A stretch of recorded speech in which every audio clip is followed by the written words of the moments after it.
at Navy Marine Corps Memorial Stadium with Dunleavy family head football coach Scott Abel. How about this? This is just amazing, isn't it? Well, this is really what college football is all about. You know, such history here, right? What an environment. And, I'm excited for the opportunity that our program has in front of us today. How you feeling, team? Good trip so far? Yeah, it's been a really good trip. I thought we had a really good week of prep. You know, coming off 2 football games in 5 days is never easy. And so how we managed that this week I thought was really important. You know, everyone talks about the management of those 2 games in 5 days. I think the week following that stretch is really important. So, you know, we approach things with just a little different mindset. So I was really pleased with our staff, our players, and how they approached, and had a good trip, and now we're excited to play football. Chase Jenkins seems to be catching his groove lately. What have you seen from him? And kind of a bonus question, what does he need to do today? Well, I think the things I've seen, the first thing I've seen out of him is a level of maturity, right? Growing up kind of right in front of our eyes, and a level of toughness, right? There's a physical toughness that comes with being a quarterback in our system. And that's not easy. I say that knowing how difficult that is. And we've seen Chase really embrace that in these first 4 weeks and grow each week with that.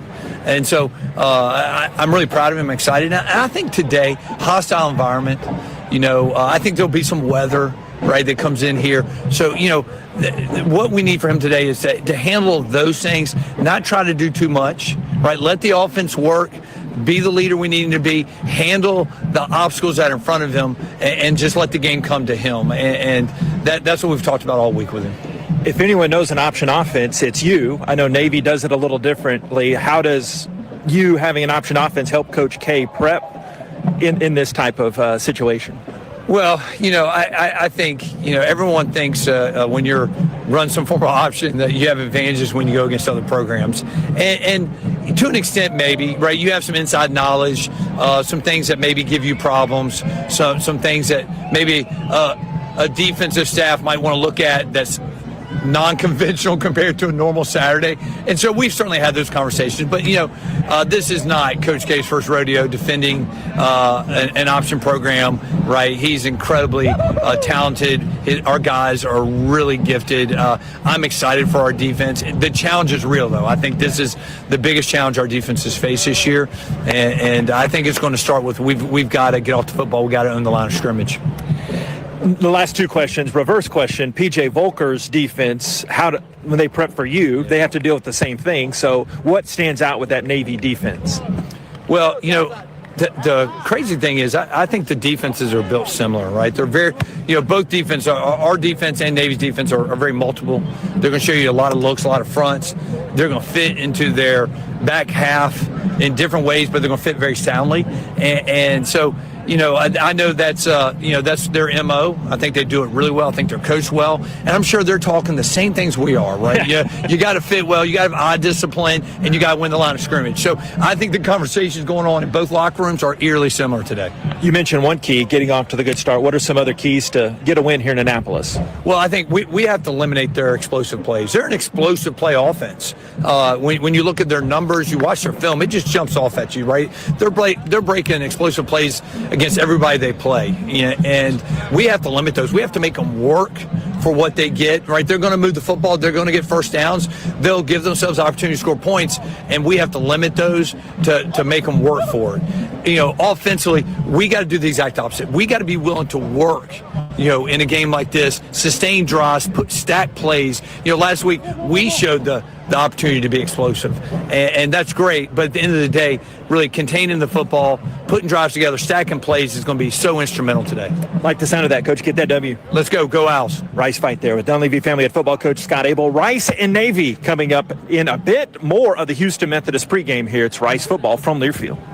Kohl's Cash is turning 20, and to celebrate, Kohl's is giving you the gifts. All month, you can enter our sweepstakes for a chance to win $200 Kohl's Cash. Plus, get epic deals on cozy favorites, home must-haves, and more right now. Yep, we were gonna throw a party, but this is better. Cue the confetti and the savings at Kohl's. Offer in September 28th. Select styles. Some exclusions apply. Sweepstakes ends September 30th, 2025. No purchase necessary. 20 winners per day. Limit 1 prize per person for entire sweepstakes. See Kohls.com for official rules and details. Owls fans, we want you out at our next home game. It's October 4th, this coming Saturday against the FAU Owls. Kick time is at 6. We want you there. Tickets start as low as $22. You can call 713-348-OWLS or go to riceowls.com. Don't miss the pregame concert from local favorites, Davy J and the Bourbon Street Experience. And come early to cheer on the blue and gray as they make their owl walk a couple hours before kick. Nate, Abby, and I will be there at the tailgate getting you ready. Rice and FAU, come join us October 4th. Rice fight. Which schools will take home the prestigious Learfield Directors Cup for the top college athletic programs for the 2025-26 college athletic season? Check out the criteria and follow the year-long standings of your favorite team at L Directors Cup on the X platform or online at thedirectorscup.com. Trophies will be awarded in June 2026 to the winning institutions in all college sports divisions. The Learfield Directors Cup, powered by NACDA, the crowning achievement in college athletics. No matter what you're doing, a sprain, tear, or nagging ache can set you back. Until your expert orthopedic team at Houston Methodist uses advanced technology to personalize a treatment plan that's minimally invasive, healing your pain, and getting you back to life on your terms. That's the difference between practicing medicine and leading it. For you, Houston Methodist, leading medicine.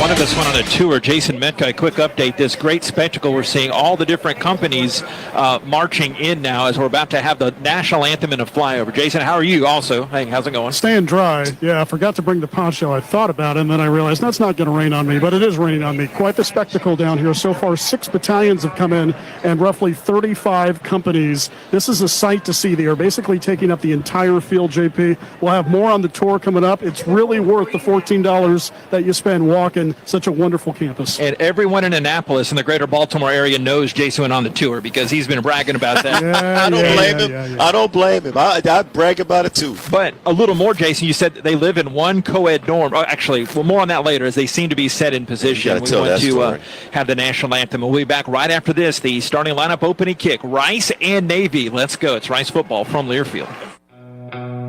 Porsche is proud to partner with Rice University, celebrating a shared commitment to excellence and innovation. As part of this exclusive partnership, Rice students, alumni, and staff are eligible for special incentives on new Porsche models, including the all-electric 2025 Macan. Plus, enjoy 3 years of complimentary maintenance with the purchase of any new vehicle.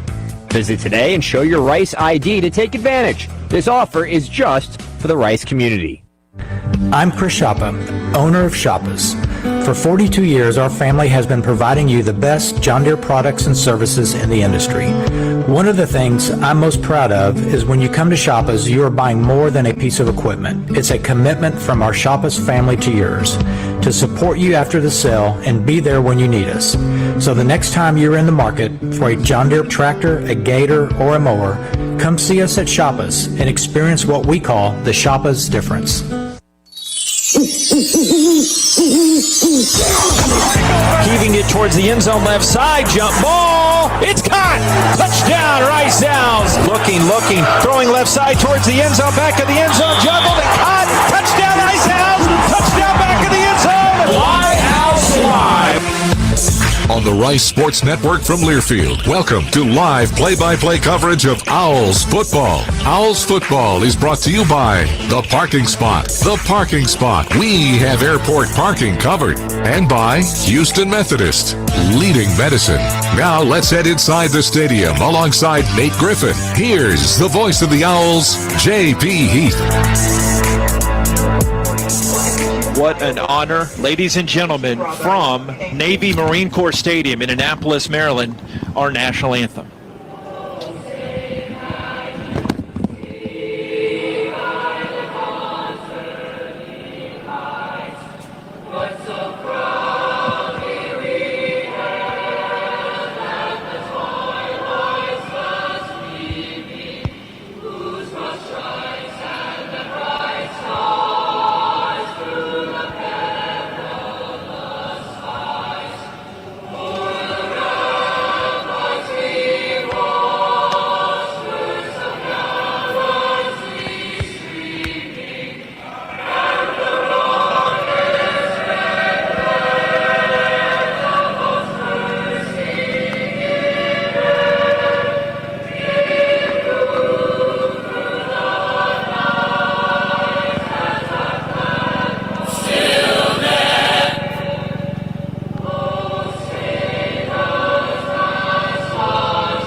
Ladies and gentlemen, our national anthem. What a sight to behold here from Navy Marine Corps Stadium in Annapolis, Maryland. You can't walk the grounds here and not get sentimental from the Navy Marine Corps Stadium in Annapolis. The 3-1 Rice Owls play the Midshipmen of Navy. Nate Griffin of Fox 26 by my side. A hearty welcome salute to Bob Schlinger. He's been the captain of our ship for a long time. Jason Metko back in the respective position as well. On the sideline, Bob on the stats. Walter Donaldson engineering. Baron Easterling pushing the buttons and tweaking the dials in the Learfield studio. I am the humbled voice of your Rice Owls, J.P. Heath. And right now the brigade has turned and they're saluting the presentation of colors at midfield. They have the block in outlined in navy blue and navy written in bold letters at the bottom of it here. And now they turn around. About front salute. What a scene, Nate Griffin. Every time the goosebumps come out, JP. Every time. This is amazing. You know, this is not what you expect when you get in this business. Then you get in the business and you find out there's more to it than just talking and just doing things. This is huge. This is about our country. And once again, these particular individuals in the Navy, they don't just prepare for life like most people. They prepare for war. And oftentimes we've seen this in the past, and a lot of them don't come back. But this is special. And of course, we're going to play a game that is special in football itself.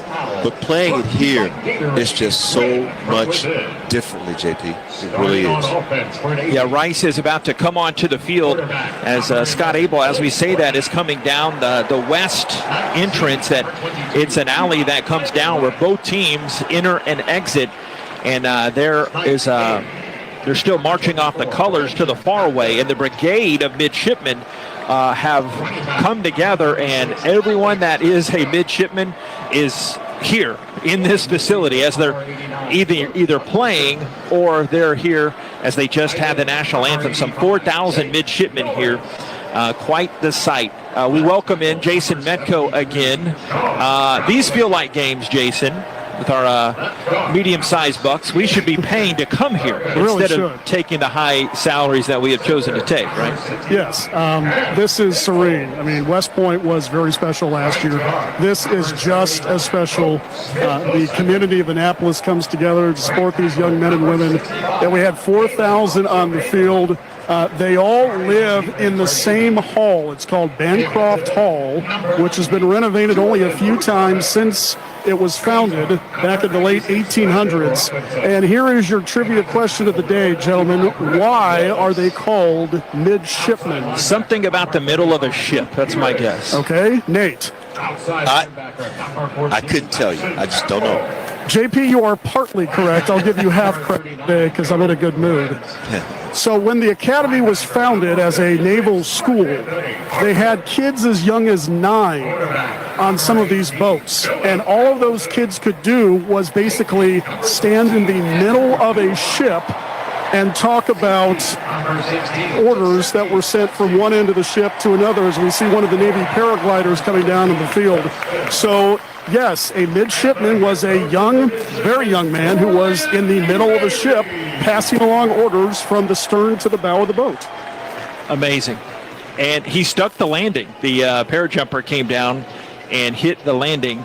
Right now it's overcast, and we understood coming into the proceedings that we didn't know if we'd have that flyover with those Osprey helicopters, because pretty overcast down there, but not for a lack of humidity, right, Jason? How's it feeling on the field right now? It's not Louisiana and it's not Texas. It is a little sticky. We have had irritating showers at times, nothing heavy, and certainly nothing in the forecast like we had a year ago, although rain delay theater last season was quite enjoyable. Here we go. They'll have the starting lineup in the opening kick coming up here in just a matter of moments. Right now, third-year head coach Brian Newberry, 7th season at Navy, leading out his team, and the captains that are coming on to the field. And it is an artificial surface, and I was told by one of the higher-ups here, we got here a few hours before the game, this seats 36,000. It's a double-decker stadium on both sides, but everything's quaint. They have a little berm to the east end, the Atlantic side of the stadium. We're well off the coast by a few miles, but not too far, but they still have some stadium seats, the upper section of the berm to our left, but then that lower berm, we're told the whole facility can feel 36, but everything's tight right here to watch this one. It's very tight, but I think that's pretty much what you have to become accustomed to when you come to this part of the country. When you come to Annapolis, it's going to be tight, but steep in tradition. And of course, we've been around, talked with quite a few people here, and learned what's going on up here with the Navy. Different at the Army, different at the Air Force, but certainly something here that's special. And Marines Navy, that is the one thing that I have to remember. Navy Marine Corps Memorial Stadium is where we are. So this is a combination between the Navy and the Marine Corps, which is really, really special. That was an education for me. I knew it, but I didn't know it. As we're going to pay tribute to those close to us, each of the crew members, talking about some Navy stories. But before we get the coin toss, I remember our late engineer emeritus, Frankie Hicks. He was a Navy man, and I looked it up again during the week just because, as Frankie wouldn't mind. Right. But he joined the Navy at 17 at the end of WW2, got up to Seaman First Class. He was very proud of his service, and also later on he went on an honor flight to Washington, D.C. a few years before his passing. Right now the captains are about to meet at midfield. We will mic that coming up here in just a matter of moments. The umpire, Bill Lampkin, is there on the right side of the captains, and then Navy captains Horvath and Robinson and company there shaking hands. Michael Daly down there, Ty Morris, in addition to got Quentin Jackson, as well as a yet-to-be-named owl among the four that is down there. Play Wyatt is down there, AFCA Good Works team. Here we go. Here's our coin toss here. Rice at Navy. All right. Rice, you are the visiting team. You'll call the toss. Conference logo is a head. That is a tail, and a head. Your call, please. He called head. Provost Fireball, if you would, please. It's heads. You've won the toss. Rice wins the toss. Second half, again. You're taking the ball. The goal you'd like to defend. Kick that way. Put your backs to that goal. Rice has won today's coin toss. They will defer their option to the second half. To start today's game, Navy shall receive. And it's a north-south field. Earlier I said it was east-west. But Rice will be going from our left to our right. They deferred. They lost the opening coin toss of the season, but they've since won 4 in a row. So it'll be again, but that suited the Owls well here, 3-1 on the season. Here are the starting lineups for the Rice Owls on defense. Michael Daly, one rush in. Joseph Matumbo, the other. Blake Banish, old Rice farmer from Needville, 6'3", 340. Got that new mullet coming in nicely, as we heard Nate in his pregame chat. And Dylan Botts from Bridgeland High School in UMHB is the other nose tackle. Of course, Ty Warren and the DC, John Kay, D-line coach DC. They rotate in a lot of defensive linemen on the linebacker core for the blue and gray. It's Ty Morris, you just heard from, talking about defending which end. Ty, 13 solo tackles this year, 28 total tackles. He had 8, including a TFL and a sack last week in that win against the Charlotte 49ers. Alway, the other linebacker, Joe Chavez, was listed as questionable. Reminds me we need to get to the Houston Methodist injury report, but Chavez expected to start at Viper. We could see some more time from Wyatt, who is just a captain, but the big thing in Houston Methodist injury report is Jack Coney is out at free safety, meaning Peyton Stevenson, who's had a good year at that hybrid linebacker linebacker safety spot, the Viper. Stevenson to start at free. Marcus Williams slides over to strong. And the Owls have two great corners, two of the best at this level. Kerry Crump and Amari Porter. Navy offense here in just a moment. Nate, I am honored to do this game with you today, good man. It's certainly an honor to do it with you as well, JP. And, you know, we've been kind of looking at this game on the schedule for this very reason, is because it is an honor. So, yeah, man, this is a special game for us. Return men Isaiah Bryant and Braden George. Latter George, a Baton Rouge product. Navy with the navy jerseys, gold tops and gold pants. Rice solid white shirts and pants and blue headgear. We're underway from Annapolis here, a few minutes behind schedule. We had the 5-minute slide, and it is to the right of the returner on that faraway Bryant, and it will be Navy possession coming up to the 25. The starting quarterback's a great one. Blake Horvath, 6'2 senior from Hilliard, Ohio. Last 79 years, he's just one of 17 quarterbacks in FPS history to have a career passing efficiency of 170 or better. We'll check the Navy line in a second, but we know Purvis and Smith are the guards. Crowley and Acevedo are the tackles. Trying to get a look and see if Nichols did get the start at center or if it's Torrance Smith. We'll report here in just a second. The snap fake to Heidenreich, and a keeper for Horvath as he winds his way past the American logo into the waiting arms of Ty Morris. He gets about 5 yards. Second down and 5 for Navy. Rest of the starters, it was Hoke Smith at right guard, so that means Grayson Crawford will be the center, Hoke Smith. Grayson Crawford, the right guard. Skill positions, running back Teska, and the wide receiver Hutchinson. They don't use him too much. The slot, or they call it the snipe, is Eli Heidenreich. All right, Horvath now comes under center with two backs behind him in an inverted L set. One receiver off the line to the right. Here's the snap, a show to the fullback, and they fake it, pitch right side around the right end. Running up is Chapman, takes it up the numbers and into Rice territory near midfield. He is shoved back. A first down to the 48-yard line in Rice territory.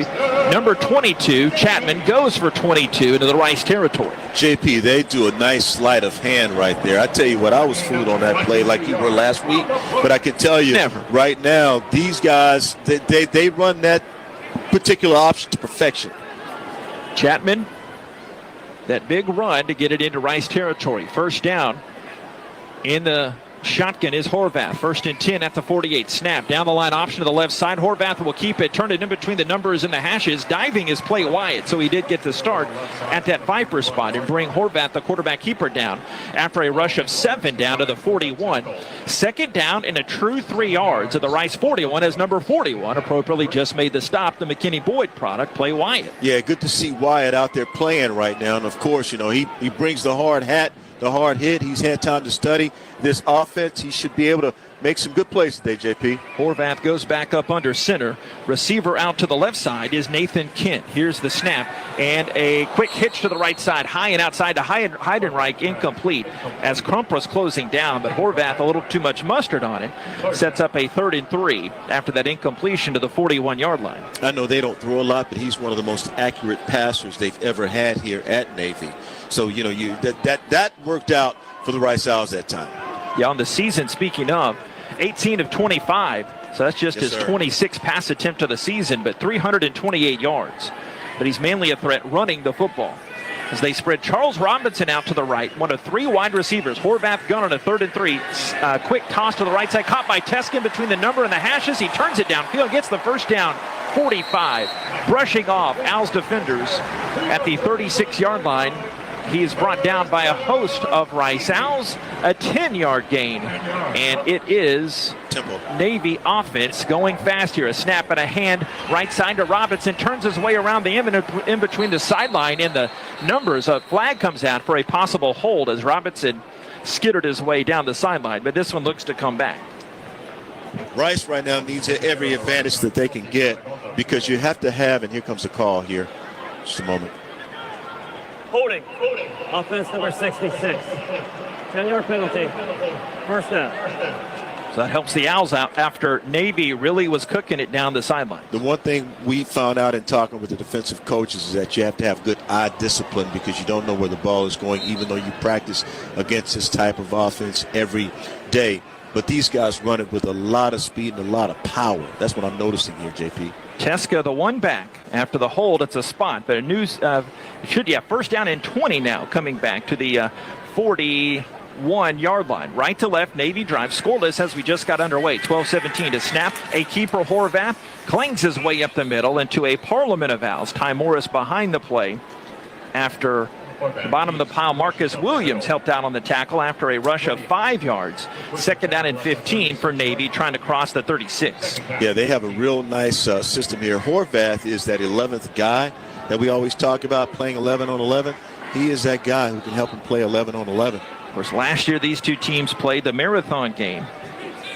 Horvath struggled in that one. He's in the middle of an inverted bone right now. There's a back behind him and a back on either side of him. He looks to his left and sees a wide receiver. Teska right behind him. Second down and 15 at the 36. A snap, a show to Heidenreich. Horvath keeps it, though. He plunges forward and got a couple yards back. And they're still behind the chains. Third down and a healthy 13 after Christopher Clark-Jolivet made the hit. Yeah, this is a good situation for the Rice Owls if they can take advantage of it, even though the ball is around the 34-yard line of the Rice Owls. Defense needs to make a play here to get them off the field because they've been running the ball pretty well. They're 1 for 2 on third downs to open this game. Under the lights, a gray surrounding here in Annapolis. 4 minutes in, no score.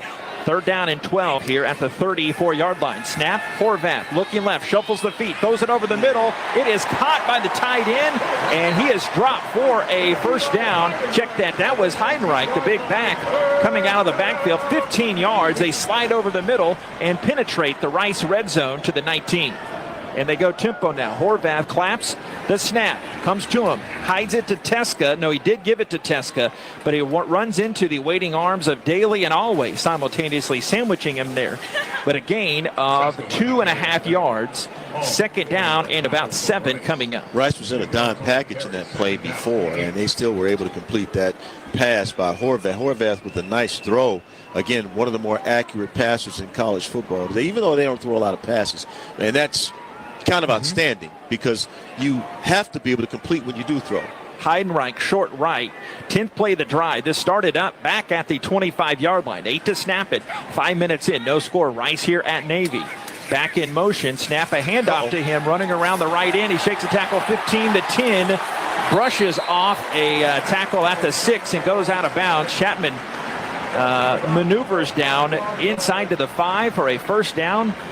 Goal to go at the 5-yard line after that 12-yard run by Brandon Chapman, a senior from Fort Lauderdale, Florida. Looked like a tackle was going to be made earlier in the process, but a good block just moved that tackle right on out of the way.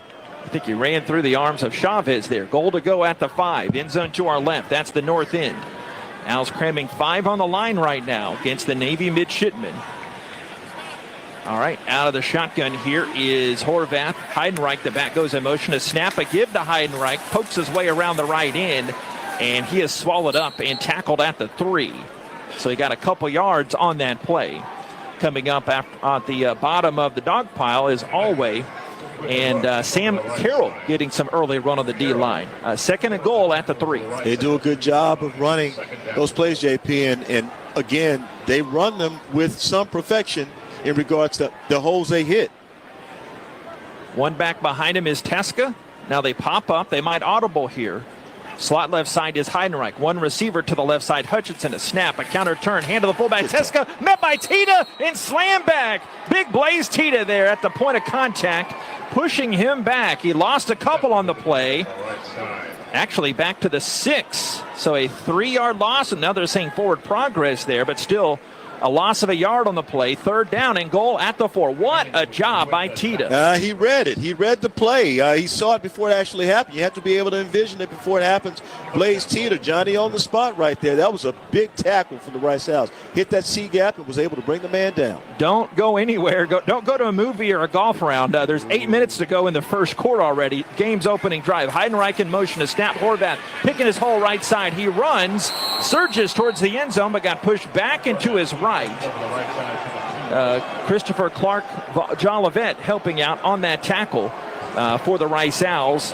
And after the 2-yard gain, 2nd down and 2. Yeah, I wonder if they're going to go ahead and go for this. This looks to be 4th and 2. Yeah, excuse me, 4th and 2. Yeah, 4th and 2 here. Will they go for it? A kick field goal? No, it doesn't appear to be that. They're going to go for it, JP. This is the 14th play of the drive coming up here. 7:20 to go. Scoreless first quarter. A big play for the Rice Owls defense needed right now as Horvath comes under center. Now they shift the line to the left. They're on the right hash. Here's the snap, the turn, the give. They reverse it right side, give it to the wing coming around the right end. And Hutchinson takes the reverse and scampers in from 2 yards around the right side for a score. What a play call for the Navy midshipmen. That was a heck of a shift because what it did is gave them more room far side to be able to run the play. And that also moved a defender. So you didn't have a defender in that area where they were obviously running, which when you're running a pitch like that, a double pitch, it's hard to defend. Changing it laterally, the eye view laterally back and forth. As the point after try coming up from Nathan Kirkwood, senior from Greencastle, Pennsylvania. He also handles the kickoff duties, and he kicks it into the crowd of fans and kiddos there, chasing that football on the berm, and the extra point is through, and it's 7-0 in favor of Navy's midshipmen. And we have a timeout on the field. 7:04 to go in this first quarter. Navy 7 and Rice nothing on the Varsity Network app and the Owls Gameday app. It's Rice football from Learfield. Your health is personal, which is why your Houston Methodist primary care team takes the time to get to know you and your unique goals, offering personalized health care at more than 40 locations throughout Greater Houston, with same-day clinics when you're sick and expert specialists when you need them.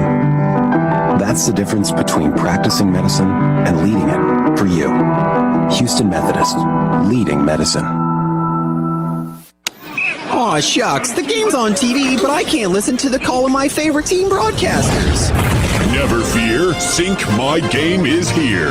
Sync My Game? Yes, Sync My Game. If you have a DVR and streaming device, head to syncmygame.com from Learfield. It's never been easier to hear the impassioned voices of your favorite radio crew synced with the TV. Wow, thank you, Mr. Just remember, syncmygame.com.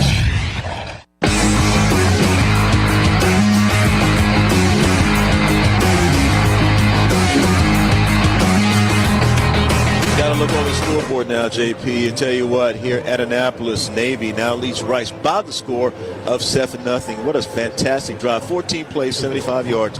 Took 7 minutes and 56 seconds, which happens to be half of the quarter. 2-yard run on a reverse by Hutchinson, his first touchdown of the season. And as you and I just got done talking about, top 10 time of possession and number 1 in the nation in terms of rushing. They showed you that. And can I give you some good news? Go for it. Always glass half full. Glass half full.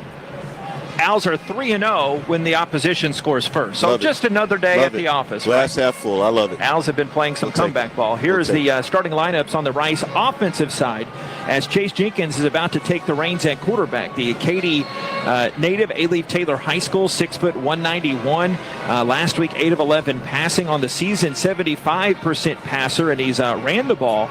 Owl's second leading rusher, 215 rushing yards on the season. The main back he'll be handing it to is Quentin Jackson. Slots, Aaron Turner and Drayden Dickman. Dickman had his second career receiving touchdown last week. And remember, the Owls are without Landon Ransom goals there on that slot. But the Owls starting center is Nate Bledsoe. You got to meet Grandma and Grandpa of Nate, It right? was so cool to have met them today, and they really were special, man. Yeah, we'll talk a little bit more about them a little bit later. Nate sent me the selfie and everything. He gained some new fans in the Bledsoe family. But understand his grandpa played at Memphis, you were saying, right? Yes, he did. Played at Memphis and a whole lot more. Fair catch is called for left side at the 11-yard line by one of the Owls' up men. That was Tyson Thompson. And the Owls will take over at the 25. But John Long still there. He got banged up a little bit last week at Charlotte, but Long back there at that split guard. And the tight guard is Patrick Mallon. Tight tackle Sean Sullivan making his team-high 30th straight start today. Some carrying over from Yale, of course. Luke Miller, that strong tackle. And Michael Barnett, he told me the Dickinson Gators won last night, so he was in a good mood on the elevator. That's today. a good football team. Snelson, Coach Snelson has a great team out there in Dickinson. They're good. All right, Owls down early in this one, 7-0, but not really early, as we're 7:04 the first quarter, as Navy had that monstrous drive to start. Jenkins starts out of the shotgun, turns it, hands it to Jackson, and he is pushed and shoved back in the backfield. Good hit there by Navy to lead the charge. Jackson Campbell, outside linebacker, making the hit. Rice drops it for 5 yards on their opening play. 2nd down and 15. That Navy defense, the coordinator, P.J. Volker, Julian Mubabe, one defensive end. Griffin Willis, the other. He's from Austin, Lake Travis. Landon Robinson, potential NFL guy at the nose. They run a true 3-4 defense. Pierce, Grant, Parker, and Campbell are the backers. Sessi, San Antonio native. One safety, Duhart the other. Hamilton and Ross are the corners. Snap, quarterback draw. Running left side at a 2nd and long play. Picking his way, and he's hit down hard at the top of that A logo.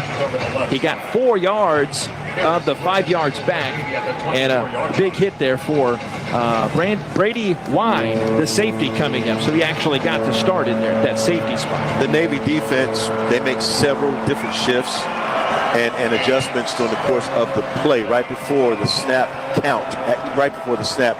And you saw in the play before, that's exactly what they did. That's why they were able to get to the ball carrier, Q-Jack, so fast. Owls behind the chains early. 3rd down and 11 from the 24. Left hash in the road whites, blue helmets. Shotgun snap, play action. Rolling to the right side is Jenkins. Sidearm whips it near way, high and incomplete at the 33. Good coverage by Navy safety Seth English there. Gainesville, Florida native. And the Owls quick as a hiccup. As long as the Navy drive was, the Owls then barely followed with, not even a minute and a half on their drive to go 3 and out there. Got to be able to move a little quicker, especially against this defense, because the defense right now is ahead of the offense, the Rice offense. Got to find their rhythm. Don't want to keep that defense, the Rice defense, on the field very long. Alex Paquetta, 19 punts, 44-yard average on the season. He's had a long of 56. He's been kicking it well lately. Deep snap coming back from Freeman. It's a high kick. Punt returner Chapman looks up into the clouds and backpedals as he's simultaneously making the fair catch at the 24. And they might give him the old Navy salute and give him a yard there. Yeah, at the 25. 51-yard skyscraper hanging up in the clouds there for Paquetta with no Chapman return and a timeout on the field. We'll be back as well on the Varsity Network app and the Owls Gameday app. The score is 7-0 Navy here at the 5:30 mark of the opening frame. This is Rice football from Learfield. Every great team has a game plan.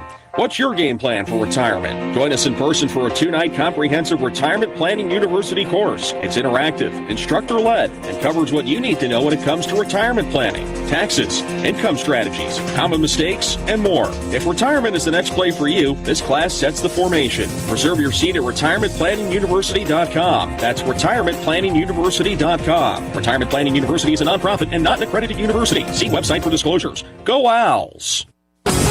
Rice fans need a place to stay while watching your Owls play ball? Located just steps from campus is the Hilton Houston Medical Center. Visit us today at houstonplaza.hilton.com or call 713-313-4000 to get that special Rice discount. Again, that's houstonplaza.hilton.com or call 713-313-4000 to get that special Rice discount now.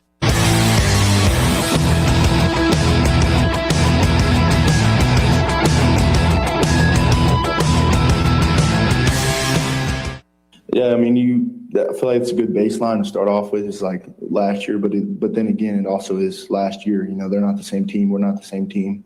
So then again, like schematic wise, you know, you look at the kind of break down the same stuff and how we played that last year, and you know, they're going to come out and new stuff this year too. So, you know, we just build on like what we did last year and just kind of feed on that and really just also pick apart the things that we did bad and how we can improve in those areas as well. All right, guys, Houston Methodist is the official health care provider for Rice Athletics.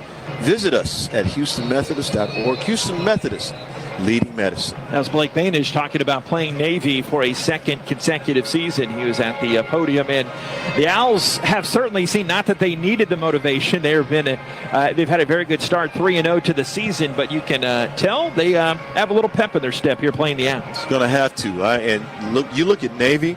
seems like they're just moving a step quicker than the Rice Owls right now. But the Owls should be able to adjust. And once again, you don't want to leave that defense out there too long. Hopefully they can make some plays, get Horvath and those guys off the field. Navy starting over where they did the last drive from the 25-yard line, going from right to left. Teska, their back, is right behind Horvath, and a flag comes in. The motion against the middies here. False start. Offense number 24. 5-yard penalty.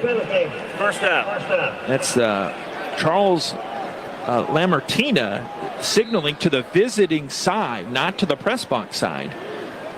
He's done that all game so far, so not sure why they do that. I'm sure they do it for a reason. First and 15, back at the 20.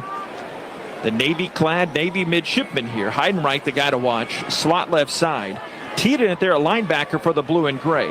Look to show some pressure off the edge. The snap, Horvath, hands to Teska, weaves his way and cuts up the middle of that Owls defense and slides his way to the 27-yard line. He gets 8 yards there.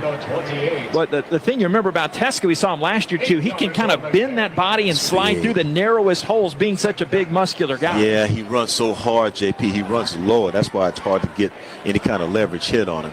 Chadman back in there in the back, and they put Hutchinson out wide to the right. Receiver either way. Hutchinson had that reverse on that pitch in the last series. 7-0. Navy leads Rice south of the 5-minute mark under the lights and a gray and cloudy Navy day here. Ball's near the middle of the field. A snap, Chapman shows it to the fullback, comes left and slides down right in the face of Andrew Alway. So you got to be kidding me. And I don't think that was an accidental slide. He saw Alway there, and you can tell Andrew was disappointed he didn't get to knock his block off, respectively. That's a loss of 3 yards, 3rd down and 10. Or have a shot at knocking the ball out. But I tell you what, the one thing that you look for, you want those kinds of plays. Rice has been pretty good about reading that. It's just the big plays. As we were told, they go for the chunk plays, does Navy. Navy on 3rd downs this season, best in the conference, 4th in the country at 63%. They're 2 for 3 so far in this game. 7-0, they lead Rice, 3rd and 10, their own 25. They motion Teska out of there, and a quarterback draw up the middle, and Blake Banish there waiting for Horvath to bring him down for a yard gain to the 26-yard line. Mr. Needville Rice Farmer says, you ain't going anywhere, you will like it. So a 4th down and 9, Navy will punt. Boy, that was a good series of plays for the defense. That's what they have to see because, trickeration, I call it that, trickeration, and the way they're able to move the ball. Navy, wow, man. You don't want them out there very long. Good plays by the defense. Carlson, not the best punting stats. Sophomore from Plano, John Paul II High School, 6 punts and a 39-yard average. A flag comes in here as he unleashes it down the right hash as we see it. And Tyson Thompson says get out of the way of that as it rolls down to the 30. So let's see about this laundry here. I didn't see any contact on the punter, Carlson. It's a 43-yard punt. Let's see if they have to do it again. It'll be motion against Navy. It depends if coach wants to decline that or not. Well, he's going to get some extra yards here. Doubt if he'll get a better punt. They're waiting and waiting. Both teams have gone to the respective sidelines. We have not had a ruling here. We've seen the preliminary indication.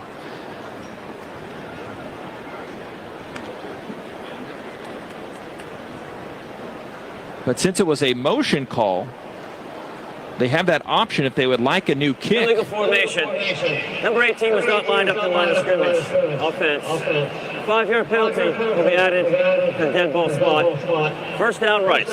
Dead ball spot. Yeah, that'll be added to the end, and Rice will have it back. But like you intimated there, Nate, what a response for Rice. Down 7-0 after that Navy monstrous drive. And now they've had 2 drives in less than 4 minutes, and there's a timeout on the field. More on that in a second. 3:25 of the first quarter. Navy 7 and Rice nothing on the Varsity Network app and the Owls Gameday app. It's Rice football from Learfield. From O-Week to homecoming to game day weekends, immediately down the street, come join us for a cocktail at our Michelin-starred Dim Sum Silk Road Excellence at the Courtyard by Marriott Rice University. We are the place to stay. Less than 2 miles from campus and minutes from Rice Village, we keep you close to the action. Call 713-661-5669 and ask for the Rice University rate. We look forward to welcoming you. Big trip on the horizon? Before you depart, you gotta park. The parking spot is a simpler, easier way to navigate airport parking, and you can save when you book online. You're guaranteed a spot, and we even pick you up at your trunk in our yellow and black spotted shuttles and take you straight to the terminal. Parking and saving come full circle at The Parking Spot. The Parking Spot, proud sponsor of Rice University. Visit theparkingspot.com to reserve your spot today.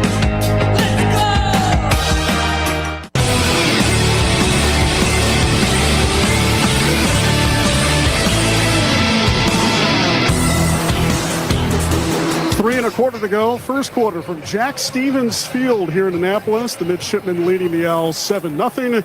Rice's second possession coming up. Wondered why the referee was looking away from JP and Nate. It wasn't because of any malfeasance or anything. He just is looking this way because the only camera for the television folks is on this sideline, the far sideline where Rice is. So he has the backs to the main press box. We encourage you, of course, to use syncmygame.com. Plug in there to listen to JP, Nate, and then watch the match. JP? Okay. The more you know, right? Something like that, yeah. Not the best worded, but I think we got the point across. Right. My tax dollars don't go to not have a camera on this side, I tell you. Navy 7 and Rice nothing here. Wanted to make mention, 3:25 of the first quarter. We talked about Frankie at the start, our engineer emeritus, but we have a lot close to us surrounding with the Navy, and we're just so honored to be at a venue like this. Yep. Chuck Poole, Rice Sports Information Director, his dad retired as a lieutenant commander in the Navy after serving 20 years. He was also an aviator. No pilots in the Navy or Marines because that term's for anyone who flies, but it takes an aviator to make the controlled crash onto the deck of a carrier. So salute to Chuck Poole and his late father for his Navy service. A snap, a turn, and a handoff to Quentin Jackson. He darts his way up the middle and gets a few yards to the 39. 3, maybe 4. Depending on the spot. Yeah, they give him 3. Second down and 7. Rice, it's 39 as Jenkins races the guys to the line of scrimmage. Shotgun. 2 receivers left. One of those Dickman. Other receiver right, Ryan Guillo. Saw some run last week. And Navy cramming 6 guys in the box here. Here's the snap, man in motion, and a put in the belly of Jackson, runs right side, and he goes right into McShann, the outside linebacker from Birmingham, Alabama. No gain. Whatever Navy's defense is doing, they are right on cue. Third down and 7 at the 39. Can't fool them. That's the thing. You cannot fool them. I mean, they made that look like it might have been a pass, but Navy wasn't biting on that, and they went for the run instead.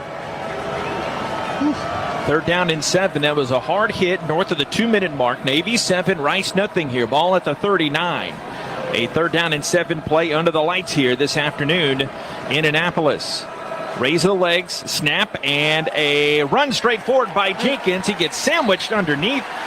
Julian Mubabe there, among others, for no gain on the play. Originally, I thought he was behind the line of scrimmage, but now dueling banjos, only 3 and outs between these two, as Rice can barely move it a yard at a time here. Yeah, Rice is trying to attack the middle of that defense, and that's a pretty good defense that you're running against. You got to understand, you got a guy on that line who could be a potential pro in Landon Robinson. And that's right where they're running it, right towards him. Chapman back at his 18. Paqueta went for over 50 last time.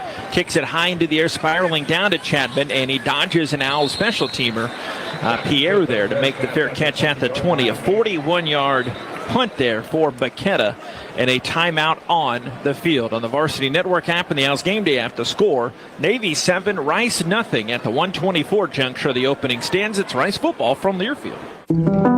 Balancing your work, family, and health is a lot to manage. Houston Methodist has a lot to offer. Convenient primary care checkups, personalized orthopedics to keep you moving, and experts in specialties like cardiology, neurology, and GI, all in one manageable system, so you can stay healthy and strong.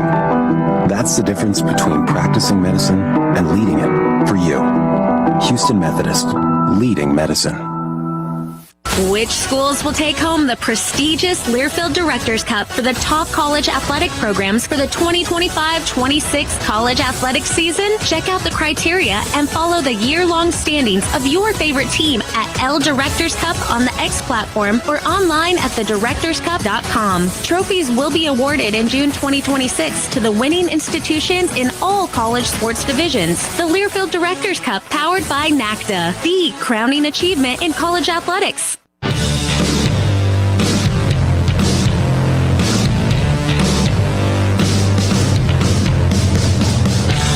I think the unique part of this would be, I know their staff. I know Coach Newberry well. We've crossed paths many times in our life as friends, as coaches, as comparing notes. To be honest, and so there's certainly some things that we all don't know about each other, but there's probably a lot we do know about each other's programs. Yeah, it's Scott Abel talking during the week about the uniqueness of playing another option team with some variations. Nothing's ever the same for any option team, but the way Navy does it. I'm JP Heath with Nate Griffin, Bob Schlang on the stat board, Walter Donaldson Engineering, and Jason Metko on the sidelines. Thoughts on that first quarter? Well, all Navy. That's all I can tell you. And look, when you go back in time and you look at the coaches who have been here, Niumatalolo as well, that's the offense they ran. I mean, and this is all they know here at Navy. Nothing else have they run. So when you continue to run the same kind of offense, all you do is refine it, and they've refined it to a science. Mm-hmm. Still 1:24 to go in this opening quarter. Navy 7 and Rice nothing. So far the Middies 91 total yards, and you can count the Owls yards on one hand. It's 1 and 2. 2 total yards for the Scholars. Right to left Navy starting at the 25 with one back Teska. And they pop out of that, and Horvath goes in his shotgun. Heidenreich, one of the 3 receivers in the formation. He's by his lonesome to the left, and now he goes in motion. The snap, hand to Teska, waits and accelerates to his right, takes a right turn by Chavez, 30 up to the 40. Teska chugging the 50. The 40 gets a nice block at the 30. And is ankle tackled by Williams at the 22, and his momentum takes him down to the 15-yard line. An ankle-saving tackle from Marcus Williams on that 65-yard run on the first play of the drive. Got 6 feet 199 and just slicing through the defense like it was nothing. But they're getting some real nice seal blocks inside, and Teska's just outrunning the defense. His longest run of the season. They race up to the line. Receiver either way. Hutchinson to the left. They pop up. Owls have 4 down linemen. One of those is Christopher Clark Jolivet. Daly in there is one of the rush ends. Here's the snap. Turn. Option to the left side. Horvath keeps it. Runs by Stevenson at the 10. Payton chips him. Williams comes up for a tackle at the 8. Few more yards, 7 yards on that keeper for Horvath. He can maneuver in traffic, can he? He really can, but he's getting great help from his offensive line and nice seal blocks, and they're getting good solid blocks, squaring up their man on the line of scrimmage, and that's what's causing the problem for the Rice Owls. That'll do it. The end of the speedy first quarter. Navy 7, Rice nothing, and the Middies are knocking on the board for another at the start of the second quarter. After this, on the Varsity Network app and the Owls Gameday app, the score is Navy 7, Rice nothing. Second quarter coming up next. This is Rice football from Learfield. I'm Chris Schappa, owner of Shoppa's. For 42 years, our family has been providing you the best John Deere products and services in the industry. One of the things I'm most proud of is when you come to Shoppa's, you are buying more than a piece of equipment. It's a commitment from our Shoppa's family to yours to support you after the sale and be there when you need us. So the next time you're in the market for a John Deere tractor, a gator, or a mower, come see us at Shoppa's and experience what we call the Shoppa's difference. When you're on the move and looking for nonstop college sports action, get the Varsity Network app and take the game with you everywhere. Stream live play-by-play from schools across the country right from your phone, free. Catch hundreds of weekly podcasts, including shows from your favorite teams, all in one place. From football Saturdays to midweek hoops, it's your all-access pass to the college sports world. Whether it's game day or just your daily drive, the Varsity Network app has you covered. Download now and listen live for free on the Varsity Network app.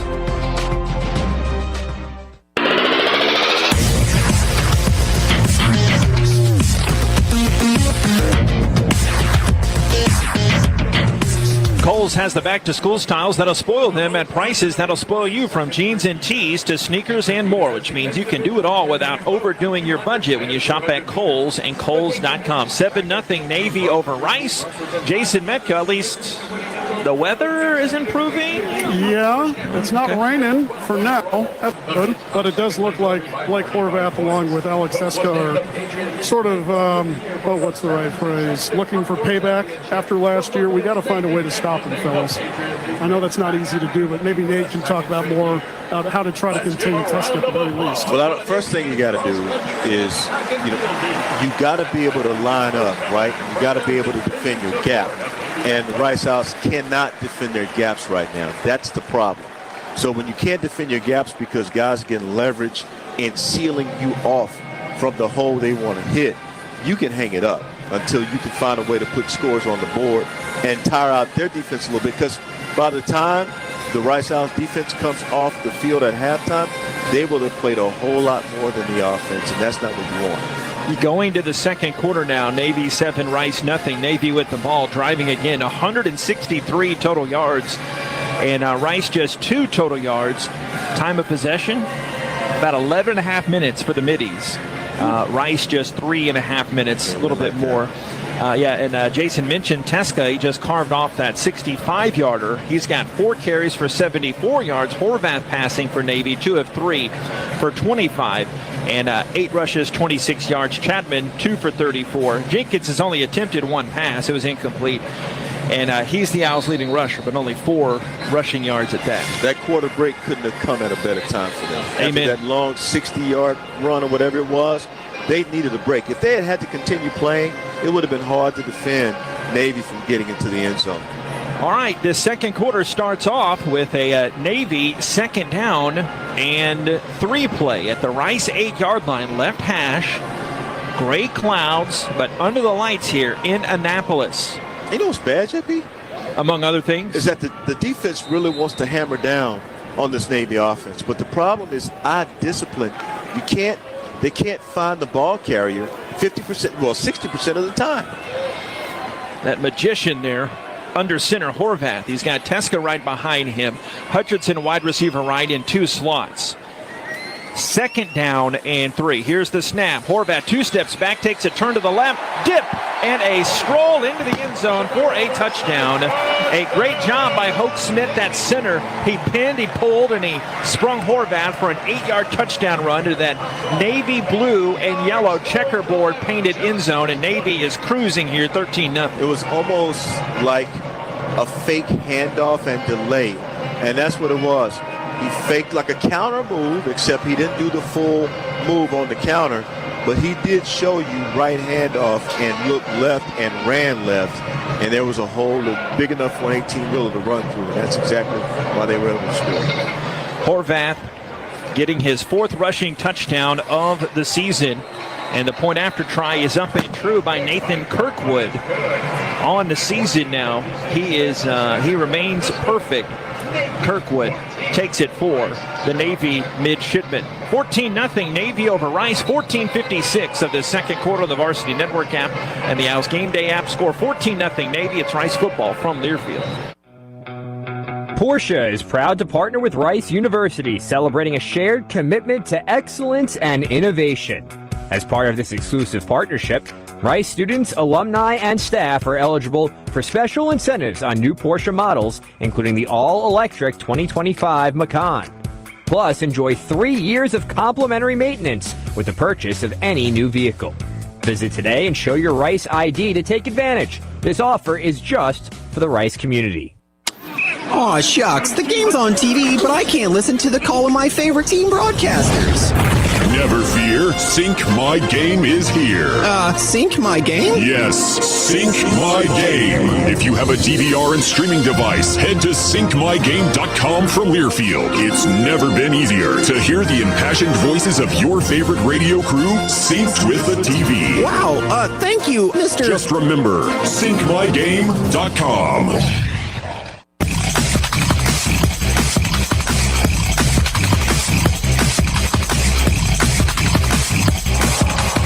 Mason Thompson, the short return of the pooch kick, gets it out to the 30-yard line. They're going to count it to 31, where Rice will start this next drive. And Navy's gotten back on the board. 3 plays, 80 yards, a minute 28. Horvath with the 8-yard run, 65-yard run by Teska. Put a score on the board, 14-0 now. And, of course, Navy is leading. Chase Jenkins bends down, touches the tips of his toes, brings his hands back behind his back, then out in front. He has his left wrist taped. Alexander the back, snap. Sidearm throw to the right side to Braylon Walker. Welcome back. His first catch of the season. He scoops it before he hits the turf, and no gain. Good to see Braylon, Owls' leading returning receiver.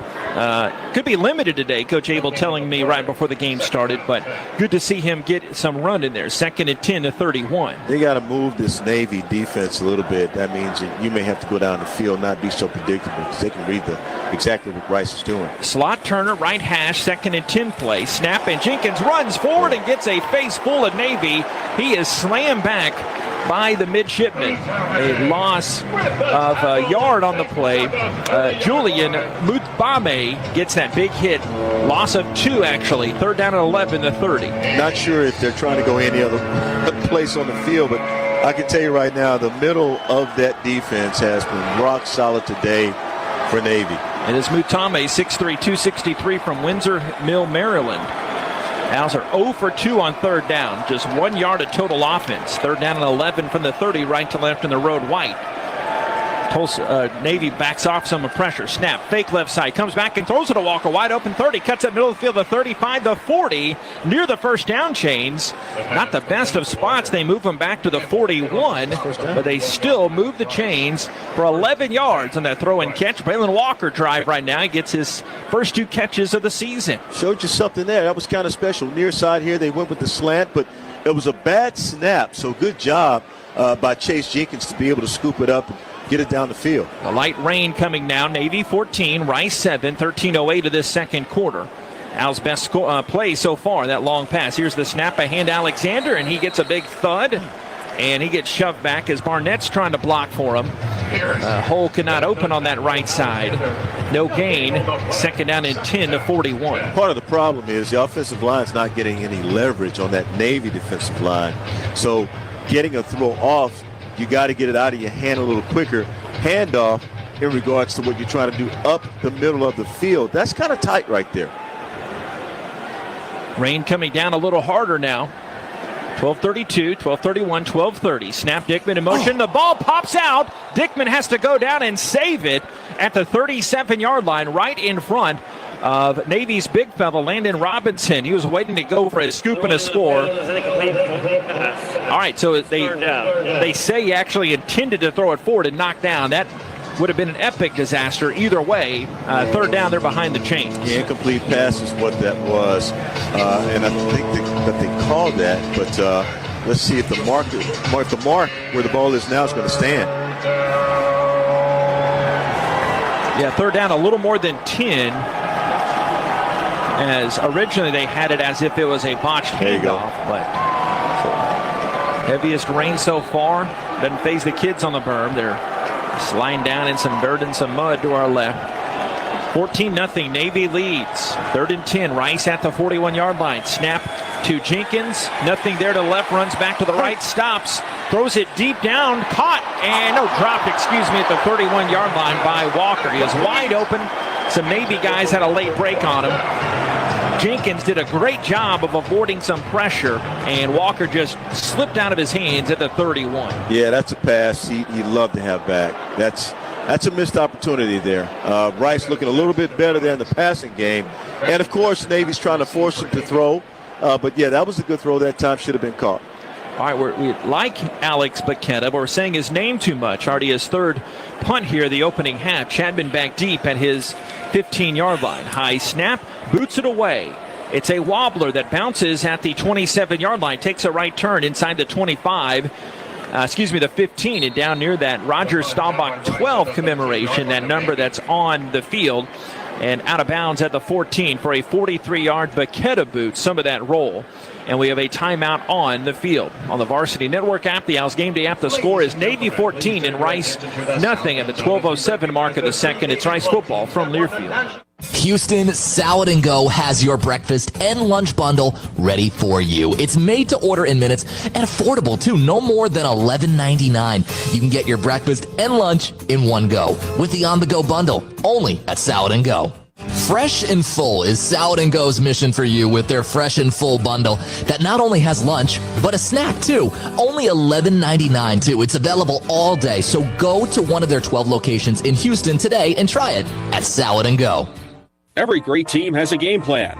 What's your game plan for retirement? Join us in person for a 2-night comprehensive retirement planning university course. It's interactive, instructor-led, and covers what you need to know when it comes to retirement planning, taxes, income strategies, common mistakes, and more. If retirement is the next play for you, this class sets the formation. Reserve your seat at retirementplanninguniversity.com. That's retirementplanninguniversity.com. Retirement Planning University is a nonprofit and not an accredited university. See website for disclosures. Go Owls!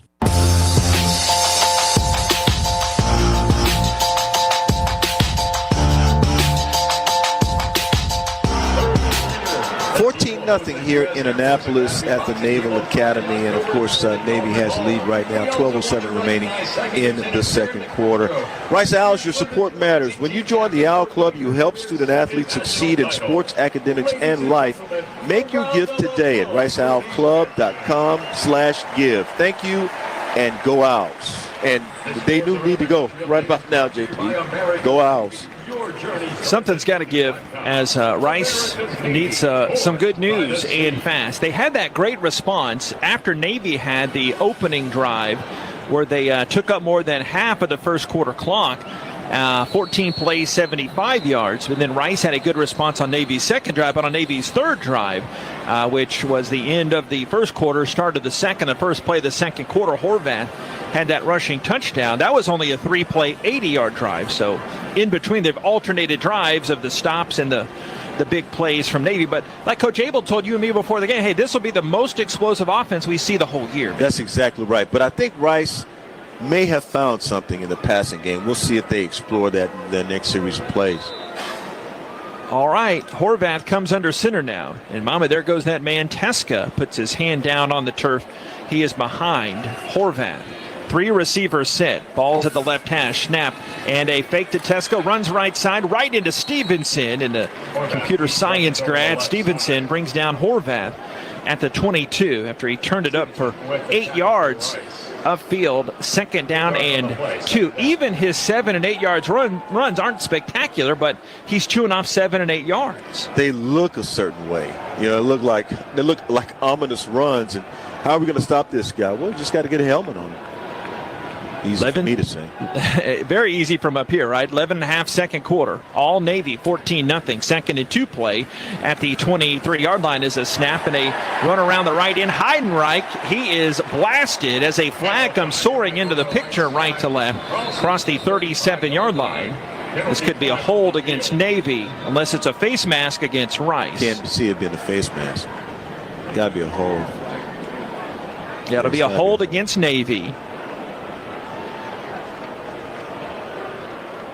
So 3 penalties on Navy today. Rice just hadn't had a chance to really take advantage of them, though, JP. Correct. You know, when you get a... Holding. Offense number 89. 10-yard penalty for the spot of the foul. Second down. Yeah, that was on Hutchinson. You get a flag on these guys, you got to take advantage of it. Hutchinson had their touchdown run for their first score. And that negated a 14-yard run for Heidenreich back to the 17-yard line. All right, now let's try to regroup here. Trailing Navy 14-0, second down and 7 plays. That's a spot foul. Second and 7 from their 17. Right hash for the middies here. Horvath has Teska move from his right to his left, and he goes in the shotgun now. Kent, receiver to the left. And now they put Chapman in motion. Snap fake to him. Horvath runs left and got grabbed around the shoulder and yanked down by Marcus Williams.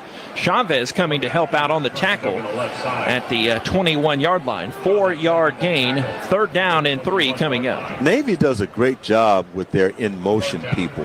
You know, they really know how to move defenders around by just a simple motion play. 14-0 Navy. Third down and 3 at the 21-yard line. Teska behind Horvath. Navy is 2 for 4 on third downs. Kent and Hutchinson are the receivers. Here's the snap. Play developing to the left. A pitch to Heidenreich running around Daly in the left end, and Michael jumps up and slams him out of bounds near the 28-yard line. But it was enough for a first down for the Midshipmen. See, they marked that at the 27 officially. So it'll be 6 yards just like that. Nothing spectacular, just chewing off those 6, 7, and 8-yard runs. And now they go tempo. First down at the 28. Snap Horvath. Play action Heidenreich coming back to pass. Horvath looking deep over the middle. And Chapman one-hands it in between Stevenson and the Owls' other corner there. And he hauls it down for a great play down to the Rice 46-yard line. 27 yards on the one-hander. Yeah, Rowdy ran would be an old-school flag route straight up the field and towards the sideline. What a run there as flag comes in as Navy tries to quick it. Offense number 65. 5-yard penalty. First down. Connor Heater, sophomore from Brookfield, Ohio, on that infraction. So they're trying to go fast. They just a little too fast there. That's the only downside for Navy today, the 4 penalties that they've had. Yeah, because that was a great catch by Chapman. It really was. I mean, he went forward with the right hand as it was being thrown towards his left shoulder. Robinson receiver to the left, Twins to the right side. Ball's in the left hash. Now they forget all that as they shift around that and bring Michael Barrow down near the line of scrimmage. One back is Teska. Horvath rolls to the right side. Hops a throw out to the 36-yard line. Did he catch it? Yes, he did. The grab is made by Nathan Kent. And they will say that was enough to move the chains down to the Rice 36 for a 13-yard gain. Kent, a great sprinter on the Navy track team. Doesn't go through spring workouts and misses some of the summer workouts. He can fly. They actually counted for a 15-yard gain. And Kent, the aforementioned youngster, moves out to the left. Navy 14, Rice nothing. First down Navy at the Rice 36. 8:36 to go, second quarter. A snap, Horvath turns and gives it to Teska, but another infraction comes. Prior to the snap, full start. Offense number 73. 5-yard penalty. First down. That's the left tackle, Sean Crowley from Glennar, Maryland nearby. He's a sophomore. Well, how do you take advantage of it, Nate? Well, it's not that they don't understand the snap count. It's that they're ready to go right now. And so you get a little impatient at the line. You got to be patient with the snap count. But Rice Owls just have to be able to read it. A lot of cushion given up by these DBs, too. First and 15 back to the 41. They're in plus territory. 14-0 Navy at the 8-10 mark. All right, here's the snap. A give around the right end, the 40. And the 39-yard line, the Navy ball carrier is ridden out of bounds by Alway. That was Robinson on that carry. 3-yard gain. Second down and 12 at the 38 of Rice. Second down, 13. Just don't know. I mean, look, the defense, again, they're making the substitutions, trying to keep guys fresh, but the plays are coming at them, and you can't really see the disguise, okay? And Navy's been able to overcome the penalties as well. Aquantis Clemens comes in the game for Rice, and Blake Banish there on that 3 technique. Here's the shotgun snap. Horvath takes it out of the belly of the back. Chapman looks right side, throws right side wide, and incomplete at the 32, trying to go to Hutchinson with Stevenson shadowing him. A rare behind the chains play coming up. Third down, and they'll need 12 from the 38 of Rice. Yeah, this is where you need to end it. Okay, 3rd and 12, you should be able to end it. Generally, in most situations, you cannot when a team is running this kind of an offense, and they've been able to disguise it so well. They're 3 of 5 on third downs. Halfway through the second quarter, all Navy 14-0. Chapman pops up, runs out with Heidenreich and another teammate to the left. Here's the shotgun snap. Horvath directing traffic to the left. Hoisted up high for Heidenreich, incomplete at the 25. He got hit low by Chavez and spilled. Incomplete pass, and like I said earlier, Rice alternating touchdown, stop, touchdown, stop. Yep. And but they're in that gray area here. Nope, they will bring on the specialist coming up now. But 2 out of 4. That puts 14 points on the board, right? So that pass that time, far side was just thrown too high for the receiver to make a play on it. Rice has to be able to take advantage of it here offensively. So he gets points on the board. Thompson late jogging back out there. He's standing at his own 8, and he's telling a teammate to get off. And I think the Owls will have 12 men on the field. Well, I think they called a timeout just in time. Prior to the snap, Rice takes their first charge time out of the half. Yeah, good catch on that. As 4th and 12, it wouldn't give them the first down, but maybe 4th and 7, they think about going for it. So good call by Coach Abel. With that offense? Yes, sir. You got to be able, clock management is important here. Rice, so far from what we've seen this season, they've been pretty good with clock management.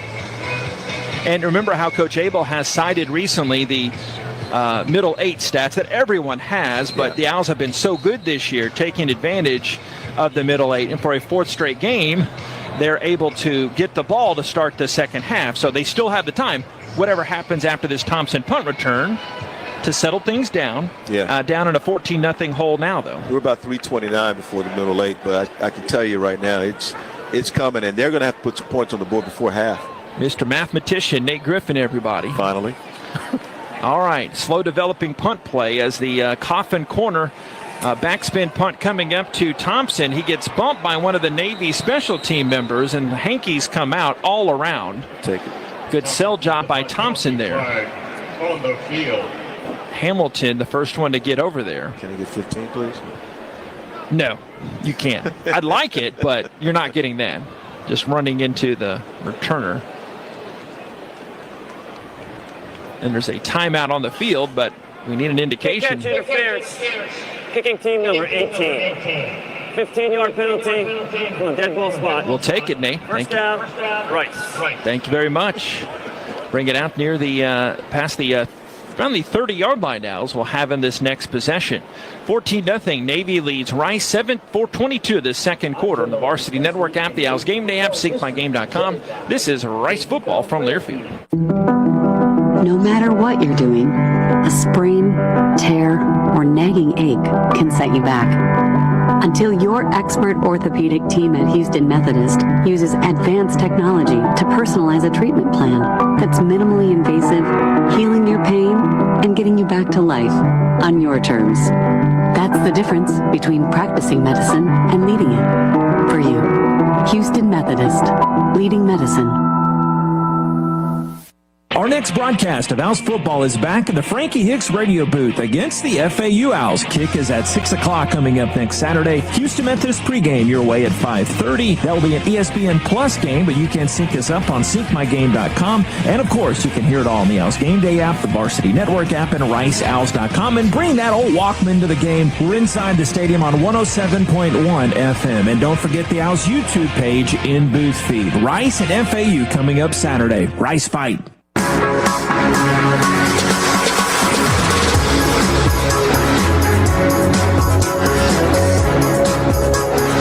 Rice Athletics has announced the launch of the South Main Fund, a new way for donors to directly support Rice student athletes and help ensure we continue to recruit, retain, and develop the best in the nation.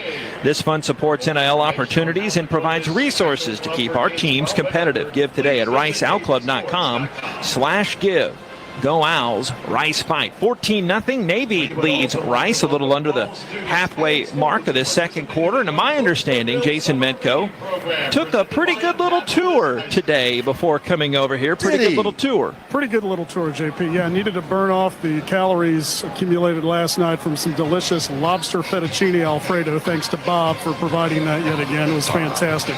Yes, the walking tour of the campus is about 90 minutes. It'll set you back just under $20. You'll check out the chapel, provided there aren't weddings going on. There were 3 weddings in a row, so we weren't able to see that. But you do get to see the tomb of John Paul Jones, visit Bancroft Hall, at least see the outside of it, where all 4,000 cadets, I shouldn't say cadets, midshipmen, oh boy, hope no one's watching me say that live. It is midshipmen, not cadets, where they all reside, and then get to know the history of Billy the Goat, and we'll share that coming up later on. I don't see Billy at the moment. Oh, he's here. He is on the sideline closest to you. Okay. Eyes out for Billy. All right, Rice starts this at the 25, going right to left. They need a score. Snap and a handoff to Alexander. He twists and he curls, and he runs his way up to the 30-yard line and into a big pile of midshipmen. Brandon Eiley, the 6'3", 220-pound outside linebacker on the stop. Actually, Will Miller, 81, checked that. Freshman from Pinehurst, North Carolina. That 5-yard rush by Rice matches their best run of the game, their opening play. 2nd and 5, right to left at the 30-yard line. Just 6 total yards for Rice, though. High snap, Jenkins puts it down into the belly of the back, and that is Alexander. No gain on that play. The stop comes in from Navy's Mark Anthony Parker. So now you're back in the 3rd down situation, 3rd and 4. On that last play, you were looking for 4 yards, which would have probably put you at 3rd and 1, right? And against a Navy defense, that's what you need to be at about 3rd and 1. Falk leaves at tight end. Walker comes in at the X again. 14-0. Navy leads around the 6-minute mark. Owls 3rd and 5. Here's the snap. Play action Jackson. And hopping a pass over the middle. Jenkins too tall. Incomplete for Turner. Right at midfield. The Navy safety Giuseppe Sessi from Reagan High School in San Antonio forces the 4th down. Now Owls will punt from their 30. Turner tried to adjust in mid-route, and that's hard to do, especially when you have 2 defenders on you. That pass, you saw Jenkins drop back there with the fake handoff and try to get it to him down the middle of the field at about 12 yards down the middle of the field. And Ross, the corner, also over there. We've got a young corner crew as Bacchetta barely gets this one off. It is high and short. Bounces away from the punt returner Chapman, rolling to his right and picked up at the 30. And got a few yards there. 3 yards on the 44-yard Bacchetta punt. And we have a timeout on the field. 5:53 of the 2nd quarter. 14-0. Navy leads Rice on the Varsity Network App and the Owls Gameday App. This is Rice football from Learfield.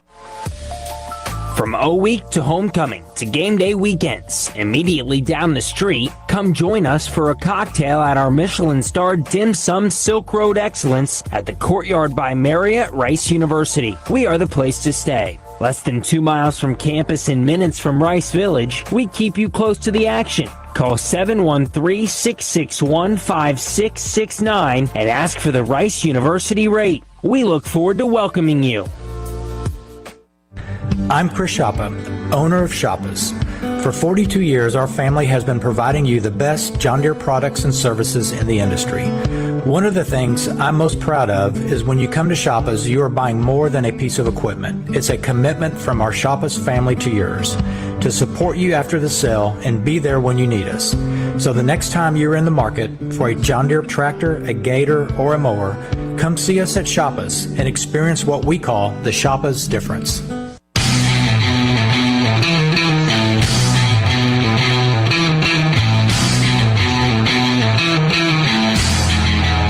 Here at Navy Marine Corps Memorial Stadium, right now it's the Rice Owls down to Navy 14-0 with about 5:53 remaining in the 2nd quarter. Owls fans, we want you out at the next home game. It's next Saturday against the FAU Owls. Kick time has been announced for 6 o'clock, and we want you there.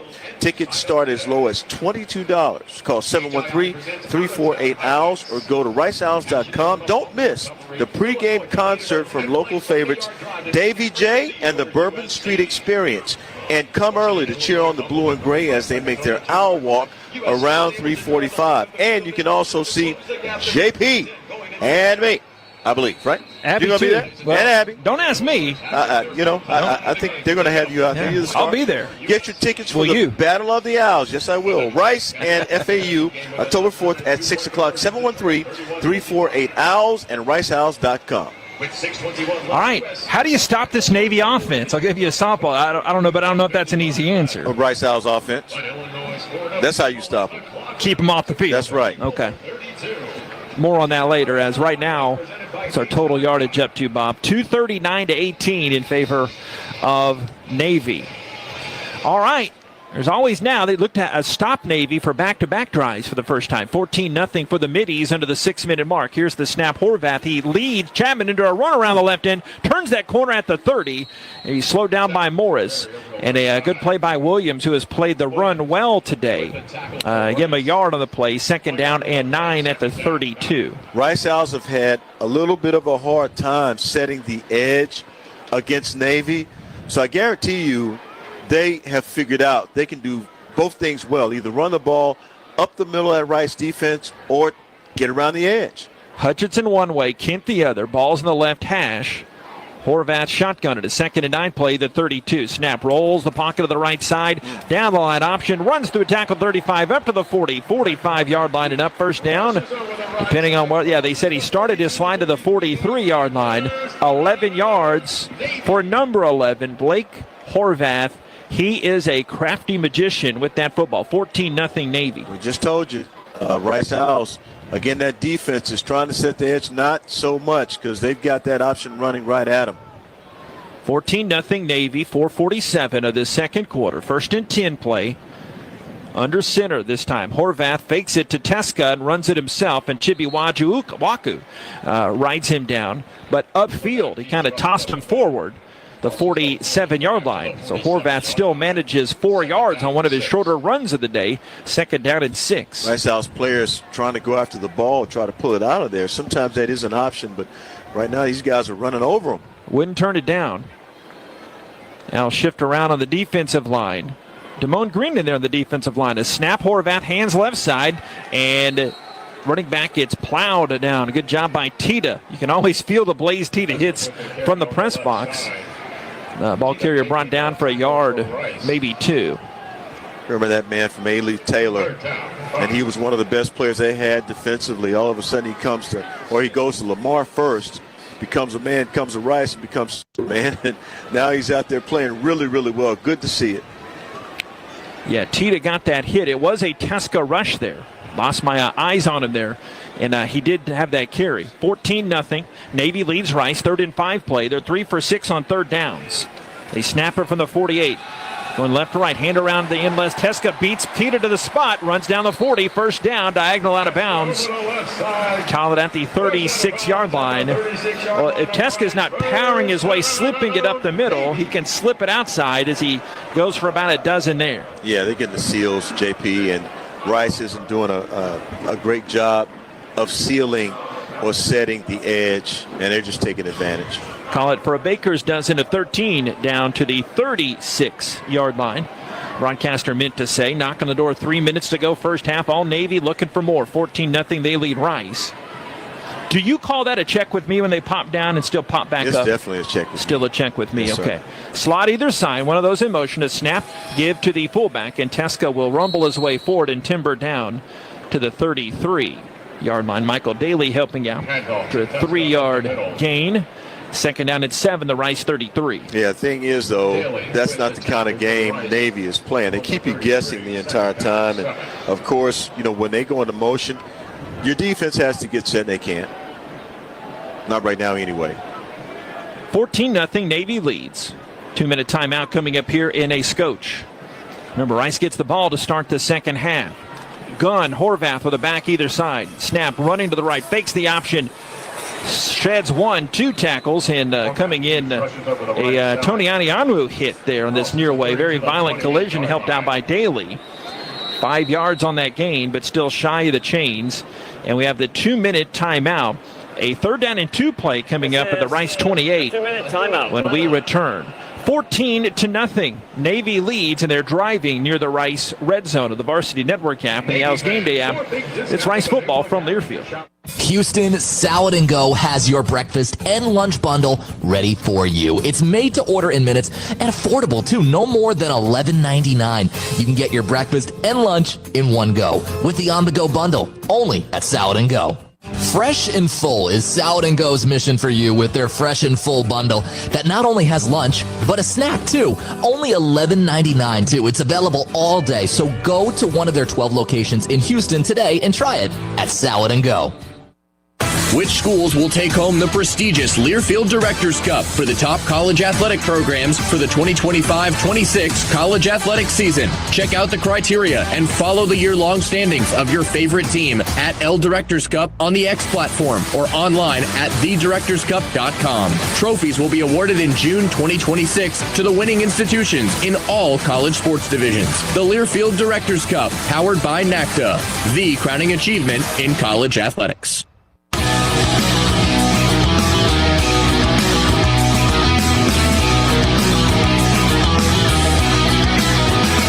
Your 2-minute timeout, 14-0 Navy, and the Midshipmen are driving. We're paying tribute to those in our family and friends that have been in the Navy or close to it in the Marine Corps. I have an uncle, Kenneth Crane. He received a commission as an ensign in the Navy on graduation day 1976 at the Naval Academy, and he served active duty in the Navy from 1976 until 1981 as a surface warfare officer, and then served in the reserves in the early 80s, and now he's in the honest profession, still an attorney there in the Georgetown and Navy area. And I have a late uncle, Gene, brother of Kenneth, that also was a Navy man as well in the Vietnam era. So just throughout the day, paying our respects and love to those around us that served, as you can't help but have that national pride when you come to a place like this. You know what? I just thought about someone who I know quite well who served in the Navy. He was a former roommate of mine, and he actually served, and his name is Joseph Rochelle. He actually served in the Navy. For some time, I have to get the years on that, but he did serve in the Navy. Showed me the pictures. I do remember that. Thanks to Johnny Royal listening in. Appreciate you. And everybody, you can reach out to us on social media at Rice Owls Voice, at Color Analyst, at Jason Metko. We're all here attempting to call the action here, the best of our God-given abilities. Navy 14 and Rice nothing. Navy driving 3rd and 2. They're 4 for 7 on the third downs. Teska is the back right behind Horvath, who squats under center. The snap, the turn, shows it to Teska. He takes it and plows forward, but the Owls stand up strong and force him back. He does not get the first down, at least I think, unless it's a friendly America's finest spot. He's about a yard short. 4th down and a yard at the Rice 27. You know they're going for it. I mean, they've been successful running it all day long. Why wouldn't they go for it? So we'll see exactly what they do. They're 1 for 1 today on 4th downs. That was their first touchdown, and they're 75% on the season, top 25 in the country. Here it is, 4th and 1. One back there, and Horvath now pops up. The wing is Heidenreich. 4th down, less than a yard. 80 seconds left, second quarter. Here's the snap. Handed to Heidenreich, running left in. Breaks through a tackler, but he can't get through that second wave. The Rice Owls hold up and a stop at the 29-yard line. Rice gets the football back after that 2-yard loss by Heidenreich. That is a huge play that time. Number 7. Bob, I'll tell you what, that was a great play by the Rice Owls defense. For the first time today, JP, we've seen them set the edge and actually get some pressure and able to bring the running back down. That was so good to see. Ty Morris and Marcus Williams helping out on that 4th down stop, among others. All right, could be a turn of the momentum, but only a minute 12 to do it. 14-0, Rice in a hole here. Out of the shotgun, Chase Jenkins, option pitch to the left side to Dickman, trying to run his way to the left end. Got bumped on the side, out of bounds. He might have gained a yard as that tackle came from Navy's corner, Philip Hamilton. He's a Fort Worth product, Centennial High School. 2nd down and 9 to 30. Yeah, they really need some good run plays here. I think this is where you got to take a shot down the field, JP, because they've been fairly predictable, has the offense, and Navy's been able to read it for the most part all day long. But the passing game, it's there for them, I think, to take advantage. You got the cover 2 shell over the top, 2nd and 9 to 30. 14-0, Rice down. Snap right to left, the Owls go. Hand off to Jackson, big alley, right side 40, up to the 45, and he stretches the ball forward, and a big gain for the Owls. The best of the day, a 16-yard rush for Q-Jack, Quentin Jackson. They go up tempo to the 45. They're trying to get in to go to field goal range at least. Snap, handoff, Jackson right in this time. Carves his way to the 50 into Navy territory. Another first down run for Q-Jack, as he will not be denied. Down to the 44 with 49 seconds left. 16 again for Jackson. I love the fact that he's running with passion now. You can see he's running with a little determination there, JP. This is huge. It's to the 44. 48 seconds left as they start the clock again. Remember, it stops under 2 minutes. The new rule change a couple years back. Snap play action. Jenkins comes back and he is sacked. He is sandwiched at midfield. And the clock stops as he met Matume. Calls their second charge, time out of the half. Landon Robinson, loss of 5 on the play. Rice, a wise timeout call there. They've got 1 remaining. Yeah, something happened with the drop back there, JP. Something with the execution of what should have been a quick drop back or a one-step drop and fire. And for some reason, there might have been a problem with the handoff. Really had to look at it on video, but something held Jenkins up, and he wanted to execute, could not. So 39 seconds left with a timeout. Obviously, you want 6 here, and the extra point 7, but you think you got to get to at least the 35-yard line for a legitimate go-to-field goal attempt here. So about 14, 15 yards. How's the wind down there, Jason Metko? Slight cross from right to left towards you, and it is blowing in the direction of the Rice offense moving towards that goal. Okay, keep that in mind. Twin receivers to the right. One of those Walker playing for the first time this season. Jackson the back, second down and long. Here's Jenkins back to pass. Hoisting it deep down the right sideline. Looking tall for Walker, incomplete inside the 15-yard line as he was running stride for stride with Ira Oniha from Silver Springs, Maryland up the road. One of 4 quadruplets. That story they're telling us before the game. He's from Nigeria. Absolutely. Very great story, too. But to talk about that play, that was an 8 route down the field on the fly route for the most part. And no way was going to catch that. A back shoulder throw would have sufficed quite possibly for a first down. Willow, the one receiver out to the left, right on top of that Navy logo. 3rd down and 15 for the 49. Snap, handoff to Jackson, running around the right end. He's been their best burst of offense this drive, and he struggles his way down for 9 yards down to the 40-yard line. 4th down and 6 for Rice. They got to have some fight somewhere, and you're finding it in the form of a 5'10", 170-pound running back. And a timeout comes, right? You can't take them in the halftime alleyway here in a moment. Stay tuned. We'll have a quick walk-off interview with Dunleavy Family Head football coach Scott Abel. Our halftime interview segment, we hear a recorded conversation I talked Navy pulls their first charge time out of the half. It was actually a Navy timeout, okay? They think they can get the ball back here. So Rice still has that. Yeah, Rice has 1 timeout left. And Navy has 2 timeouts left. But Jenny Volpe coming up. She was on the Rice Unfiltered podcast this week. And then Bob has a Rice Athletics update coming up here in a scotch as well. That's interesting because a couple of nights ago, I actually emceed an event over in NRG. And it was the Pro Football Players Retired Players Association. And 2 of her players were there. I'll tell you about that a little bit later. Wade Smith's daughters, right? Yep. How about that? 14-0. Navy leads Rice. 15 seconds left. 4th and 6. Rice at the Navy 40-yard line. Jenkins shotgun. Takes the snap.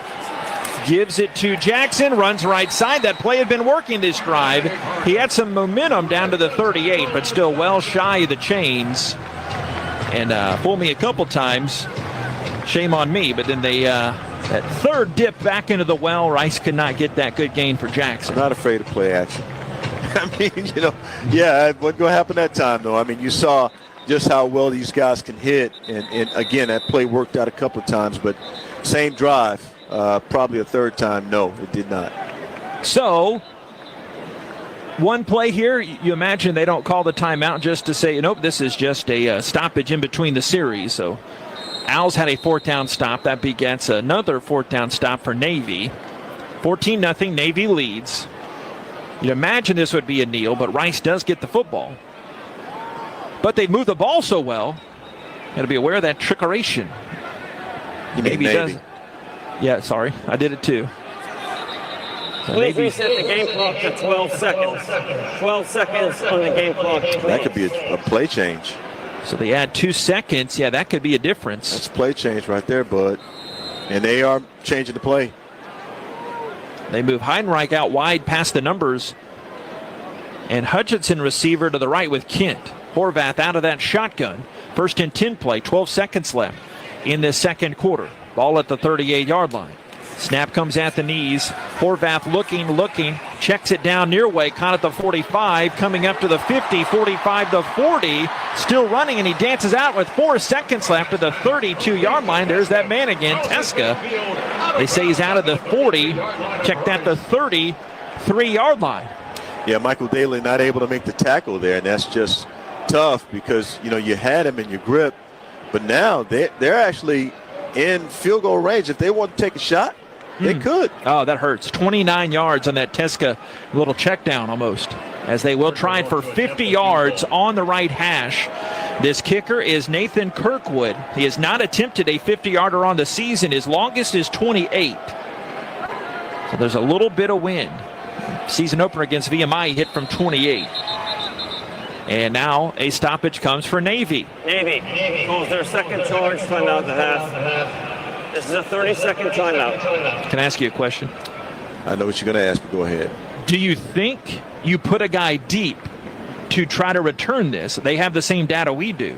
He hasn't attempted one close to this long on the season to try to return a little kick six action. It's not a bad idea, but I don't see him doing anything like that. Okay. Just throwing it out there. You got to try something different, though. I mean, that's a different way of thinking. You got to try something different because what you've been doing so far has not worked. Now, Navy has owned the first half. Rice needs to own the second half, but the first thing they have to do, because they get the ball when they come out, how do you put points on the board and keep your defense off the field? Yeah, I don't know much, but you might. All right, let's just see here. 4 seconds left, second quarter. Navy 14, Rice nothing. We'll hear from Coach Abel in a second. Holder is the quarterback, Horvath, and the deep snapper, Rain Fry. And now Rice uses the timeout. Their third and final charge. Okay, now let's see what they do here, JP, because they may be thinking of something that might work.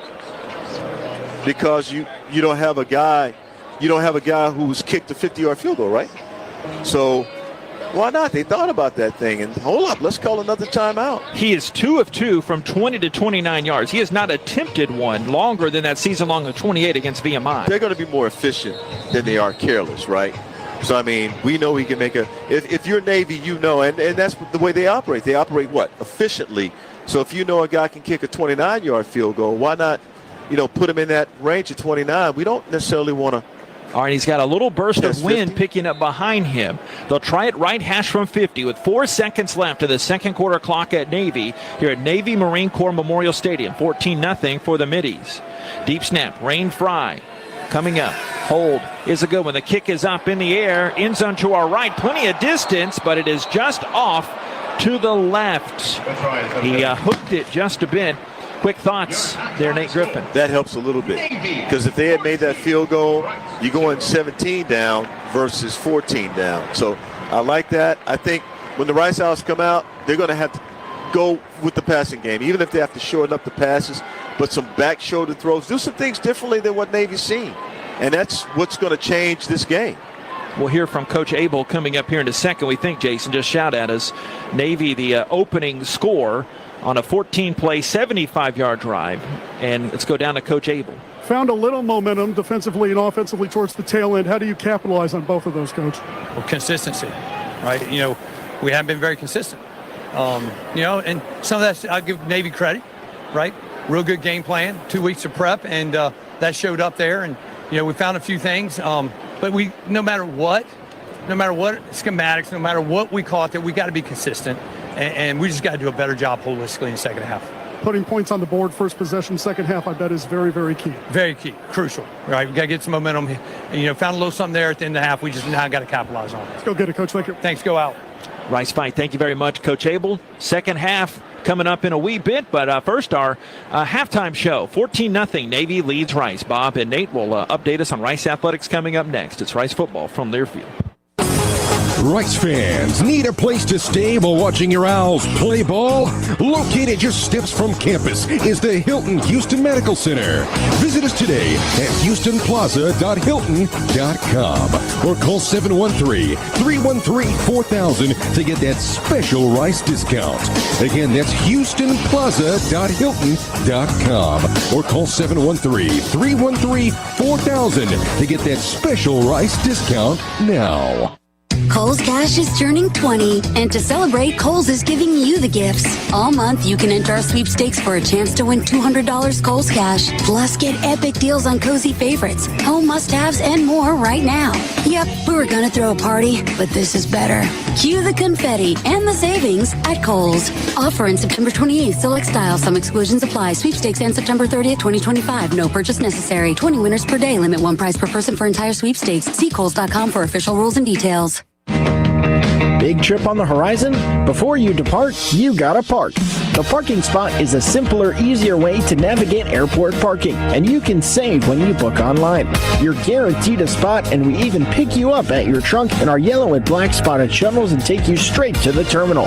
Parking and saving come full circle at The Parking Spot. The Parking Spot, proud sponsor of Rice University. Visit theparkingspot.com to reserve your spot today. Houston, Salad and Go has your breakfast and lunch bundle ready for you. It's made to order in minutes and affordable too, no more than $11.99. You can get your breakfast and lunch in one go with the on-the-go bundle only at Salad and Go. Fresh and Full is Salad and Go's mission for you with their Fresh and Full bundle that not only has lunch, but a snack too. Only $11.99 too. It's available all day, so go to one of their 12 locations in Houston today and try it at Salad and Go. On the Rice Sports Network from Learfield, welcome to halftime coverage. Coming up, scores from around the country, highlights, and stats from our first half.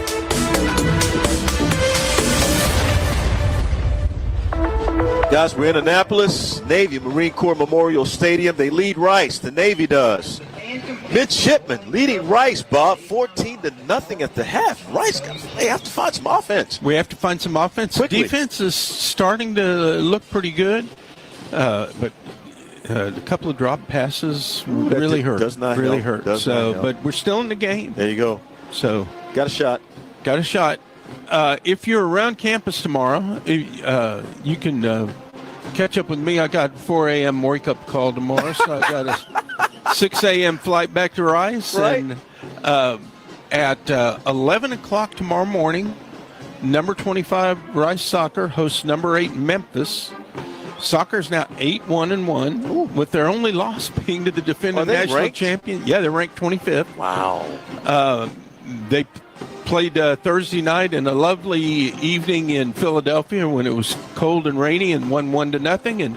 And back home tomorrow morning at 11 a.m. And then when you get finished with that, you can go over to Tudor and watch volleyball. They had a tough loss last night to Temple, but hosting Tulsa at 2 p.m. tomorrow. So a lot on campus tomorrow, and then soccer back in action on Thursday night. Going to be nice to get back home for football on Saturday against Florida Atlantic. It is. A lot coming up. When is volleyball playing? Volleyball's playing tomorrow against Tulsa. Okay. And then they're on the road against, I think they're at UAB on Thursday and then back home. So Okay. But a lot coming up. Tennis is in action.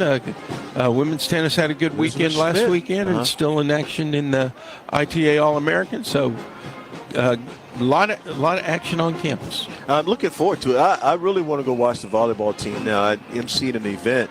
It was a Pro Football Players Retired Players Association event they had at NRG Thursday night. Saw Wade Smith. He was being honored. Met his daughters, who both play for Jenny Volpe. You know, I felt like, Wade comes to all the volleyball games. Of and course. I felt like asking him what it felt like to be the third best athlete in his family. His two Wait daughters. a minute, fourth. His wife is better than Yes, his wife is better. His two daughters are dynamite. Yes. And, the junior transfer back from Mississippi State, and then a freshman playing a lot, but playing great. So they're fun to watch. Always good to have you, Bob. Great to be here. Good trip. Now if we can come back and score a couple of touchdowns in the second half. Got to do it quickly. All right, guys, that's going to do it for the halftime show. We'll see you in a minute, but we got more coming. JP will be back in the booth in just a few minutes. Right now, Rice down to Navy, 14-0. And, of course, on the Varsity Network app and Owls Game Day, the score is 14-0 Navy. This is Rice Owls football from Learfield. Your health is personal, which is why your Houston Methodist primary care team takes the time to get to know you and your unique goals. Offering personalized healthcare at more than 40 locations throughout Greater Houston, with same-day clinics when you're sick and expert specialists when you need them. That's the difference between practicing medicine and leading it for you. Houston Methodist, leading medicine. Owl fans know where to stay when they come to Houston. The Courtyard by Marriott Rice University is their preferred choice, whether cheering on the team or kicking off their Rice experience during O Week. Just minutes from Rice Village and less than 2 miles to campus, we provide the right mix of convenience and accessibility. Coming in spring 2025, enjoy Michelin-starred dim sum excellence in our restaurant. Cheer for the Owls by raising a glass in the lounge and start the day right with breakfast in the bistro. Call 713-661-5669 to make a reservation and be sure to ask for the Rice University rate. We look forward to welcoming you. When you're on the move and looking for nonstop college sports action, get the Varsity Network app and take the game with you everywhere. Stream live play-by-play from schools across the country right from your phone, free. Catch hundreds of weekly podcasts, including shows from your favorite teams, all in one place. From football Saturdays to midweek hoops, it's your all-access pass to the college sports world. Whether it's game day or just your daily drive, the Varsity Network app has you covered. Download now and listen live for free on the Varsity Network app.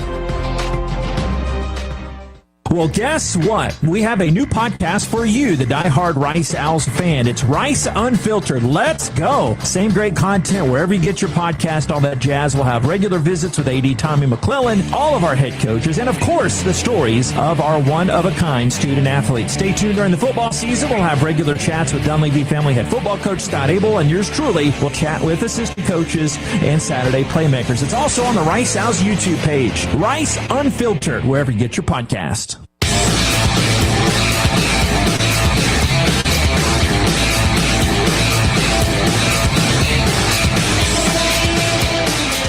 Welcome back on the Rice Owls halftime show. It was my pleasure to speak with 22nd year volleyball coach Jenny Volpe on the Rice Unfiltered podcast this week.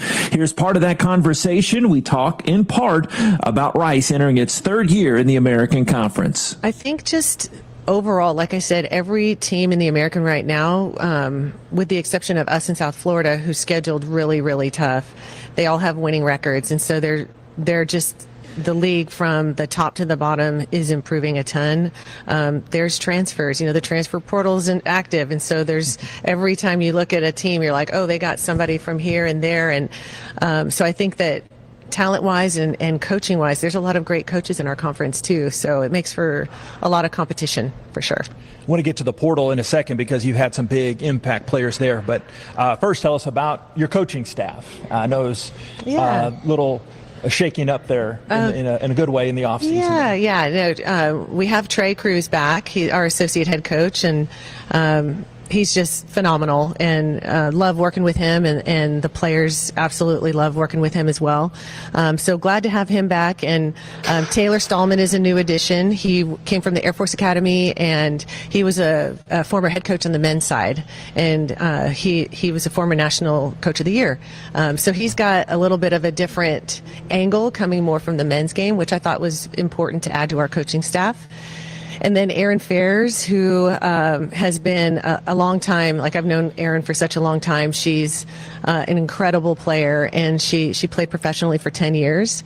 So she has a ton of experience there, and she's a Houstonian and worked my camps for years. And so I knew that as soon as she retired that I wanted to add her to the staff, and the timing just worked out perfect.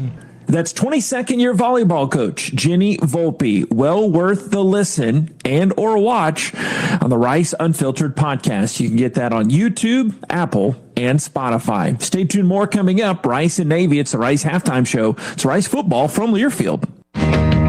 Big trip on the horizon? Before you depart, you gotta park. The parking spot is a simpler, easier way to navigate airport parking, and you can save when you book online. You're guaranteed a spot, and we even pick you up at your trunk in our yellow and black spotted shuttles and take you straight to the terminal. Parking and saving come full circle at The Parking Spot. The Parking Spot, proud sponsor of Rice University. Visit theparkingspot.com to reserve your spot today. Houston, Salad and Go has your breakfast and lunch bundle ready for you. It's made to order in minutes and affordable too, no more than $11.99. You can get your breakfast and lunch in one go with the on-the-go bundle only at Salad and Go. Fresh and Full is Salad and Go's mission for you with their Fresh and Full bundle that not only has lunch, but a snack too. Only $11.99 too. It's available all day, so go to one of their 12 locations in Houston today and try it at Salad and Go.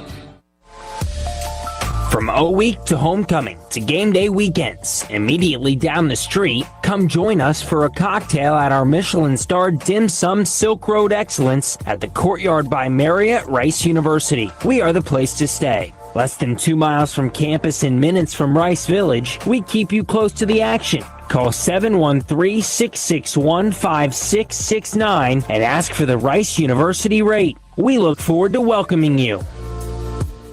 Owls fans, we want you out at our next home game. It's October 4th this coming Saturday against the FAU Owls. Kick time is at 6. We want you there. Tickets start as low as $22. You can call 713-348-OWLS or go to riceowls.com. Don't miss the pregame concert from local favorites, Davy J and the Bourbon Street Experience. And come early to cheer on the blue and gray as they make their owl walk a couple hours before kick. Nate, Abby, and I will be there at the tailgate getting you ready. Rice and FAU, come join us October 4th. Rice Fight. This copyrighted broadcast is an exclusive presentation of Learfield under the broadcasting rights granted by Rice University. Reuse of this presentation is prohibited without the express written consent of Rice and Learfield. Announcers are provided by Learfield and approved by Rice University. Glancing at some of the stats, the first, a big one, Navy 14 and Rice nothing here. The Rice halftime show.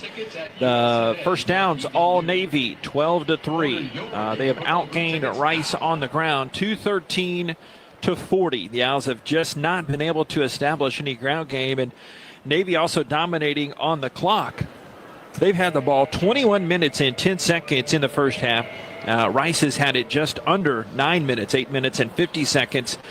Rice on its third down tries, only 1 of 6. Navy with some big plays. They haven't needed the 12 first downs they've gotten, but they're 4 of 8 on their third downs. They're 1 of 2 on their fourth downs. Their 1 fourth down conversion was their first touchdown, the 2-yard rush by Hutchinson. Little double handoff play, reverse around the right end. Navy on the game is dominating Rice on the yards per play as well, too. They've averaged just under 8 yards per play. Rice a little over 2 yards per play. But they've had 39 plays in the first half for 308 yards. Rice 22 plays and just 51 yards in the first half of action. Rice has not had a snap inside the red zone just yet, but Navy is 2 of 2 in the red zone opportunities. The hometown Midshipmen, some individual stats.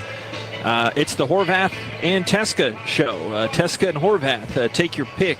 Either a 46 or 11 or 46. In this case, Teska, 8 carries for 95 yards, including a long of season long as well, 65 yards. He didn't score on that, but Horvath has 14 rushes, 66 yards, and a touchdown. He scored their most recent score. And Horvath passing 5 of 8 for 95 yards. And their leading receiver is also Teska. He had that 29-yarder that set them up for that field goal attempt that was wide. But Teska, 2 catches for 39 yards in the first half. Defensive side for Navy, 4 each for Pierce and Mark Anthony Parker in the first half of action. For the visitors from South Main, Chase Jenkins, 2 of 7 passing for just 11 yards. Quentin Jackson, 7 rushes for 35 yards. Most of that on the last drive where he really put his head down and the quick strike play. Usually you think in the passing game, but Jackson was moving down the field on his legs, but eventually got stopped on a 4th down conversion try. Dalen Alexander, only 3 rushes for 6 total yards. Receiving wise, good to have Braylon Walker his first action of the season. 4 targets, 2 catches for 11 yards. He did have a big drop there near midfield. Not sure if it would have led to a scoring play, but still good to see Braylon Walker, 81, back. And Alex Baqueta, you don't like saying his name so much, but 4 punts, a 45-yard average, and a long of 51 in that first half. And Andrew Alway and Marcus Williams pacing the Owls in tackles in the first half. They each have 8. Peyton Stevenson with 6. All right, second half coming up next, and Nate and I will look at the scoreboard as well. Navy 14, Rice nothing here at the half. The Varsity Network app and Owls Gameday app. It's Rice football from Learfield. I'm Chris Shoppa, owner of Shoppas. For 42 years, our family has been providing you the best John Deere products and services in the industry. One of the things I'm most proud of is when you come to Shoppas, you are buying more than a piece of equipment. It's a commitment from our Shoppas family to yours to support you after the sale and be there when you need us. So the next time you're in the market for a John Deere tractor, a gator, or a mower, come see us at Shoppas and experience what we call the Shoppas difference. Kohl's Cash is turning 20, and to celebrate, Kohl's is giving you the gifts. All month, you can enter our sweepstakes for a chance to win $200 Kohl's Cash. Plus, get epic deals on cozy favorites, home must-haves, and more right now. Yep, we were gonna throw a party, but this is better. Cue the confetti and the savings at Kohl's. Offer in September 28th. Select styles. Some exclusions apply. Sweepstakes and September 30th, 2025. No purchase necessary. 20 winners per day. Limit one prize per person for entire sweepstakes. See Kohls.com for official rules and details. Rice fans need a place to stay while watching your Owls play ball? Located just steps from campus is the Hilton Houston Medical Center. Visit us today at houstonplaza.hilton.com or call 713-313-4000 to get that special Rice discount. Again, that's houstonplaza.hilton.com or call 713-313-4000 to get that special Rice discount now. The passion. He's going to take it to the house. Dinner's cooking. Touchdown. The fury. There was flames on that ball. The speed. 35-40. There he goes. Down the sideline. Western College football. For the end zone. Got it for 6 points. You cannot hitch the wagon. Put the ponies in the bars. Back to the end zone. 30, 20. This is the College Football Bliss. Listen all season long on College Sports Now on the Varsity Network. I see the progression every single day. At practice, we're ready to work. We have high energy. But one thing we need to work on is just being consistent and finishing drives. I know it's really hard learning a new offense, but once we learn how to finish drives and being consistent, I think we'll be a really dangerous offense here. But I see improvement every single day. You know, people are willing to learn, and just like Coach mentioned, the next man up mentality. Everybody's from 1, 2s to 3s. Everybody's working, trying to improve in that craft. So I think we're improving every single day. That's Quentin Jackson, Owls' leading rusher, talking to the media at the podium this week. I wanted to play that because the same is true here. After 30 minutes of regulation, the Owls need some consistency running the football. A few scores across the American. It's a light weekend. How about North Texas? Salute to the guys up in Windy Denton. They win against South Alabama 36-22. First time North Texas has been 5-0 since 1959. They were not in the conference then. They were North Texas State then. Tulsa and Tulane knotted up 14 apiece in a good one there at Chapman Stadium in Tulsa Town. And FAU is home to Memphis. And Thursday night, the other half of this big rivalry, Army and Navy, or Navy-Army in this case, but it's Army. They fell to East Carolina 28-6. The defending conference champion Army Black Knights are down in the bottom of the standings at 0-2 inside league play. Top 25. So guess who's leading LSU with about 2:15 remaining in the second quarter, JP? It'll be Ole Miss. Ole Miss right now 10-7. They have a 10-7 lead. And LSU is ranked number 4 in the country, by the way. Texas A&M ranked number 9 in the country, leading Auburn at home 13-3. Ohio State 7, Washington 3, Indiana and Iowa are tied. Indiana, by the way, ranked number 11. That's in the third quarter. Tennessee at Mississippi State in the second quarter, 14-10. That's right. The Bulldogs leading the Volunteers. And you got Georgia Tech, final overtime, 30-29 over Wake Forest, JP, as we get ready for the second half here. Jackson and Thompson switch places as they think that Navy trying to kick away from Jackson. The kickoff man, Nathan Kirkwood, kicks it deep, and Jackson comes over and muffs it. Kicks it around, picks it up to the 15, the 20, makes something out of nothing, reaching backwards and across the 25 near that 27-yard line. Oh, that could have been a disaster. That 27 is noted, by the way. Yeah, no flag. But that 27 is noted because that was the number of the late great Joe Bellino, a fullback, the first Navy Heisman Trophy winner. They've got his 27 listed on both sides, and they have Roger Staubach. He won it in 1963. That's something very, very special. Really is. Yeah, that could have been, as they say, a disaster. They were switching last moment, right, and seemed to be kind of tussling for the football there as play is halted before the second half gets underway. What do we have here, Zebras?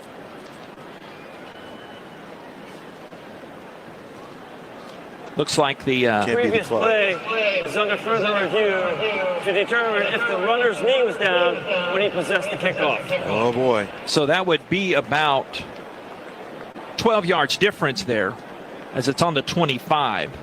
Yeah, they started tussling around the 13. But what's the mood, Jason, on the field right now for the Rice Owls? Not the best way you want to start. I mean, they just, both guys in the backfield, watching the replay here, see when Kuchek picks it up, it's around the 14-yard line, but it does not look like his left knee came down. And Scott Abel is perplexed by the officials reviewing this.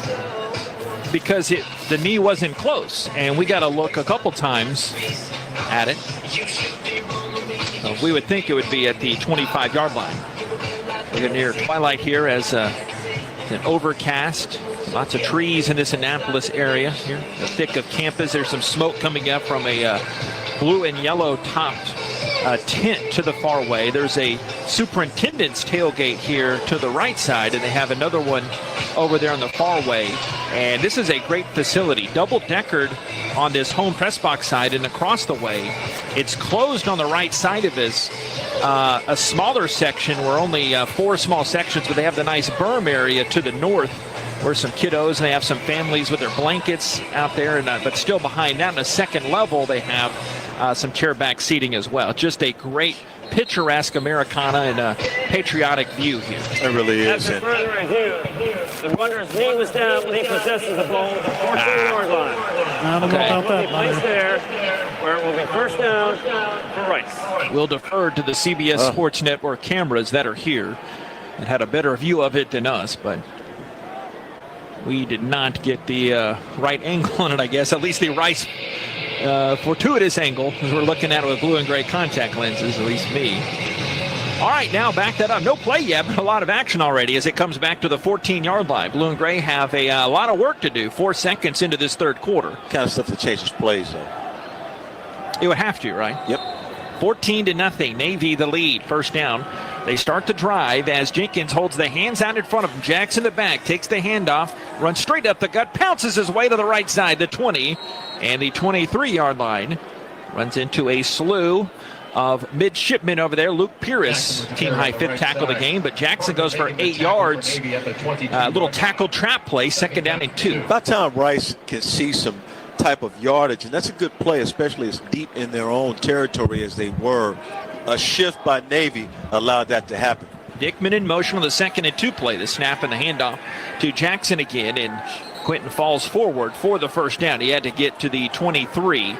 He got to the 26 with ease, 4 yards. And a Rice Owls first down, and the Road Whites blue headgear against the Navy-clad midshipmen, gold pants, gold headgear. First down and 10 to 26. Yeah, you see a couple of guys up there, and of course one of them is Nate Bledsoe doing a nice job of getting the push. Here's the snap, fake to Dickman, handoff to Jackson, but the play is halted. Prior to the snap, false start. Offense number 86. 5-yard penalty. Third down. And we are getting a word that CBS Sports Network had a camera head on that showed the knee on the ground as he picked up the ball. So I think we were looking as he was running upfield. Right. But a trusted source tells me. Yep. Favorable eyes always, sometimes are just favorable. That's all they are. And I not get my press pass to be objective, right? 14-0. Navy leads. Rice a 1st and 15 play the 21, and a handoff around the left end this time, and Jackson not going anywhere. As Midshipmen's cornerback Kenneth Hall comes up to play the run for a loss of 4 yards on that play. They have to go west or southward, not northward, and backs up second down and long play coming up to 16. That play had no hope at all, especially when you got your backside linebacker running from the backside to make the play, and that's exactly what happened. It'll be marked from the 17 left hash. Jenkins out of the shotgun on a 2nd 19 to 17. Al's snap, handoff, Turner around the right end and trying to dodge his way through traffic. He got hit low and bumped down by the safety, Seth English. English got the start last week. He's had a lot of reps early on in this half and this ball game. 1 for 6 now on third down as they come up. Third down, they got to get to Baltimore at Moe's Seafood for a first down.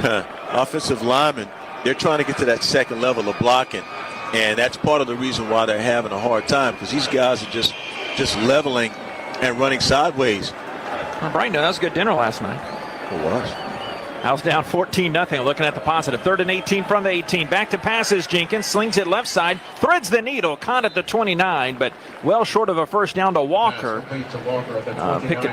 Pick a number. Seth English coming up in addition to Luke Pires there, but still ways from moving the chains. A 10-yard gain, though. Longest passing play of the day for Chase Jenkins so far. 4th down, they'll punt. Wasn't the start they wanted, and it started with the punt. Started with the kickoff, and unfortunately, that just changed everything for them. Chapman standing back at his own 35-yard line as Paqueta hits the right leg into the punt with the wind behind him. It spirals way back and behind Chapman over his left shoulder pad and takes a turn out of bounds near the 20. A rocket of 51 yards for Alex Paqueta. Thank you very much. His 6th of the season of 50 or more yards. 11:45 of the third. Timeout on the field. The score is Navy 14 and Rice nothing on the Varsity Network app and the Owls Gameday app. It's Rice football from Learfield. Porsche is proud to partner with Rice University, celebrating a shared commitment to excellence and innovation. As part of this exclusive partnership, Rice students, alumni, and staff are eligible for special incentives on new Porsche models, including the all-electric 2025 Macan. Plus, enjoy 3 years of complimentary maintenance with the purchase of any new vehicle. Visit today and show your Rice ID to take advantage. This offer is just for the Rice community. I'm Chris Shoppa, owner of Shoppas. For 42 years, our family has been providing you the best John Deere products and services in the industry. One of the things I'm most proud of is when you come to Shoppas, you are buying more than a piece of equipment. It's a commitment from our Shoppas family to yours to support you after the sale and be there when you need us. So the next time you're in the market for a John Deere tractor, a gator, or a mower, come see us at Shoppas and experience what we call the Shoppas difference.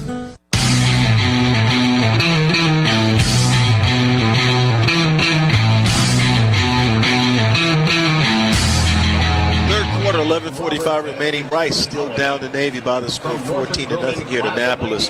Hey, Owls fans, we're thrilled to continue our relationship with a fantastic partner, Documation, proudly serving Texas for over 35 years. Whether it's IT, print, automation, or software-managed services, they deliver cutting-edge solutions that help businesses and organizations just like yours take flight. And now they're official partners of Rice Athletics. We're not just aiming for victory on the field, we're leading the way with our technology too. Let's show them some love. Owls, Documation. Go Rice. Go JP. 14-0 in favor of the wrong team in this case, Navy. We've been paying salute to different members of our respective families on the broadcast. Walter told me his dad, Bill, was in communications in Vietnam on the USS Estes. So thank you to Bill for his service and everyone like him. And Walter also told me he's got a nephew, Brody Staples, E4 MA3 on the USS America in San Diego. Nice. Grew up hunting.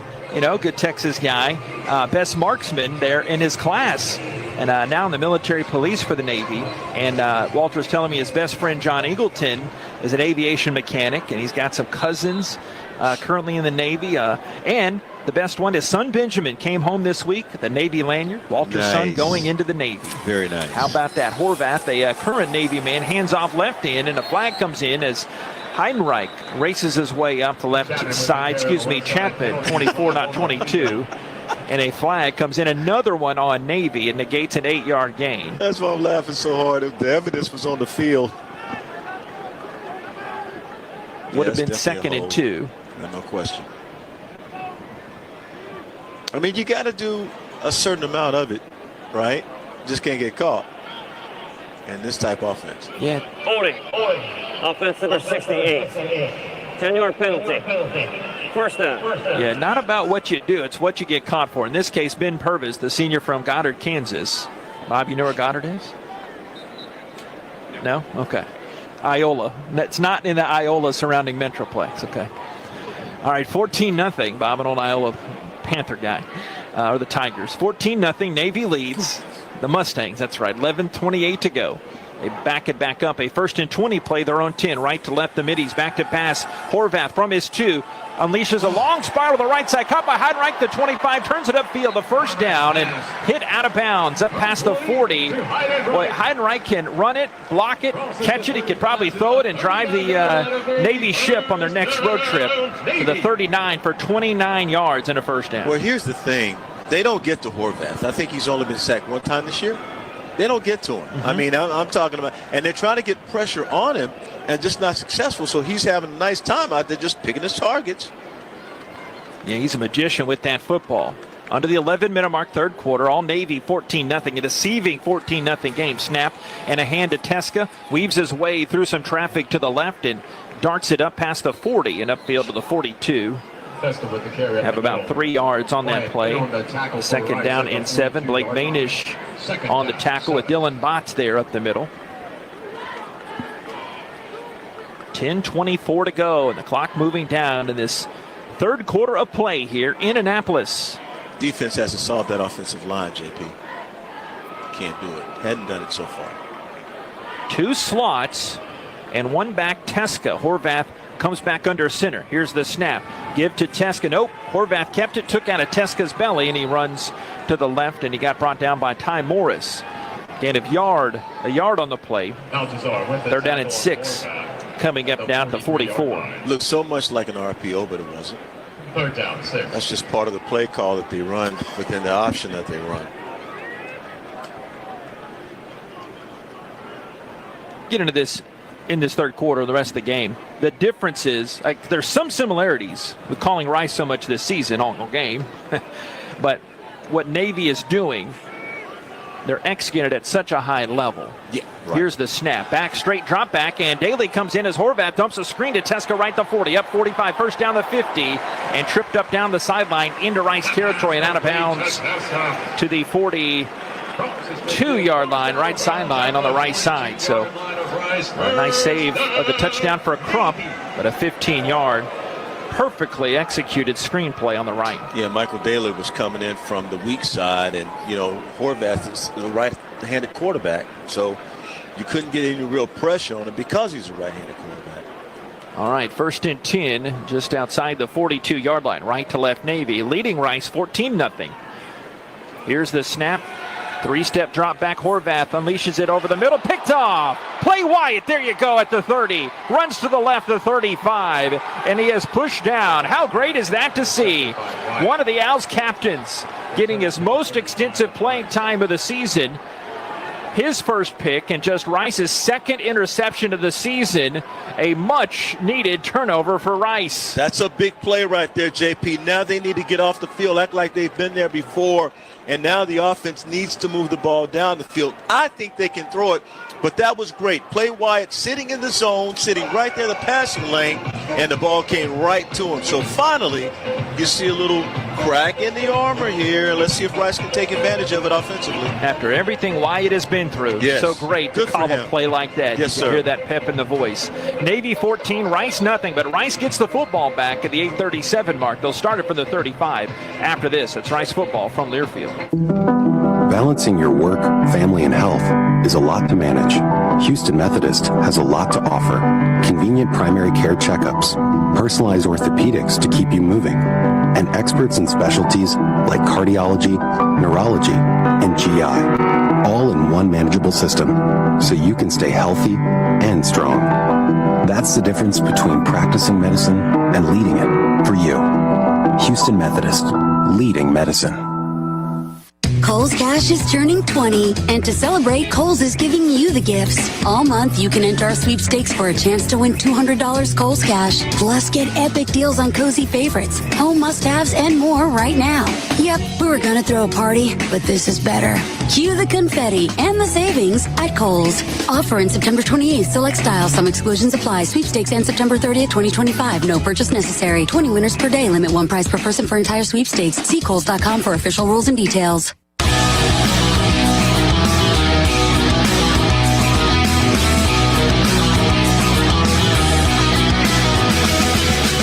2:37 to go, third quarter. Navy still leads Rice 14-0, but a pick by Play Wyatt, and the defense has celebrated.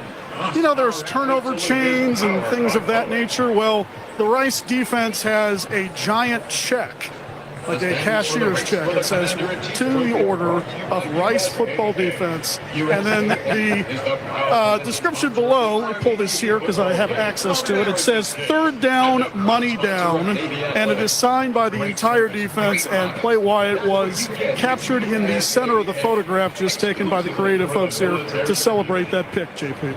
McKinney Boyd product in his 6th year playing football, goes down. The first game of last season was the returning leading tackler for the Owls.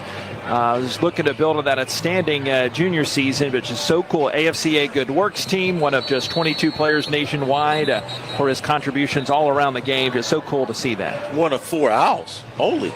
I mean, since the inception of the particular award, what was that, back in 2000 and, no, I'm sorry, 19 something.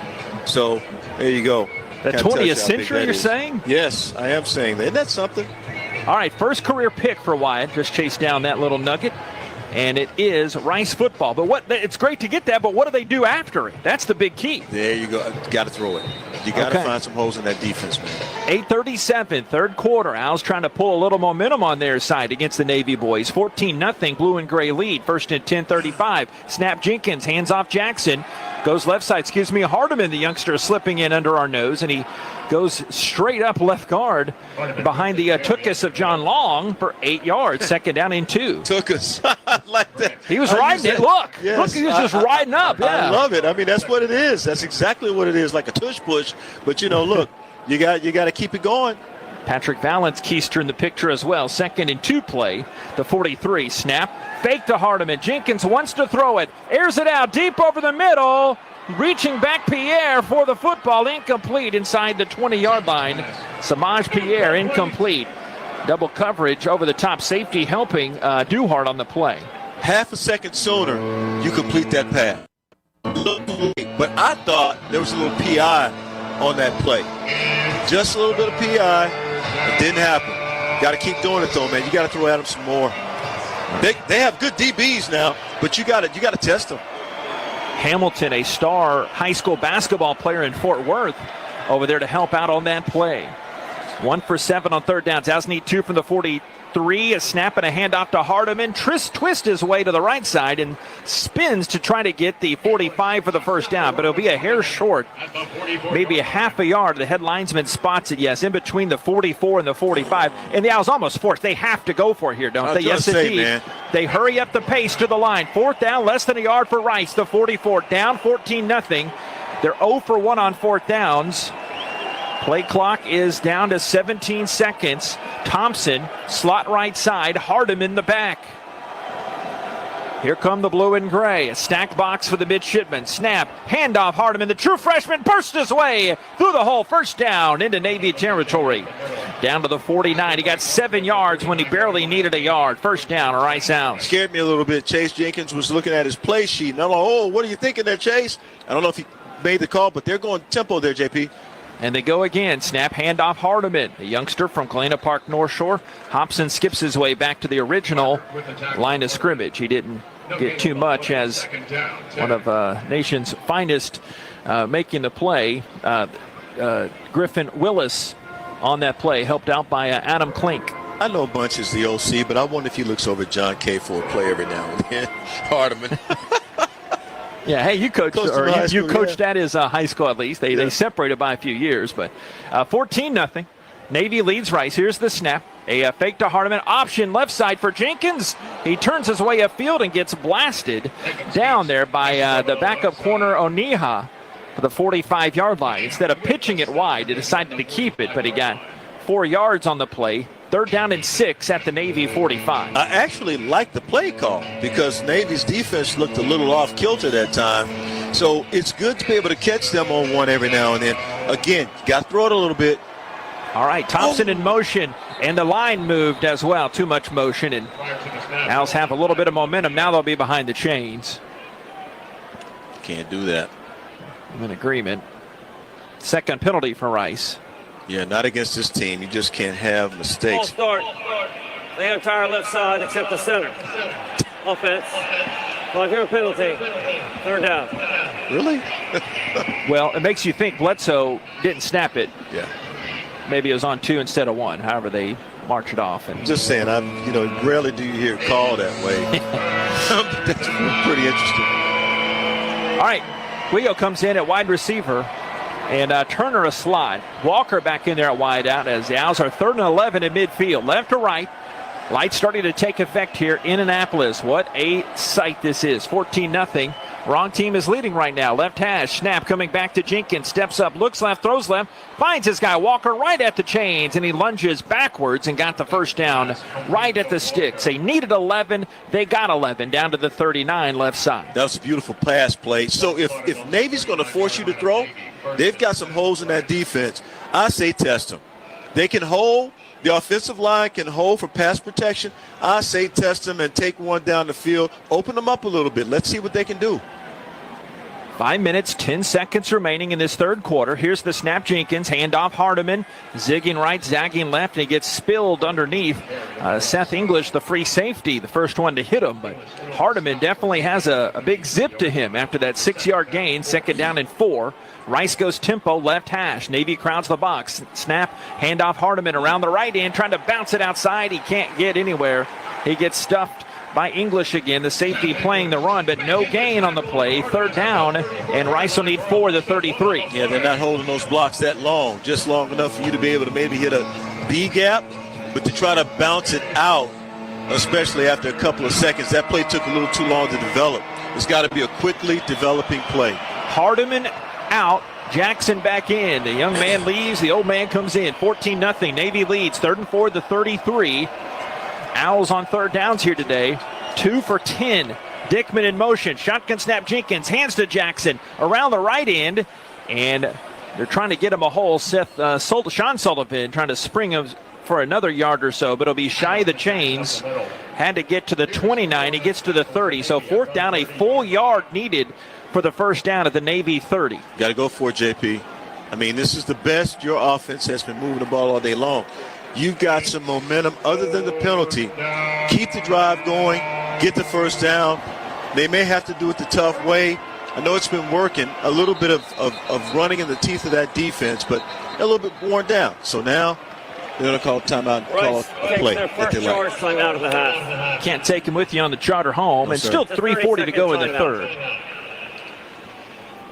And I can't think of a better time now than to put 6 on the board. You got to be able to do it now, because you're going to have to look at trying to get the defense to hold and tie the game up as you get into the fourth quarter. So now it's grabbing some momentum. It started with that turnover on the Wyatt interception, right, camping out in that zone defense, and since they have marched it downfield, but a 4th and 1 at the 30. Wanted to get this quick movement. We've been talking about those close to us in the Navy. Jason had some next-door neighbors. Father Steve Montag was here at the Naval Academy. His son Chris, last check, a lieutenant commander of the Flying Hornets. Did I get that right, Jason? Behind me in college, that would have been 2004. Wow, that's something. 14-0, Navy leads Rice. Rice football, 4th down, a true yard at the 30. Jenkins has Jackson by him. One receiver left is Dickman. Here's the snap. Handoff Jackson. Left guard. Surges for the first down. He got it. Ran right into Giuseppe Sessi from the Alamo City of San Antonio. First down to the 26. Jackson keeps it running after that 4-yard run. Backs are just hitting the hole. They're not waiting. And they want to keep that tempo, Nate. 1st and 10 at the Navy 26. And another handoff to Jackson. Runs his way right, and he drags a Navy defender for 1.5 yards or 2 more. And then stumbles back over Justin Ross, the corner. But still got a 4-yard gain. 2nd and 6 at around the 22. This is the way they wanted to run the ball in the first half. And so finally they found something. They're moving a little quicker. Quicker snap count does not hurt. Dickman, the slot outside to the left, and a tight end hand down to the left as well. Barnett snap handoff. Jackson clings his way left tackle, and he got a couple trying to get into that red zone. The Owls have not had a snap inside the red zone today. Stop coming up from Navy's outside linebacker, their star Jackson Campbell. Third down, they need about 4 at the Navy 20. Ball is centered in the middle of the field. Something about the rhythm of a snap count, too, when it's a little quicker. You can get a little bit more advantage, leverage against a team like Navy that is accustomed to moving so fast all the time and setting the edge. This might be a good play here, JP. Owls only 2 of 10 on third downs today. They need 4 from the Navy 20. Motion comes. Well, not ideal. Goes against Rice. Full start. Offense number 76. 5-yard penalty. Third down. They're ready to go right now. That's part of the problem. Snap count is everything in a game like this. Can't be on 2. It can't be on 3. It's got to be on 1. Snap, we got to go.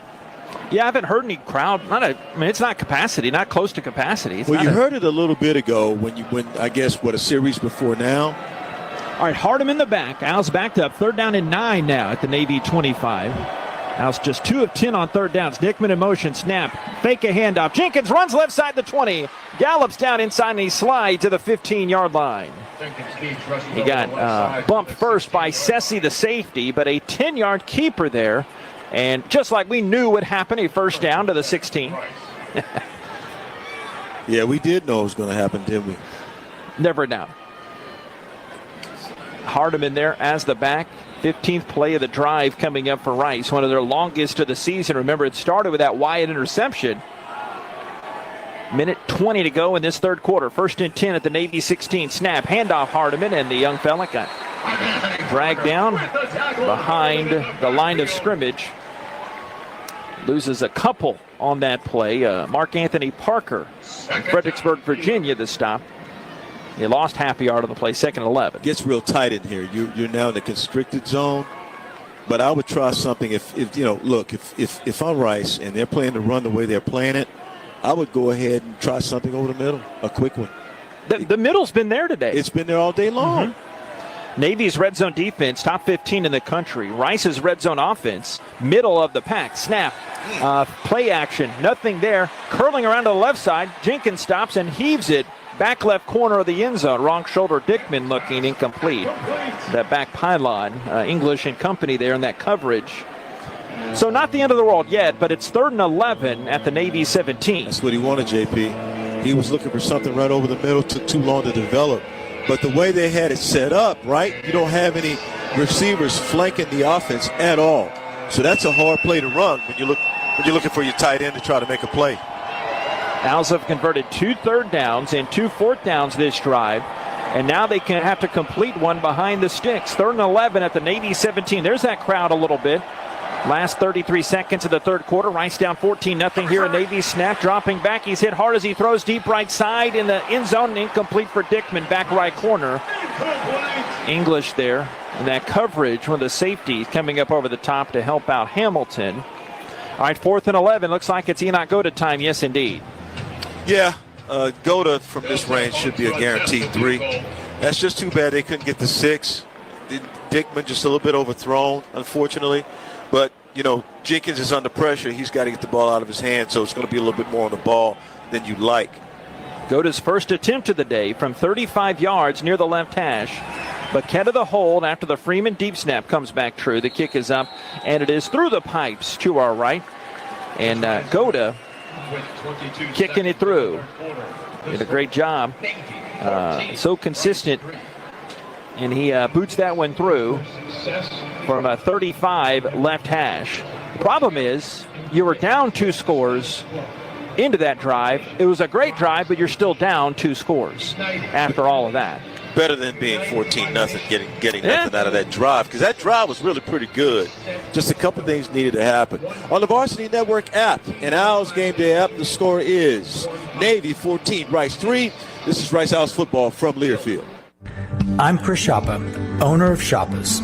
For 42 years, our family has been providing you the best John Deere products and services in the industry.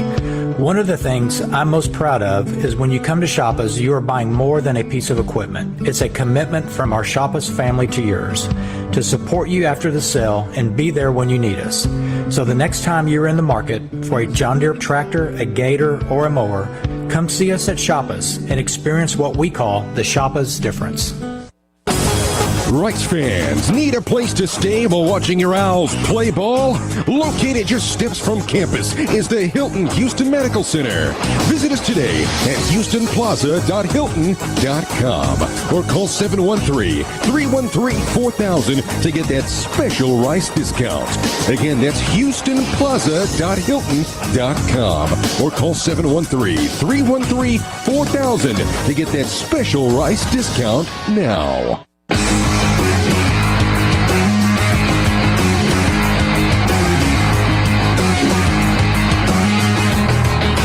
Got a different score on the scoreboard now. Rice is only down by 11, 14-3, 22 seconds remaining in the third quarter.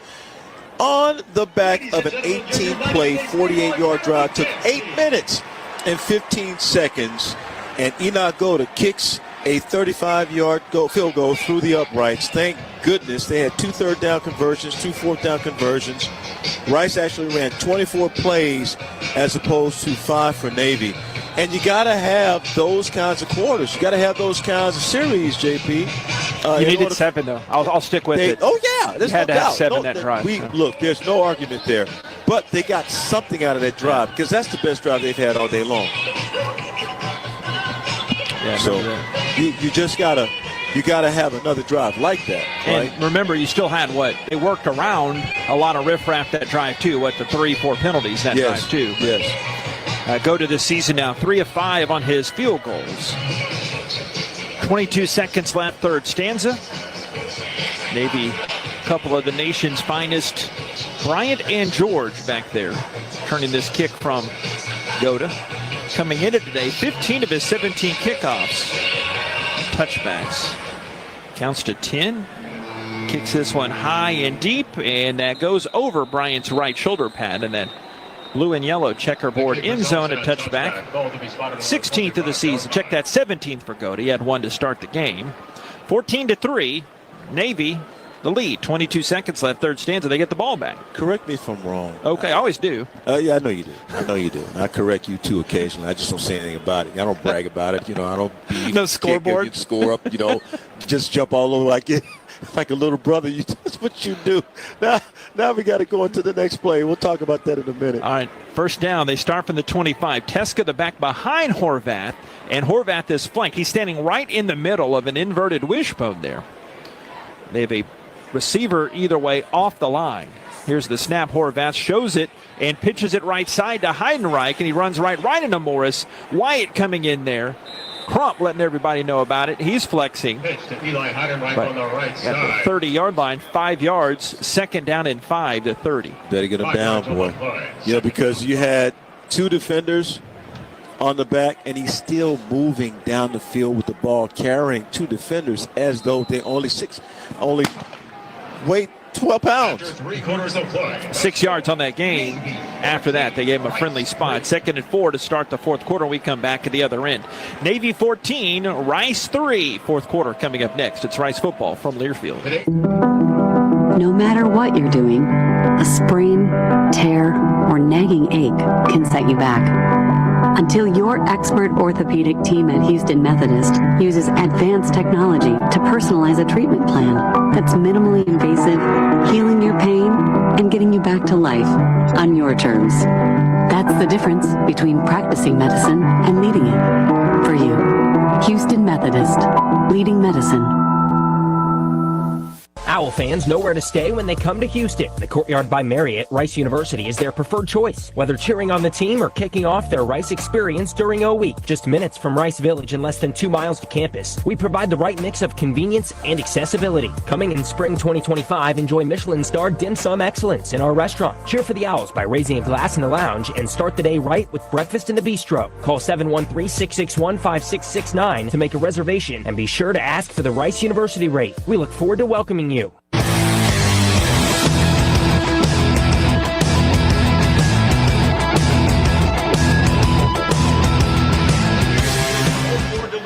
asset. 14-3, Navy leads Rice as we're about to start this fourth quarter. Don't miss our new Rice Unfiltered podcast. This week we heard from Coach Abel and Owl's 22nd year volleyball coach, Jenny Volpe. Coach Abel, a side note, goes into depth about the recent elimination. We talked in depth about the spring portal window and Coach Bowlby sizing up some of new players, young and old, but I'll have regular visits with AD Tommy McClellan, other Owls coaches. New episodes drop early Wednesday mornings.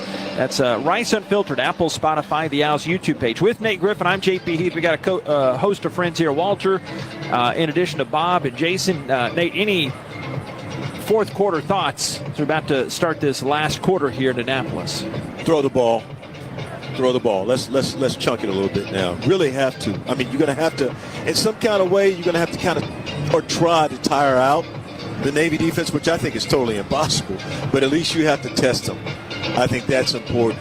Go to keep kicking the ball away from guys who can possibly return it. He's really grown in his game. I remember as a freshman, he was, trying to get there and finally got there. Great player out there at Decaney High School. But looking at what they're doing right now, what Rice has done so far, they found some chinks in the armor. Right now, can they execute to take advantage? And part of that is being able to find an open receiver. Boy, if they can mix up the run and the pass, now you got Navy on their heels, and that's where you want them. And you can score some quick points by doing that, too. All right, here's a look at some of the stats, or a listen in this case. Navy 362 yards, Rice 129. Navy gashing the Owls, 224 rushing yards on the game. The most the Owls have given up was the 204 against Houston before today. So Navy a season-high rushing against Rice for a Rice opponent. All right, starting this fourth quarter, Horvath has Teska to his right.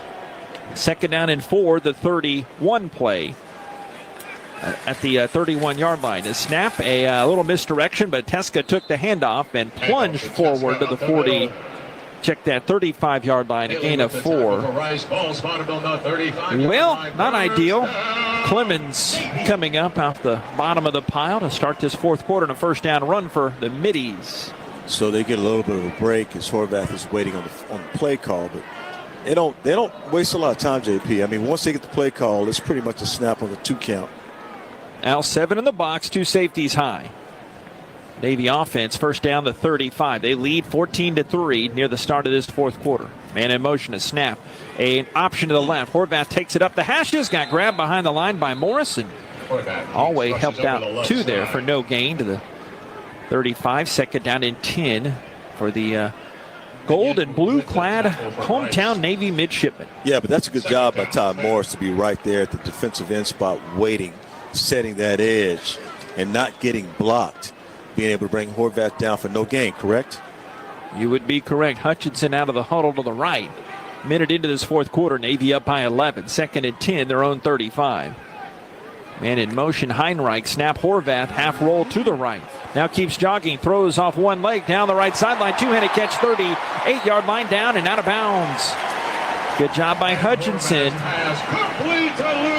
He beat Jarek Harper. Peyton Stevenson down to the 31-yard line. 34 yards down this right sideline. Yeah, that's a tough situation right there. You were hoping for help, but the boundary was your help. Right hash, Navy driving first down to the Rice 31. Leading Rice 14-3. Here's the snap, handoff Teska.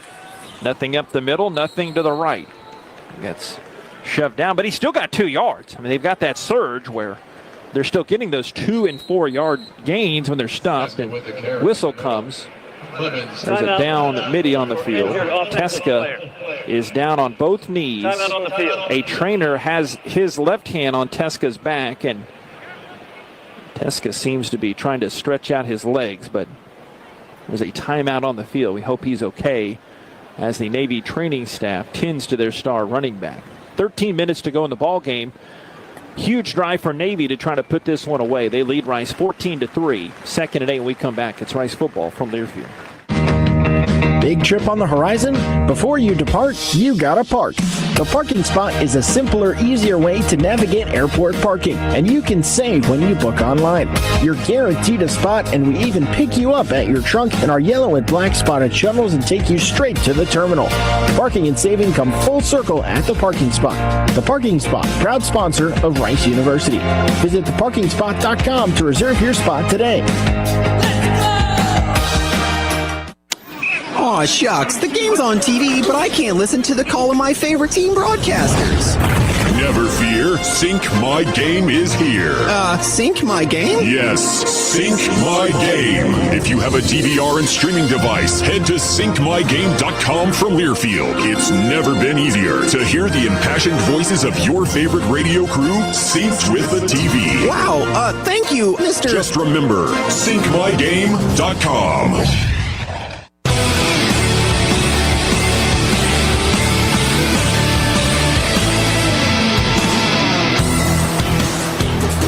13 minutes to go, fourth quarter from Navy Marine Corps Memorial Stadium at Annapolis. The United States Naval Academy 14, your Rice Owls 3. Jason Metko on the sideline. Big game, and I do mean big game tomorrow for the Rice soccer team. The 25th ranked team in the country will welcome the 11th ranked Memphis Tigers.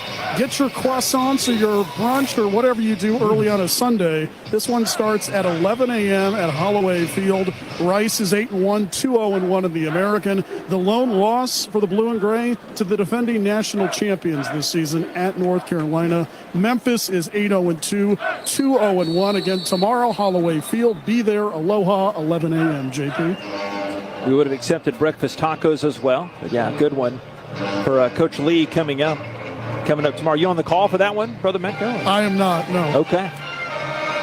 So the B team, not the A team. I'm not saying that. No, I'm just joking. We love all of our announcers. I'm partial to Jason, though.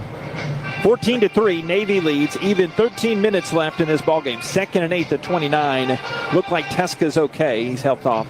Well, that's good, but can you stop this offense right now? Can you make a play? A few times they have, but they never put it all together. Yep. On the right side. All right, 2nd and 8 to 29. 14-3, Navy lead. Snap, Horvath fakes the pitch left side, comes back to the right. Daly trying to chase at him near the sideline, and it's flicked out of bounds in front of Kerry Crump of Rice.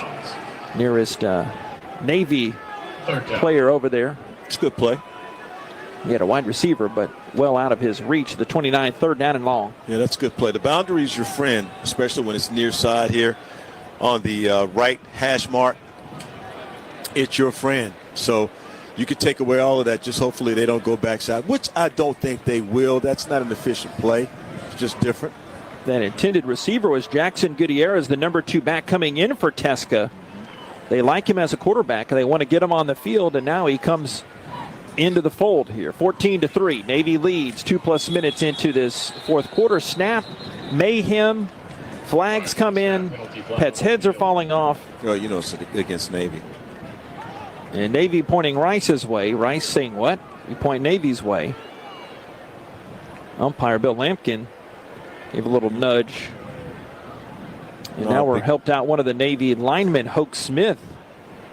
Number 79 trying to do some refereeing down there. Too big, fella. You stay at guard, sir. That's right. All right, now Smith, the aforementioned right guard, saying it's against Rice, an offsides call. But the officials are taking their grand old time getting to this one. Well, so it'd be a 3rd and 3 is what it would be if it indeed is against Rice, but we don't know yet. How many times has Rice gotten called for an offsides? Not today. At all. All right, let's go. Full start. Thank you. Okay, there you go. Thank you. Well, your Thank penalty. you. 3rd down. Get away from me. Guilty party, always pointing at everybody else. Kind of like you, JP. You're the little brother. You always want to point at me. Little rascal, huh? Yeah. It was on Smith. He's trying to play him. No, he did it. He did it. No, he did it. You did it. All right, 3rd down. They need 13 now on their 34-yard line of Rice. All right.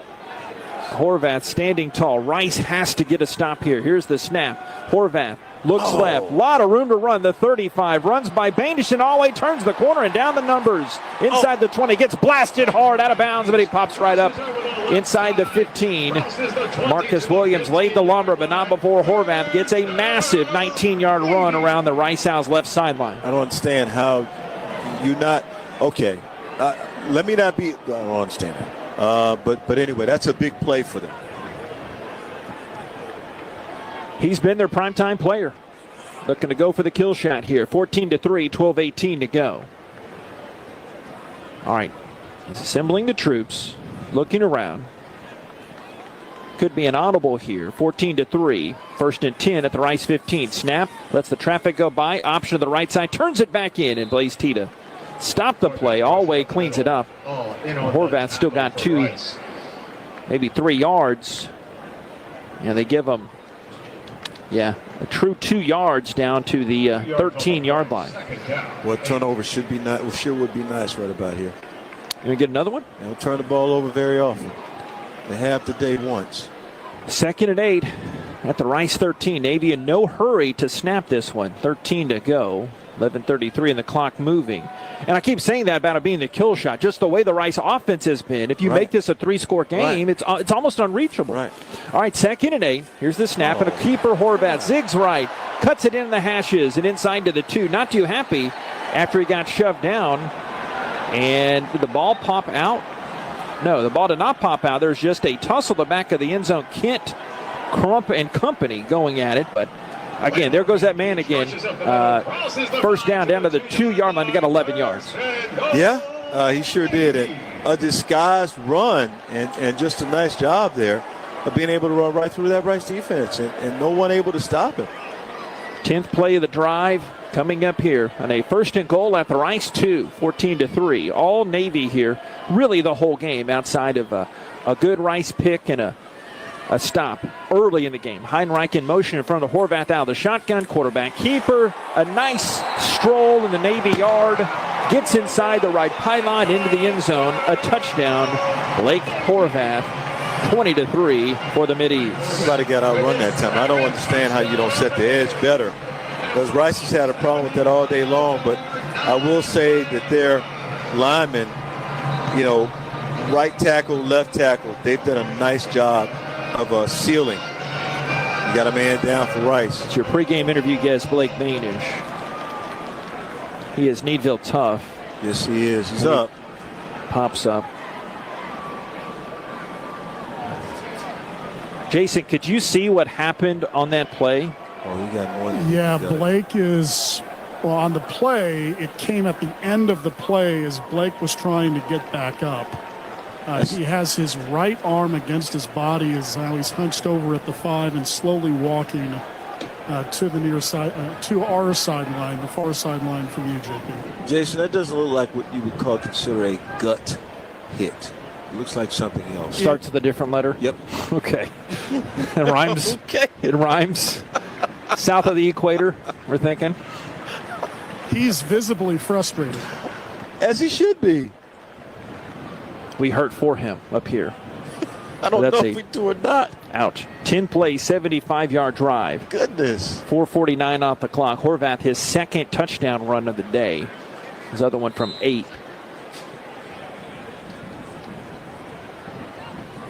By land and air, they have done it today. 10:33 of the 4th, and Navy trying to put this one out of reach. Extra point try coming up, and it is good for Kirkwood. 21-3, 10:33 of this ball game. All Navy on the Varsity Network app, the Owls Gameday app. It's Rice football from Learfield. Every great team has a game plan. What's your game plan for retirement? Join us in person for a 2-night comprehensive retirement planning university course. It's interactive, instructor-led, and covers what you need to know when it comes to retirement planning, taxes, income strategies, common mistakes, and more. If retirement is the next play for you, this class sets the formation. Reserve your seat at retirementplanninguniversity.com. That's retirementplanninguniversity.com. Retirement Planning University is a nonprofit and not an accredited university. See website for disclosures. Go Owls! The passion. He's going to take it to the house. Dinner's cooking. Touchdown. The fury. There was flames on that ball. The speed. 35-40. There he goes. Down the sideline. Western College football. For the end zone. Got it for 6 points. You can unhitch the wagon. Put the ponies in the bars. Back to the end zone. 30, 20. This is the College Football Blitz. Listen all season long on College Sports Now on the Varsity Network.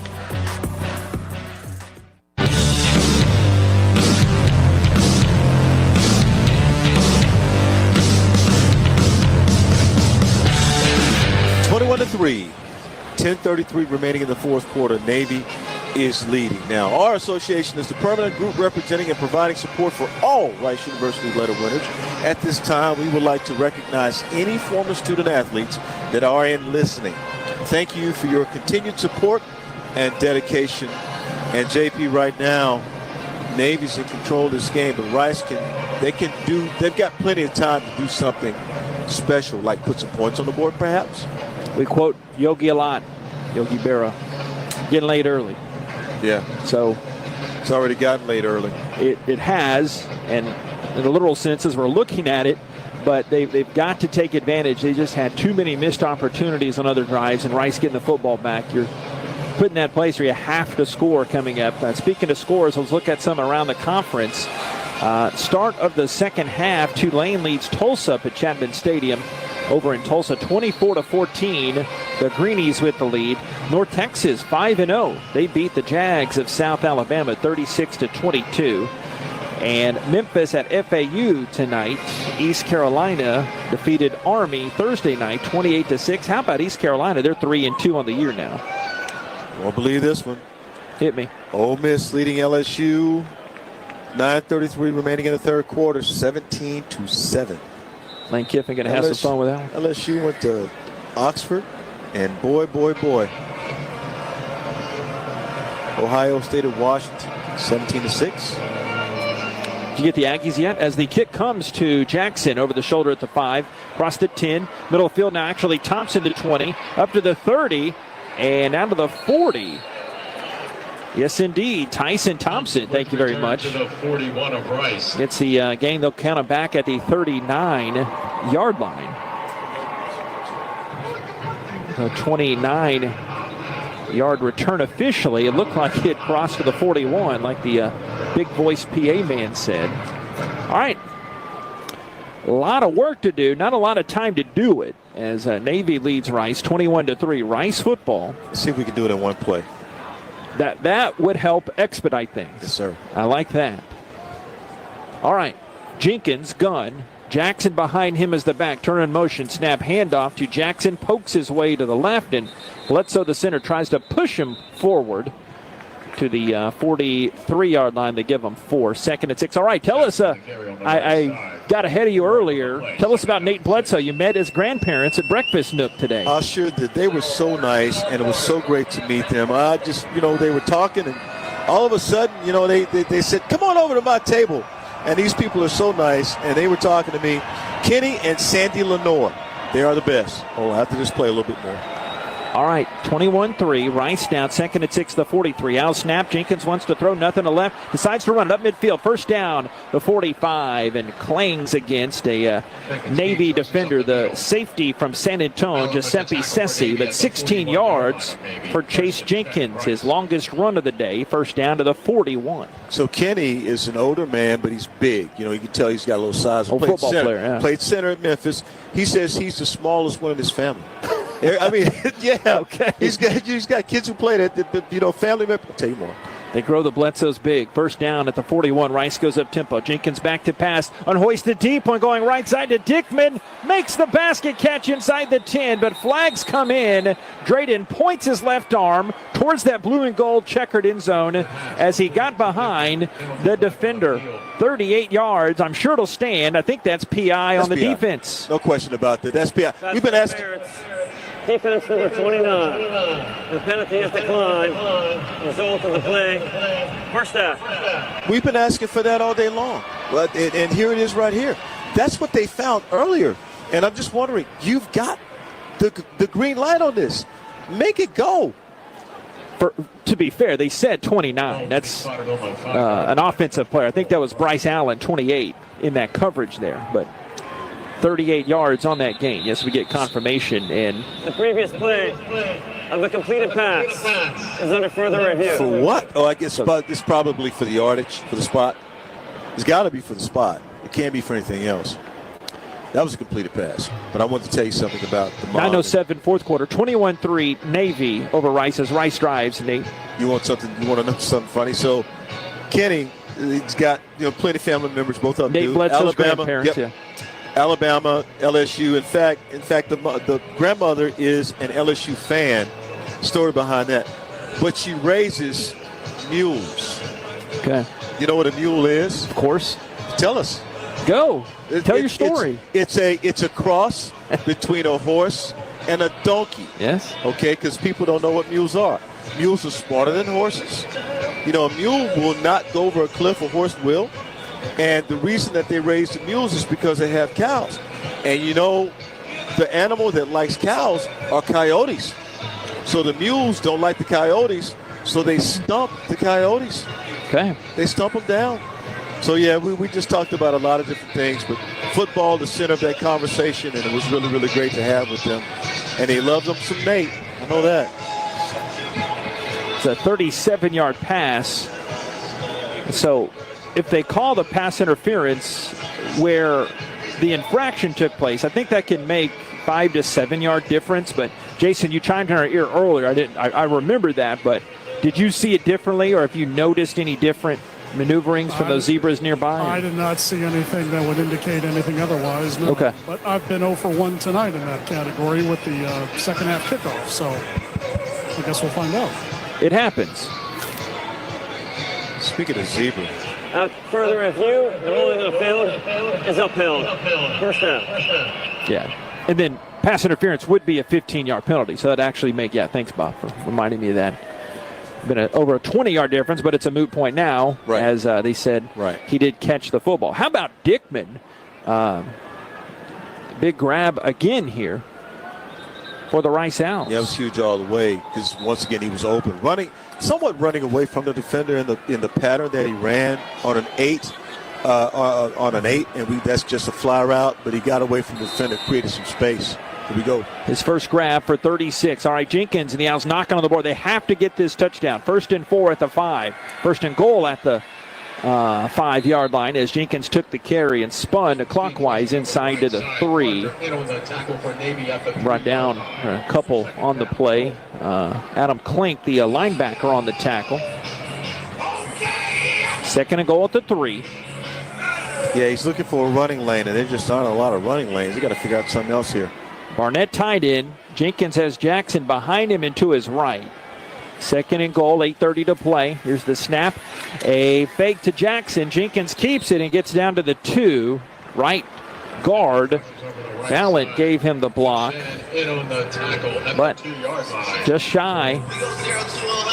Again, that tackle from Klink from Tabernacle, New Jersey.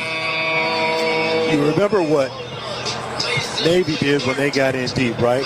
On, 4th down? They ran a double reverse.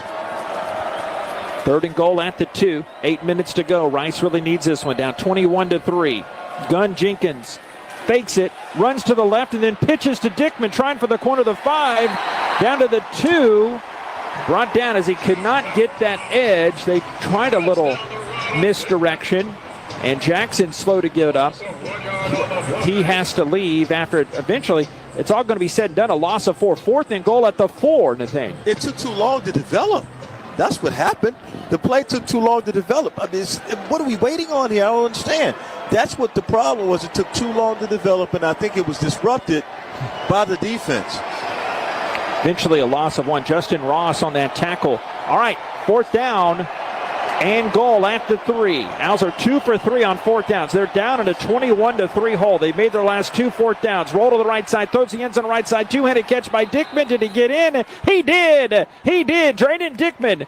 Touchdown, Rice Owls. Fly, Owls fly from 3 yards out. Rice not giving up, 21-9. You still got a shot. You still have a shot, but boy, that was close. They cut that one really, really close because you had a defender all over or coming right at Jenkins' feet, and certainly he was able to make a good throw. On the field is a touchdown. That play is under further review. No need. Got it over. Got to get the game to 3 hours, so they need some reviews to fill the time, apparently. Is that what it is? I got all kinds of sports conspiracies. Don't get me started. Oh, my God. No. But he was right at, and it's a 4th down play, so this could be a change of possession, not to take it too lightly. I know that's more down on the this would be the northerly edge from you, Jason, and now we do get to look at it, the northernmost camera. He got it over. Lunging forward with the football. Yeah, it's over. But did he have possession when he crossed it? As the ball might have been coming out as he was reaching towards the pylon when the pylon popped up. He hung on to the football. It would have come out of his hands had it not.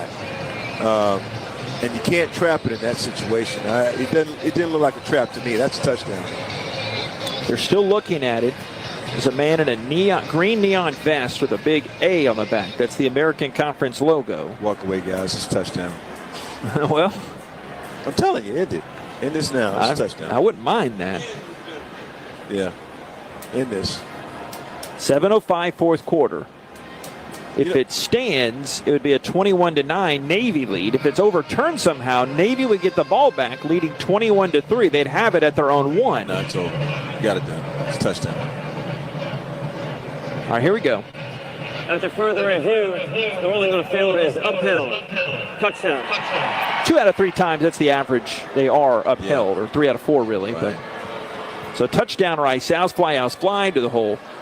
Play call again. We don't have to, but it was a Dickman touchdown catch. His second TD in as many weeks, his third career TD grab. Dickman is really starting to come on and develop as one of the premier receivers in this offense. And that's what you need. You need a guy who can catch the ball, especially when you can't run the ball down the field. Doing a nice job. Capped a 7-play drive. Go to coming on for the PAT. The Baqueta hold. The kick is up. Uprights to our left and through. All right, 21-10. So still a 2-score game, but it's not nothing, Nate. 7:04 to go. A timeout on the field on the Varsity Network app. The Owls Gameday app score is Navy 21, Rice 10. This is Rice Owls football from Learfield. Rice fans need a place to stay while watching your Owls play ball? Located just steps from campus is the Hilton Houston Medical Center.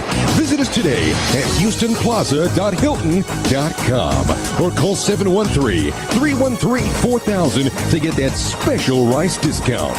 Again, that's houstonplaza.hilton.com or call 713-313-4000 to get that special Rice discount now.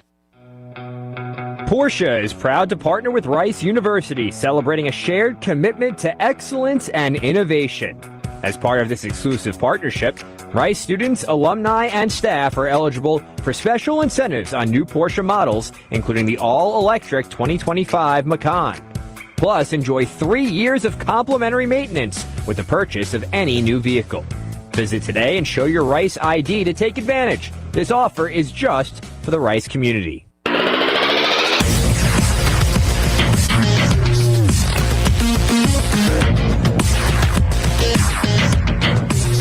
Have a different score on the scoreboard now. 7:05 remaining in the fourth quarter here at the Navy Marine Corps Memorial Stadium in Annapolis. And now Rice is only down by 11 points, 21-10.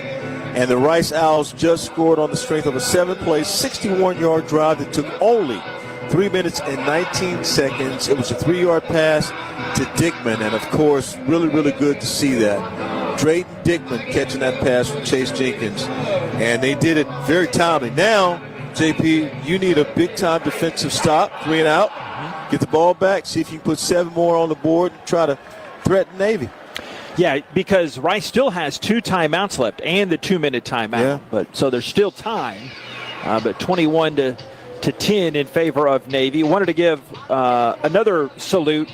Many Rice stories with Navy connections. We've gotten to a few close to the broadcast, but our comms guy, Ronnie, he enlisted in the Marines at the tail end of Vietnam. Wow. And he retired a Marine Sergeant E5, but he said he did a lot of work on Navy bases and he got into comms. That's how he segued into some work. He's in commercial real estate now down south of Houston, but 70 years young and proud Marine, but he did a lot of service with the Navy. He was telling us about that. But Ronnie is a breath of fresh air up here in the press box, especially on road trips. We see the most of. And a Mississippi guy. There you go. Got one good Mississippi guy here.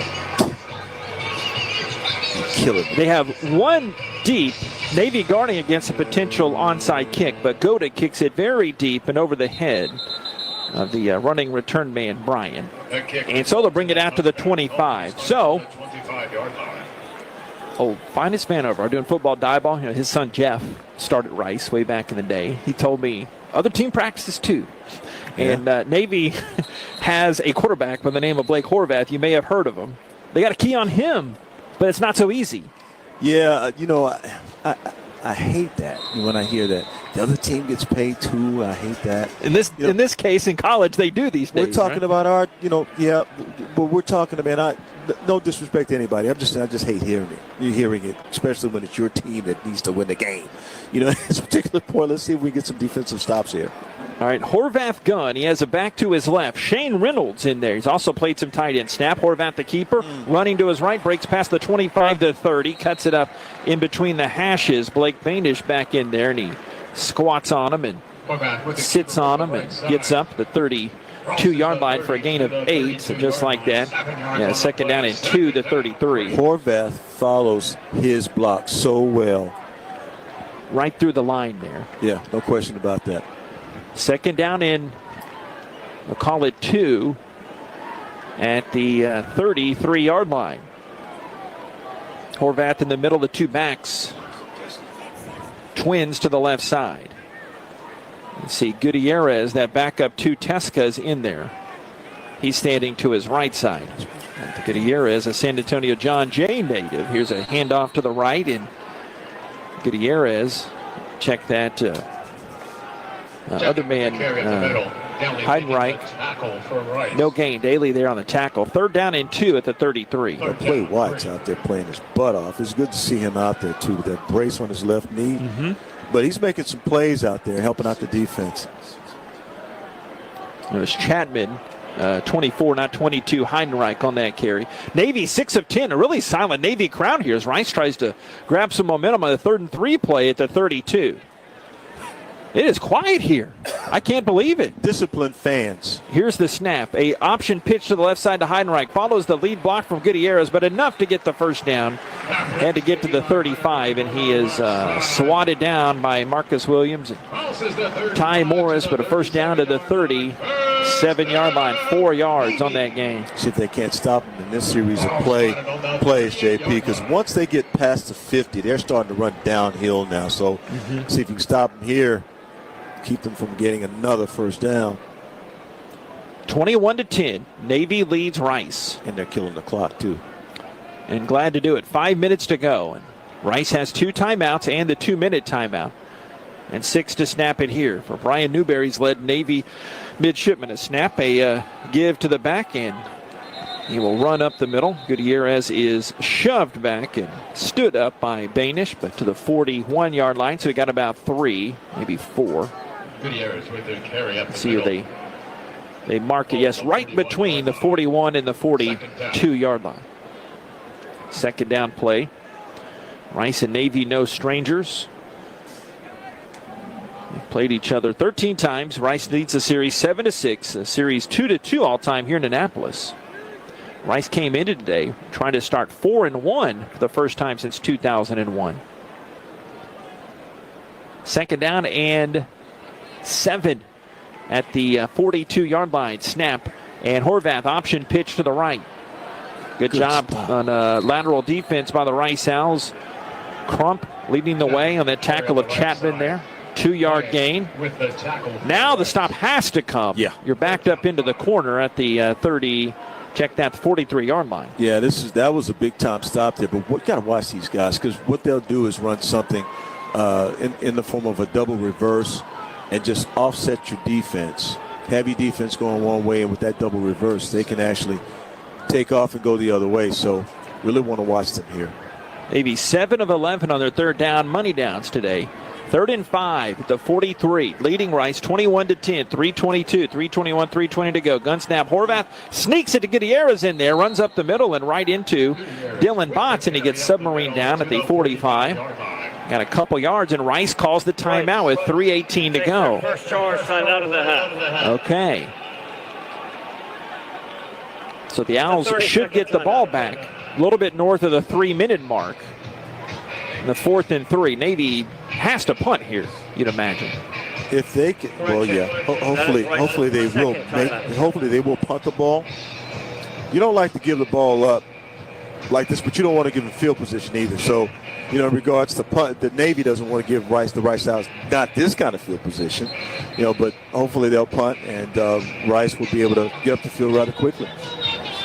Yeah, Navy started the season 3-0 back-to-back years, first time since the 16 and 17 seasons. Remember, Navy came in before last year's game. Rice won that one 24-10.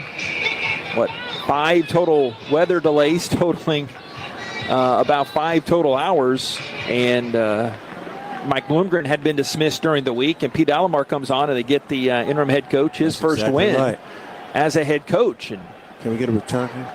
Would not mind that. Is Thompson back at his 15. The punt, a rare one tonight, coming back over the head, bounces at the goal line, and a leap from a special teams member to tap it and try to keep it in play. I think he did, and nope, they call a touchback. Officials waving their arms, and it was a great hustle play by Heidenreich, but a timeout on the field. 21-10, Navy leads Rice. 3:07 to go. Timeout on the field. Back after this, the Varsity Network app and the Owls Gameday app. It's Owls football from Learfield. Your health is personal, which is why your Houston Methodist primary care team takes the time to get to know you and your unique goals, offering personalized health care at more than 40 locations throughout Greater Houston, with same-day clinics when you're sick and expert specialists when you need them. That's the difference between practicing medicine and leading it for you. Houston Methodist, leading medicine. Kohl's Cash is turning 20, and to celebrate, Kohl's is giving you the gifts. All month, you can enter our sweepstakes for a chance to win $200 Kohl's Cash. Plus, get epic deals on cozy favorites, home must-haves, and more right now. Yep, we were gonna throw a party, but this is better. Cue the confetti and the savings at Kohl's. Offer in September 28th. Select styles. Some exclusions apply. Sweepstakes ends September 30th, 2025. No purchase necessary. 20 winners per day. Limit 1 prize per person for entire sweepstakes. See Kohls.com for official rules and details.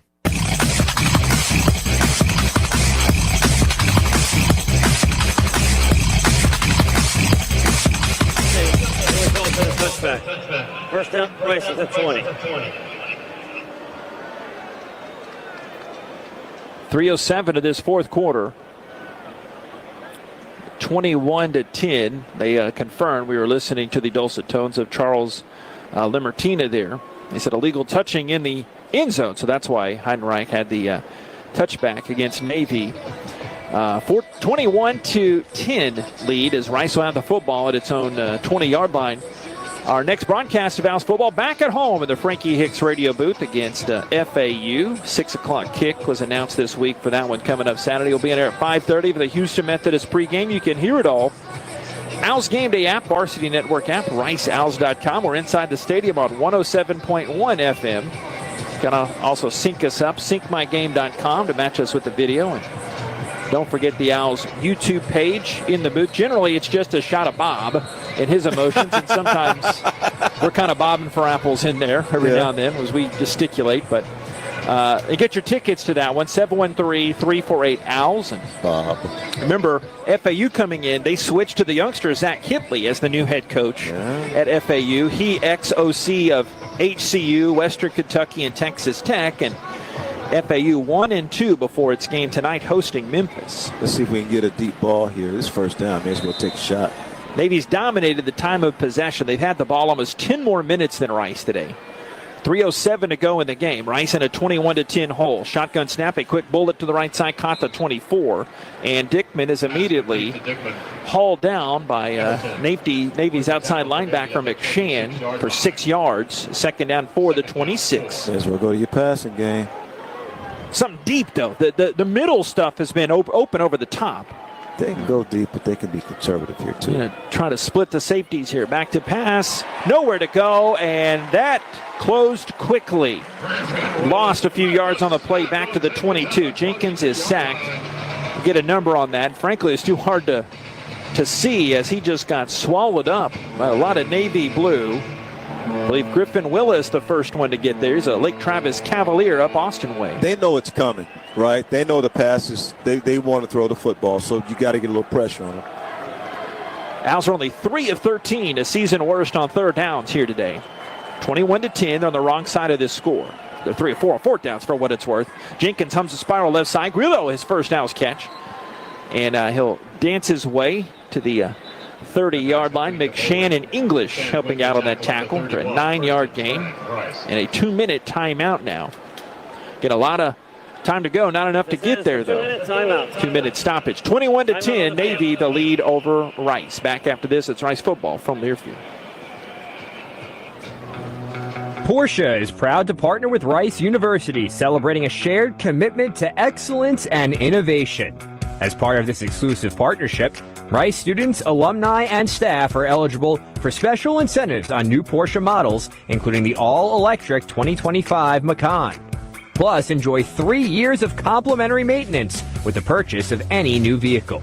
Visit today and show your Rice ID to take advantage. This offer is just for the Rice community. No matter what you're doing, a sprain, tear, or nagging ache can set you back. Until your expert orthopedic team at Houston Methodist uses advanced technology to personalize a treatment plan that's minimally invasive, healing your pain, and getting you back to life on your terms. That's the difference between practicing medicine and needing it. For you, Houston Methodist, leading medicine.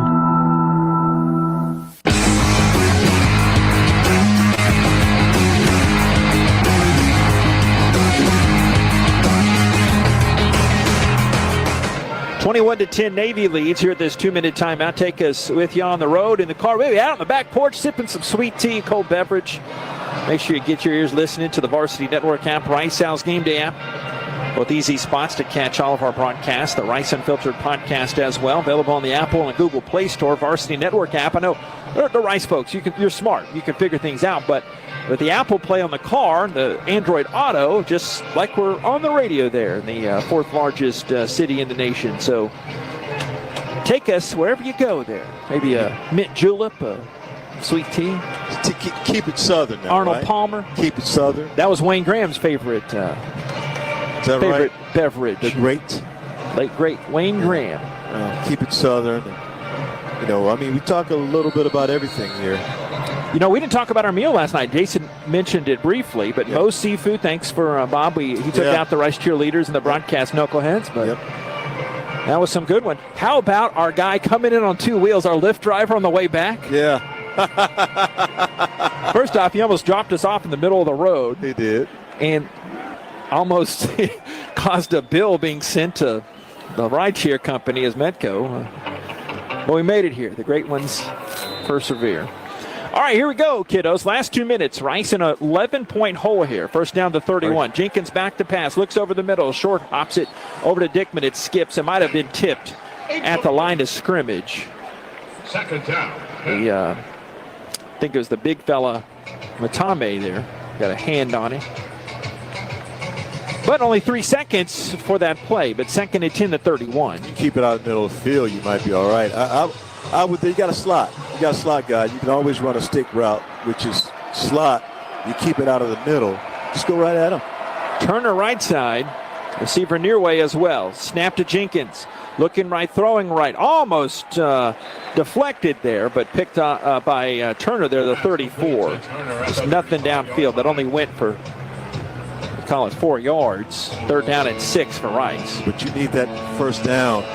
So here we go. Passing game with only so many minutes left in the game.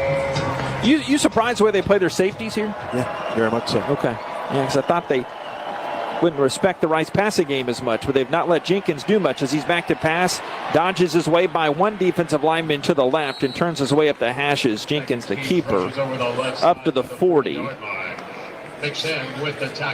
Wasn't the best of spots. Rice a full yard shy of the chains. It went for a Jenkins 5-yard keeper, and Rice has to burn its last time out. Rice takes their third and final charge time out of the half. Well, second time out. It definitely comes down to this play. 113. Fourth down and 1 at the 40. As to whether or not they actually will be able to put some points on the board. Man, that was a smart run by Chase. I mean, he was actually quartered with not very many options at all and found a way to at least get to the first down marker.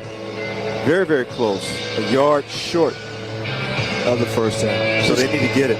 Get the fourth downs, right? Rice 3 of 4 on fourth downs today. They converted their last 3. So get the first down first, and then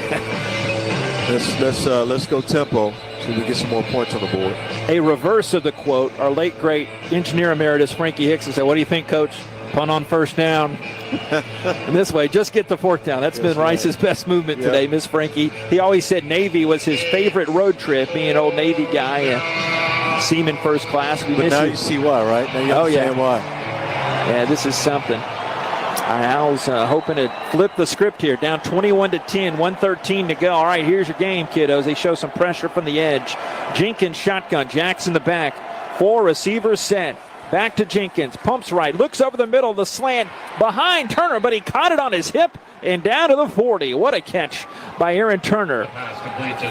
20 yards on that right hand. Yes, that was that stick run I was telling you about. Caught it right at the top of it. How about that hand? 109, please. Just stuck it on his right hip there. 106 to go. Yeah, he had to catch that. Yeah, 109. They added 3 seconds. That'll help. 21-10. First down the 40. Owls have to have a quick score and get it onside to have a chance. All right, Jenkins gun.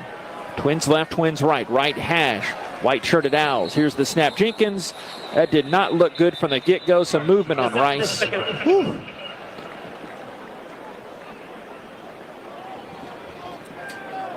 Two drives. Head linesman Braden Cox signaling that to 2 big plays. Full start. Offense number 76. 5-yard penalty. First down. John Long. This play does require a 10-second runoff. The game clock operator, please reset the game clock to 49 seconds. It will start on my signal. Thank you. 49? Wow. So you got to snap it. Like right now, snap it. Well, here comes the whistle. They're allowed to snap it. Jenkins raises the leg. It floats back to him. Pump fakes right. Steps up back to the right. 45. He runs into the Owl sideline. He gets blasted out of bounds by one of the Navy players. They did not take too kindly to that blast from Luke Pires there.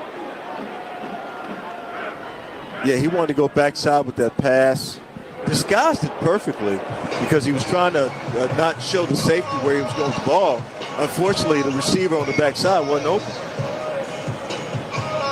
Second down and 12. Rice at the Navy 42. All right, Pierre running out to left for the Owls. Should be able to get this first down. Peyton Matthews coming in at wide receiver, the true freshman, San Antonio for Rice. Twins either way. All right, now second and long. Jenkins holds it. Sidearm whips it right side at the chains. Caught by Jenkins on the original line of scrimmage, actually, the 40. They will not give him a spot today, will they? So third down and 11. Nope, third and 11.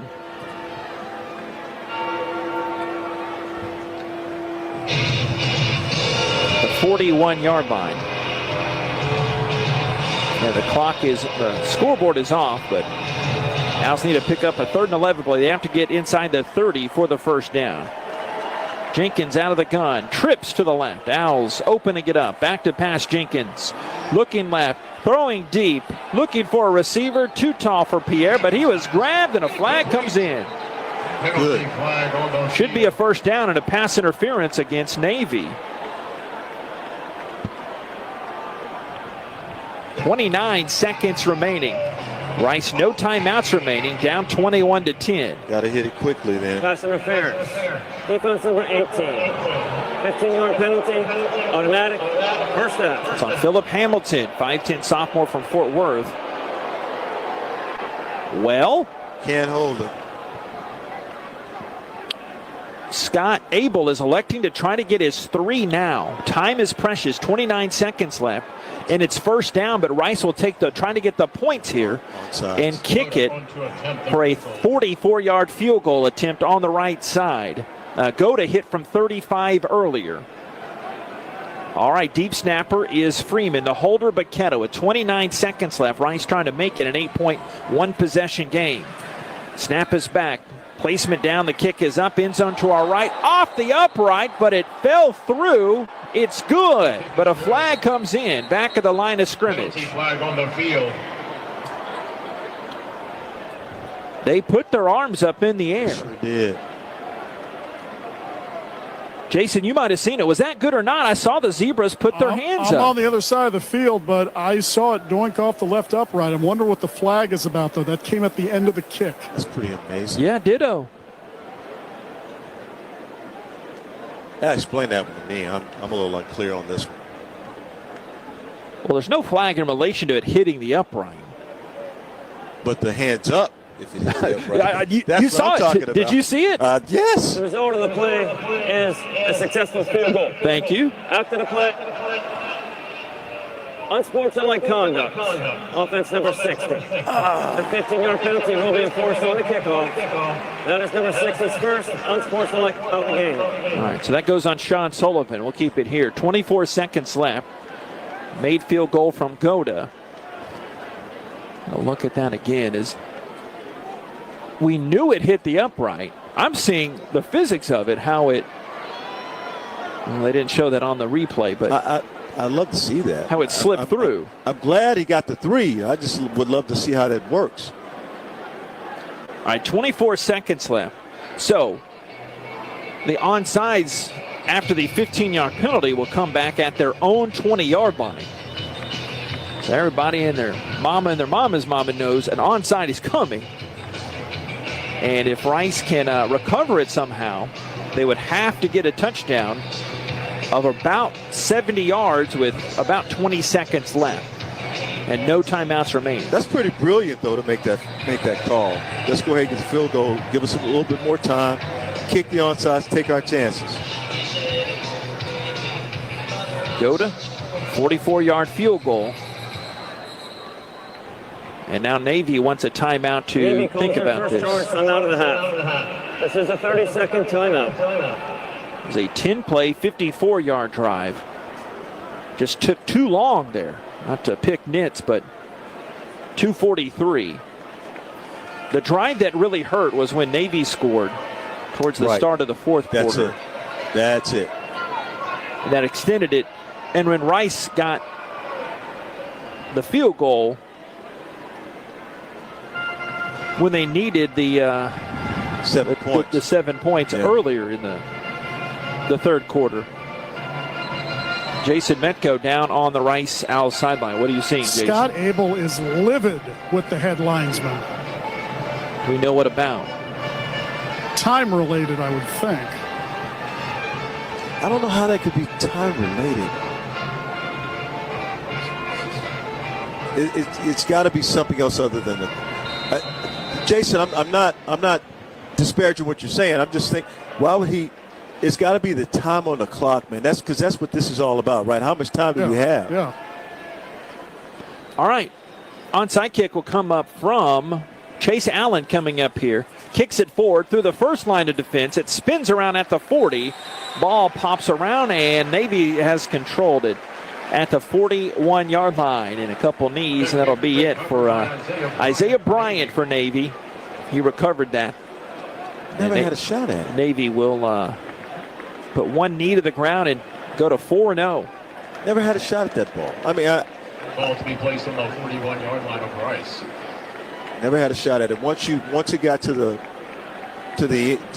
interior of the Navy receiving team, that was it. Yeah, you want to deflect it off the first row there. All right, Horvath comes in with the kneel down. And it was actually Gutierrez who took that, or Woodson takes that final snap there.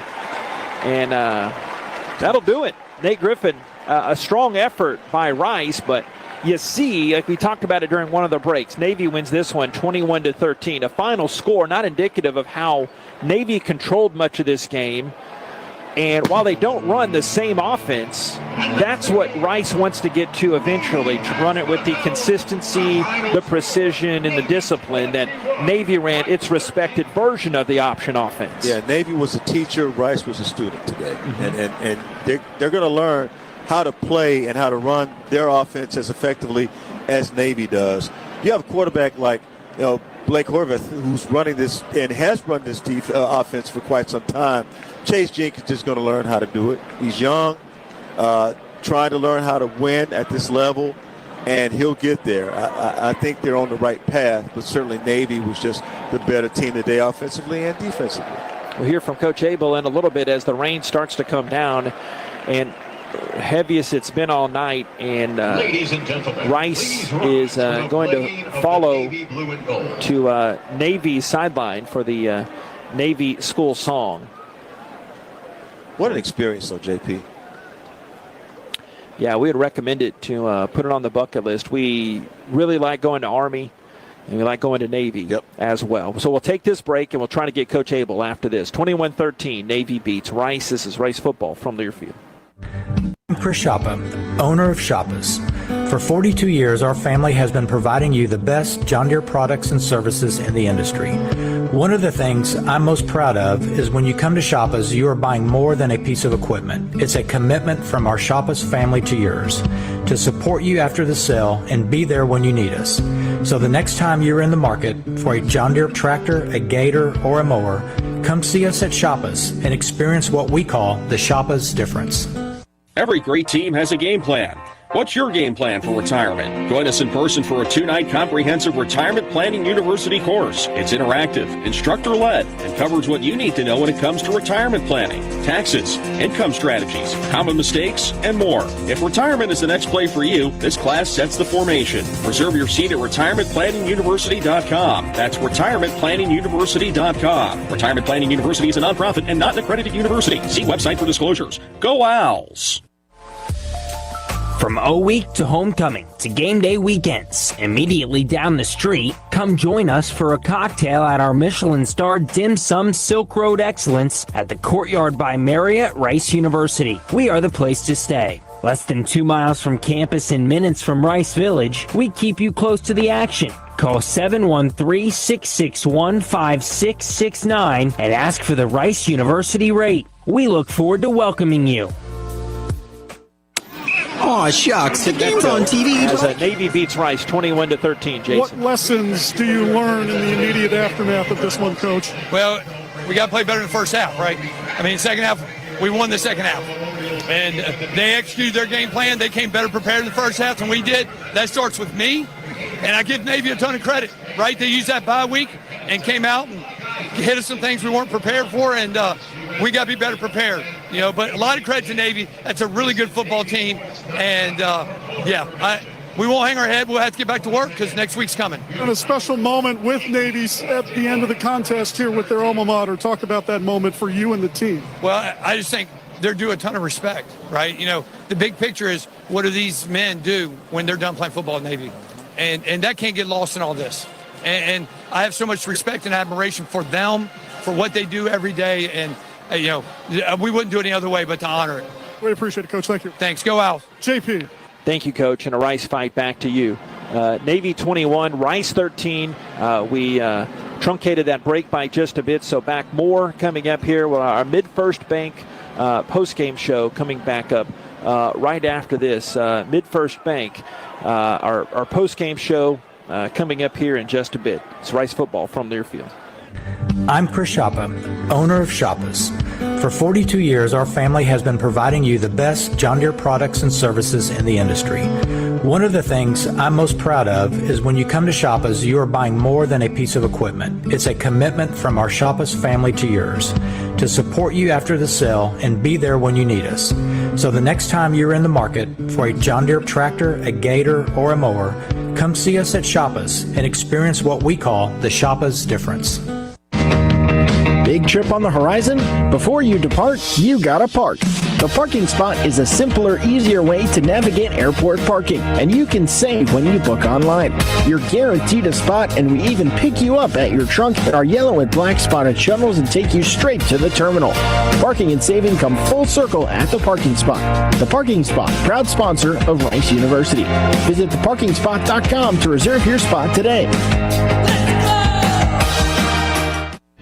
When you're on the move and looking for nonstop college sports action, get the Varsity Network app and take the game with you everywhere. Stream live play-by-play from schools across the country right from your phone, free. Catch hundreds of weekly podcasts, including shows from your favorite teams, all in one place. From football Saturdays to midweek hoops, it's your all-access pass to the college sports world. Whether it's game day or just your daily drive, the Varsity Network app has you covered. Download now and listen live for free on the Varsity Network app.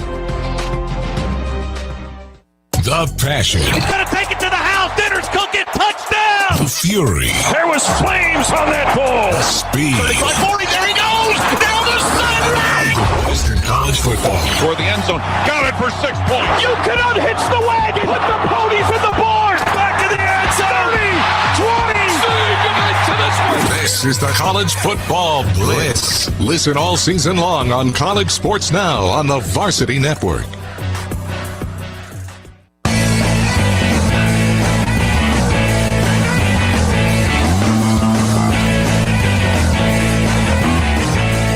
I know Jason Metko will do his darndest out there outside the Rice locker room. It's up a tunnel and around the corner. There's no direct feed like we have some weeks.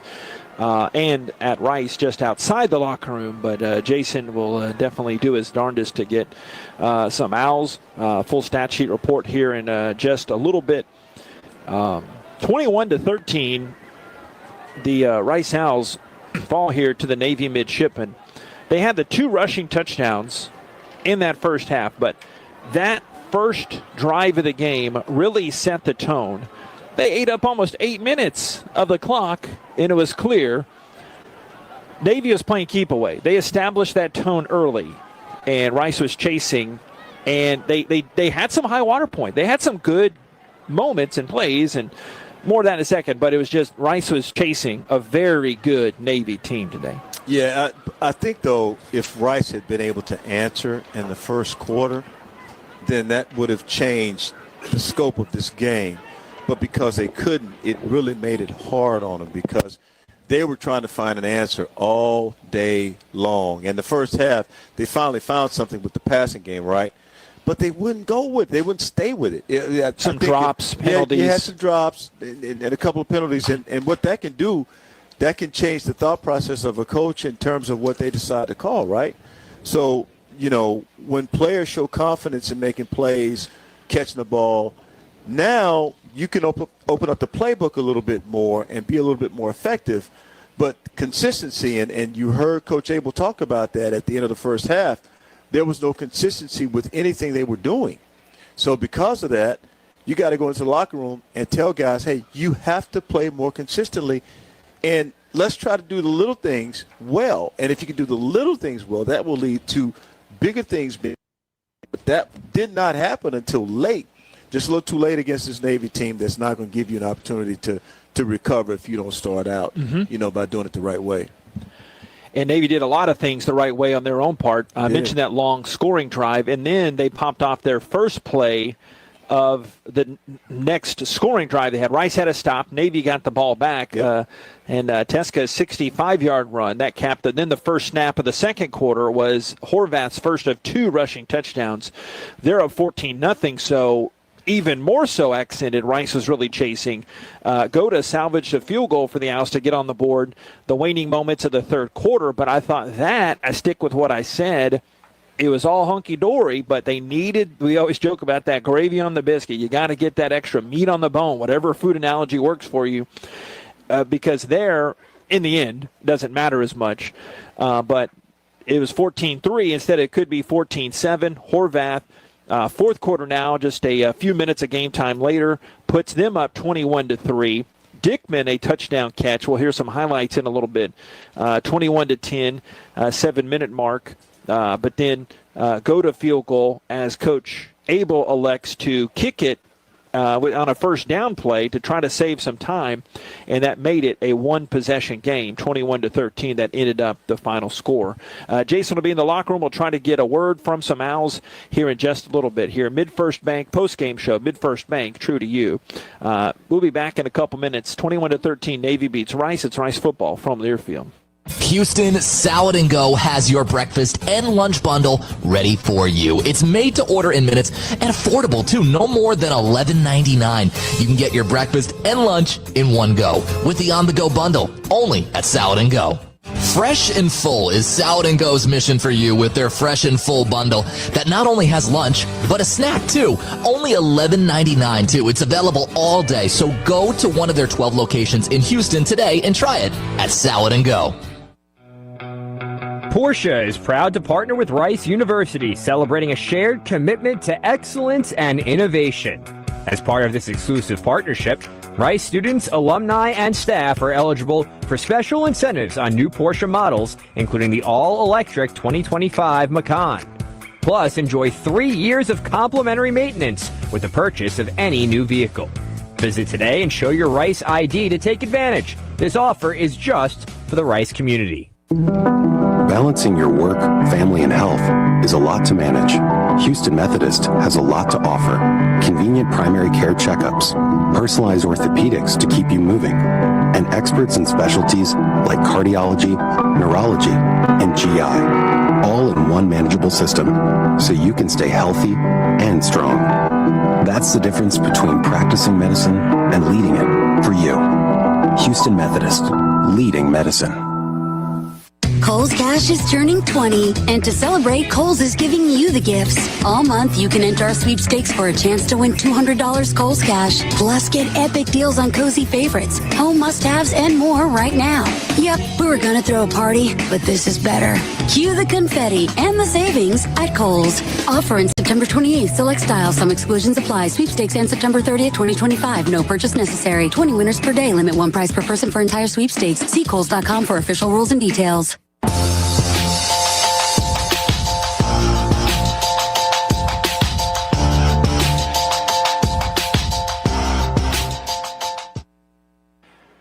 Here's the snap. Three-step drop back. Horvath unleashes it over the middle. Picked off. Play Wyatt. There you go at the 30. Runs to the left at 35. And he has pushed down. How great is that to see? One of the Owls captains getting his most extensive playing time of the season. His first pick and just Rice's second interception of the season. Well, Baron Easterling is the name of our producer back in the studio. And the highlight, I said, just surprised me. And the timing's perfect because we're about to hear from Play Wyatt. And he played that Play Wyatt interception. So we'll talk about the play. Won't spoil all that. But so cool to see him get that big defensive play. As that was a potential game changer at the time. It grabbed a lot of momentum back. But Rice just couldn't stack enough of those plays. And like you said, too much of the – and Navy made penalties too. But too much of the yellow laundry for Rice to stymie some of their drives. It's one thing for a young team to make penalties. It's another for a veteran team to make penalties, right? Veteran teams don't get bothered by the urgency of a penalty. Whereas young teams, they have to learn urgency is not that critical in a situation like that. Mm-hmm. So Rice, still a young team, 3-2 now on the season, but still a very young team with a lot to learn about this new offense that they're running. And eventually they're going to embrace being able to get themselves in a penalty situation and being able to get out of that penalty situation with a big play like you saw Navy do today. The comparison is right there, so we might as well talk and just whack that pinata, right? It's right there with the way Navy runs their stuff. Mm-hmm. It's almost, I think when emotion's cool, we understand the locker room chat is understandably going a little bit long down there, so we'll hear from a few players in a second if we can. But I think after the fact they could say, hey, this is what we could do with this type of offense. Is that too broad way to put that? I think the way they ran it, it was crisp. They had but you know what? They run it like grown men. I'll just go ahead and say it. They run like grown men. Rice is still trying to figure it out. They're good at what they do because they have a lot of talent. But Navy does it because this is what they do, okay? And they do it with guys who are built for this kind of an offense. I got to tell you something. The way the coach has done with the Rice offense, man, it's remarkable. It is remarkable. Let's go down to play with Jason. I know it's been a tough one here tonight, but you did have that pick. How refreshing was that for you after all you've been through play? Man, it just really a surreal moment. Just coming out here, just been putting in the work. I wrote out my faith 392 days. That's how long it's been since August 31st last year we played Sam Houston. And I just been waiting on this moment, waiting on the grind and get back in there with the team, with the guys, man. I feel like we got a great team right now. And, we ain't really come out with the victory tonight, but I feel like there's a lot of building blocks, a lot of things we can learn from to still be the dominant team that we are. Hey, Play, thanks so much for coming out. JP and Nate up top here. What did Horvath do? He's done it to a lot of teams, but what does he do that's so difficult against a defense? And what did he do tonight that was so tough? Man, really props to him. He a good quarterback. He leads his team. He leads his team well. He's been there for a while, so he knows the offense inside and out. And I feel like he's just a leader. You can tell it from switching the plays out, from everything he's doing on the field. So, man, it was a great battle, man. Hopefully we can see them boys again at some point. Hey, Play, props to you on the interception, man. I know you've been waiting for that, looking at it. You've been kind of seeing it in your mind. But I want to ask you something in regards to, I kind of want to play off of what JP just asked you. What did you see? Could you see the experience from your side of the field, the way they were blocking down, especially along the offensive line, and then those guys getting to the second level, making it really, really difficult? But Horvath with the tricks, the hand tricks, man, talk about that. Man, he just, like I said, he just leads that offense. I think he's a perfect fit for their offense. You can just tell from the O-line to they don't really do too much talking in the field of play either. Like, we try to get under their skin. Me, I like to talk like I'm on the field, but they don't really say too much. They just play hard and they play fast. But, I feel like our defense was fine around too, though. But, they come with the experience. I feel like all the guys, the same guys, main pieces that they had on the team this year, they was on the team last year. So, they got a lot of camaraderie. And like I said, Levin, he a good football player, and he runs that offense very well. Hey, Play, you've been here a minute. What's the identity, you think, of this defense as we've seen it? And you still had some good plays today, yours included, but now we're almost at the halfway point of the year. It seems like the identity of this team, the defense, is so much of that. What do you think forms that identity? Really, we preach it in the defensive room every day. We're the best defense in the conference. Even after the game today, we still believe that, man. We still going to hang our hat on that. We got a lot of great players on the whole overall team, but we feel on the defensive side of the ball, it's going to move whenever we move. The plays we make, the energy we bring, all the big hits, the TFLs, it's going to come when we come. So, man, even first half, we got to pick it up first half. We gave up 14 to them, and I feel like we didn't come out with no energy. They got the best of us, but they're a second-half team. And you see we only gave up 7 points in the second half. They really shouldn't have had none. But that's just a hat off for us. But it's like Coach K just told us, there's no more victories for the Rice Owls, man. We come in here to win ball games, and we come in here to prove a point. What'd you learn today? Man, we learned that we got to start fast. Second half, we came out and we played well, and we won the second half. But first half, man, we gotta start fast. We gotta be the first one swinging. We feel like we got punched in the mouth first, but like coaching them saying on the sideline, we gotta see who have a glass jaw. We don't have a glass jaw. We're gonna bend. We're not gonna break on defense. We're not gonna break on offense. So we just gotta keep coming. We got FAU next week at home, and we got something for them. Play, we appreciate it, man. Thanks for doing this. Thank you, Play. Yes, sir. Appreciate y'all. Guys, back to you. Appreciate you, Mr. like that. Good Works team himself, Play Wyatt. I like that succinct question, but also his answer. I like that better. Hey, we got something for him. You can always learn. Yeah, that's what he said. Okay. No glass jaw. That's right. Got to keep moving. And Jason down, eventually moseying his way to the locker room. I thought I see. Yeah, Jason is down there. He is. Do you want to? Do we have any more, or? I mean, I can try. We'll see who we got down here still. It's a little tougher. Yeah, we'll take a break. Okay. Have some stats. You do your thing. We'll be back in a couple. That's Jason, JP, and Nate up here. 21-13, Navy defeats Rice. More of the Mid-First Bank postgame show. It's Rice football from Learfield. Owl fans know where to stay when they come to Houston. The Courtyard by Marriott, Rice University, is their preferred choice. Whether cheering on the team or kicking off their Rice experience during O Week, just minutes from Rice Village and less than 2 miles to campus, we provide the right mix of convenience and accessibility. Coming in spring 2025, enjoy Michelin-starred dim sum excellence in our restaurant. Cheer for the Owls by raising a glass in the lounge and start the day right with breakfast in the bistro. Call 713-661-5669 to make a reservation and be sure to ask for the Rice University rate. We look forward to welcoming you. Houston Salad and Go has your breakfast and lunch bundle ready for you. It's made to order in minutes and affordable too, no more than $11.99. You can get your breakfast and lunch in one go with the on-the-go bundle only at Salad and Go. Fresh and Full is Salad and Go's mission for you with their Fresh and Full bundle that not only has lunch, but a snack too. Only $11.99 too. It's available all day, so go to one of their 12 locations in Houston today and try it at Salad and Go. The Passion. He's going to take it to the house. Dinner's cooking. Touchdown. touchdown! The fury. There was flames on that ball. The speed. 40, there he goes! Down the sideline! Western college football. For the end zone. Got it for 6 points. You cannot hitch the wagon! Put the ponies in the barn! Back in the end zone! 30, 20!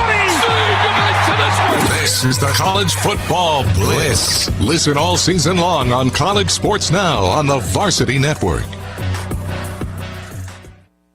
When you're on the move and looking for nonstop college sports action, get the Varsity Network app and take the game with you everywhere. Stream live play-by-play from schools across the country right from your phone, free. Catch hundreds of weekly podcasts, including shows from your favorite teams, all in one place. From football Saturdays to midweek hoops, it's your all-access pass to the college sports world. Whether it's game day or just your daily drive, the Varsity Network app has you covered. Download now and listen live for free on the Varsity Network app.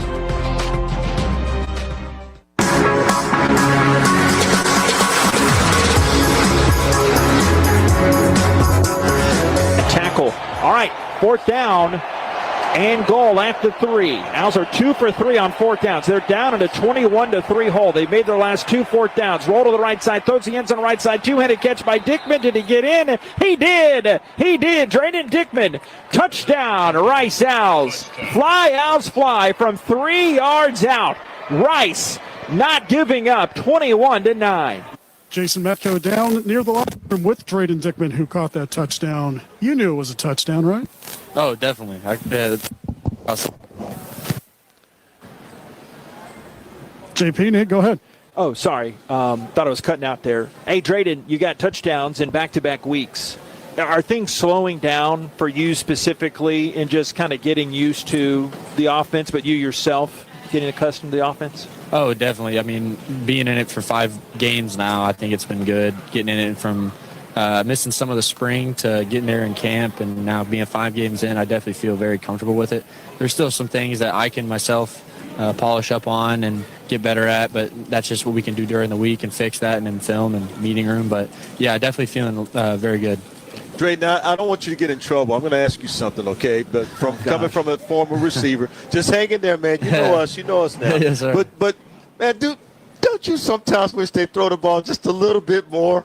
I mean, it's just how it is. I mean, this is what Abel calls, and I mean, sometimes like the receiver in you is you think something's there, and then some of us have the opportunity to go there to Coach Abel or Coach Porter and tell them that, and they'll take that in and take that into consideration, and they'll see if they can. There's a right time for it, but I think it's just whatever Coach calls, and whatever Coach calls, we trust in. So that's just how I feel about it. Good answer. I had to ask that question.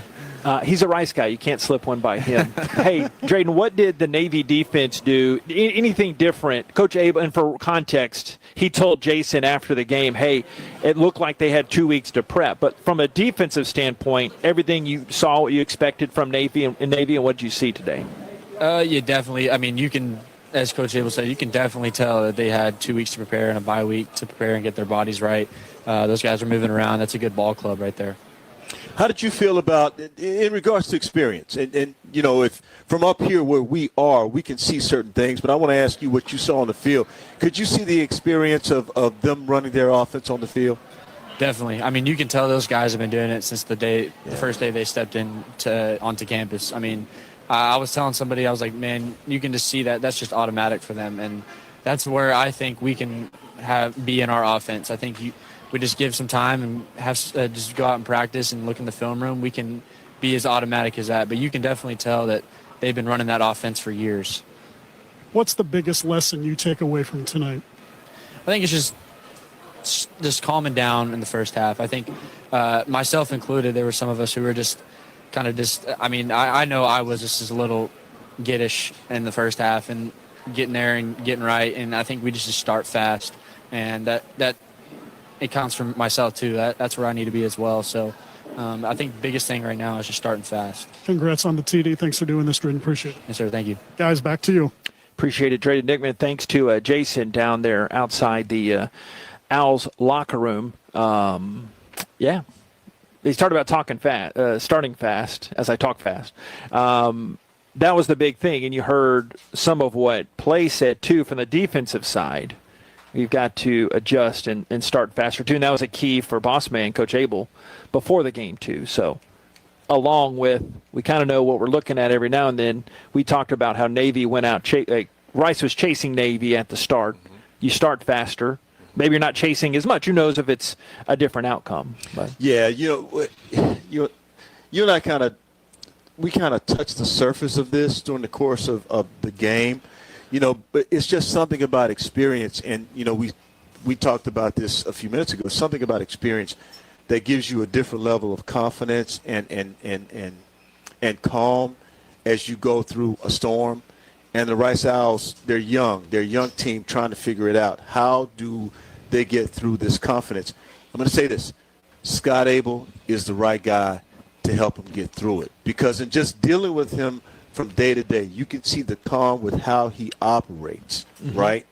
And there's a faith reference to that in terms of pressure. I'll show it to you a little bit later. But how you handle it when you have the type of confidence that you need from within to be able to do the things you need to do on the field. Yeah. And coaches know about this kind of thing. He is the kind of guy who would, and you can hear it in his post-game press conference, right? In his post-game presser when he was talking with Metko. I could hear it. I said, yeah, he's got it. And I'll show it to you a little bit later.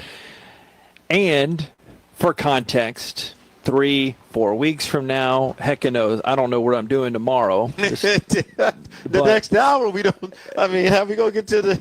You gonna put me on your back and take me out to the bus? I'm always carrying it, folks. Good Lord only knows we'll be a few weeks from now, but you could look back December after the Army-Navy game. Wow, that Navy team is playing either for the conference championship, or like Army was.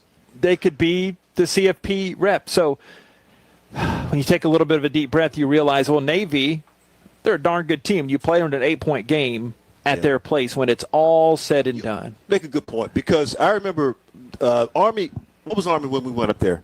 They were undefeated. Towards the beginning of the year, 3-0 or 4-0. Yeah. 4-0 Navy did it. We kept watching scoreboard, right? All of a sudden, here comes Army. 5-0, 6-0, 7-0, 8-0. What? And now people are talking about them. And it could be the same thing with Navy, because Horvath is that guy. I'm telling you, he's that guy like Army had last year. He's Bryson Daly, but yes, can throw. Indeed. Yeah. And so now they're playing like that. Their defense, they got a few holes defensively, which we didn't see versus Army. But with that offense being able to hang on to the ball as long as they did, 8-minute drives and stuff. Man, you play keep away, and you're one of the top 10 teams in the nation in terms of time of possession. Oh, yeah, you can get some things done. You really can. All right, we'll wrap it up after this. 21-13, Navy beats Rice, and we'll go over some scores. And we never touched that stat board. We'll do that as well. This is Rice Football from Learfield. Every great team has a game plan. What's your game plan for retirement? Join us in person for a 2-night comprehensive retirement planning university course. It's interactive, instructor-led, and covers what you need to know when it comes to retirement planning, taxes, income strategies, common mistakes, and more. If retirement is the next play for you, this class sets the formation. Reserve your seat at retirementplanninguniversity.com. That's retirementplanninguniversity.com. Retirement Planning University is a nonprofit and not an accredited university. See website for disclosures. Go Owls! Big trip on the horizon? Before you depart, you gotta park. The parking spot is a simpler, easier way to navigate airport parking, and you can save when you book online. You're guaranteed a spot, and we even pick you up at your trunk in our yellow and black spotted shuttles and take you straight to the terminal. Parking and saving come full circle at The Parking Spot. The Parking Spot, proud sponsor of Rice University. Visit theparkingspot.com to reserve your spot today. Our next broadcast of Owls football is back in the Frankie Hicks radio booth against the FAU Owls. Kick is at 6 o'clock coming up next Saturday. Houston Methodist pregame your way at 5:30. That will be an ESPN Plus game, but you can sync us up on syncmygame.com. And, of course, you can hear it all on the Owls Gameday app, the Varsity Network app, and riceowls.com. And bring that old Walkman to the game. We're inside the stadium on 107.1 FM. And don't forget the Owls YouTube page in booth feed. Rice and FAU coming up Saturday. Rice fight. Aw, shucks. The game's on TV, but I can't listen to the call of my favorite team broadcasters. Never fear, Sync My Game is here. Sync My Game? Yes, Sync My Game. If you have a DVR and streaming device, head to syncmygame.com from Learfield. It's never been easier to hear the impassioned voices of your favorite radio crew synced with the TV. Wow, thank you, Mr. Just remember, syncmygame.com.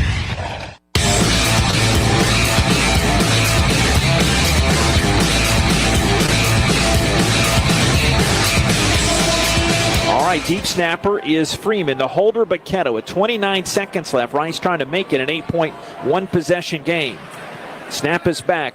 Placement down. The kick is up. End zone to our right. Off the upright, but it fell through. It's good, but a flag comes in. Back of the line of scrimmage. Pay no attention to that announcement. It's actually end zone to our left. It clangs off the upright and just slid through. It kind of slid down those wet uprights and hit the bottom. It somehow stayed through. I don't know how the loss of the bottom. I don't know how it got in. I still haven't seen the replay of it, but that was the Owls' final score to cut it to that 1-point game. With Nate Griffin, I'm JP Heath. Here is an express version of the Owls stat board because we've got a bus to catch, and I know if you experience multiple sports, they will leave you. So we'll go over this. I don't know if you've ever been left. No, football. Never been left. Well, I have. And so we'll tell you, Navy outgained Rice 455 to 234, but on the ground they were dominant as well. 283 yards to 120 for the Owls. The Owls knew they had to establish the ground game, and the number one rushing team in the nation was still held below. What is their average on the season coming in? 375. So they were held, 92 yards below their season nation best rushing total. Yep. But Navy still chewed off a lot of yards when they counted. They were 7-12 on third downs. Rice just could not move those chains enough, and I think that was because, heck, I can look this up. The amount of distance they had, it has everything in this stat sheet here, the stat board, but the amount of distance they had, it just had too many third downs and long on the game. Rice was 4 of 15 on the third downs. Navy not too much better, but they were 7 of 12, above 50%. Rice, though, was 4 of 5 on its fourth downs. Navy's one fourth down completion was a fourth down. They were 1 of 2 on their fourth downs. Navy ended up 7.5 yards per play. Rice 6.9. Check that, 3.9 yards per play. On the penalties, that was big as Navy, the Midshipmen, actually had more penalties. They had 10 penalties for 85 yards. Rice 5 miscues for 35 yards. Navy controlled the clock as well. On the season coming into this, they had a time of possession at 34 minutes. And top 10 in the nation. So they held it right below that top 10 in the nation average. Rice held the ball a little bit over 26 and a half minutes. Some of the individual stats, hometown Horvath, 8 of 13 for $172. He is well over 11 yards per attempt, and he added with it 110 rushing yards. Texa, before he left for the injury, had 11 carries, 104 yards. First time this season Navy has had two ball carriers with over 100 yards, and Texa led them in receiving as well, among others. 5 different receivers, but 3 catches, 53 yards. Chase Jenkins on the Rice ledger, 12 of 21 for 114 yards. Quentin Jackson, 15 carries for 60. Chase Jenkins, 33 yards. Owls did not have a rushing touchdown today. They had a receiving touchdown from the young man that joined us, Drayden Dickman. He led the Owls with 45 yards receiving. But Walker, great to see Braylon Walker back. We kind of glanced over that, but having the Owls lost 8 of their 9 top receivers from last year. Right. That other one was Walker, right. And he was bumped up and injured for the first few games of the year. So I think this is just the tip of the iceberg there for Braylon. Aaron Turner, 4 for 27. Dickman, I mentioned, 3 for 45. On the defensive side for the Scholars, Marcus Williams did a great job today. 12 tackles, 6 of them solo. And as usual, Andrew Alway doing Andrew Alway things. He had 9 tackles, but they didn't give up any sacks. They didn't have any sacks because Navy doesn't throw it that much. That's why they give up some of the fewest sacks in the nation. Yeah. But the Owls could not get any pressure. They only had 2 tackles for a loss on a team that runs so much. It tells you Navy's offensive line. They're just stellar. And a note, Parker on the Navy defense, he had 13 tackles to pace the middies. I thought Blaze Teeter played well, too. When he was able to get pressure, make tackles, he did that.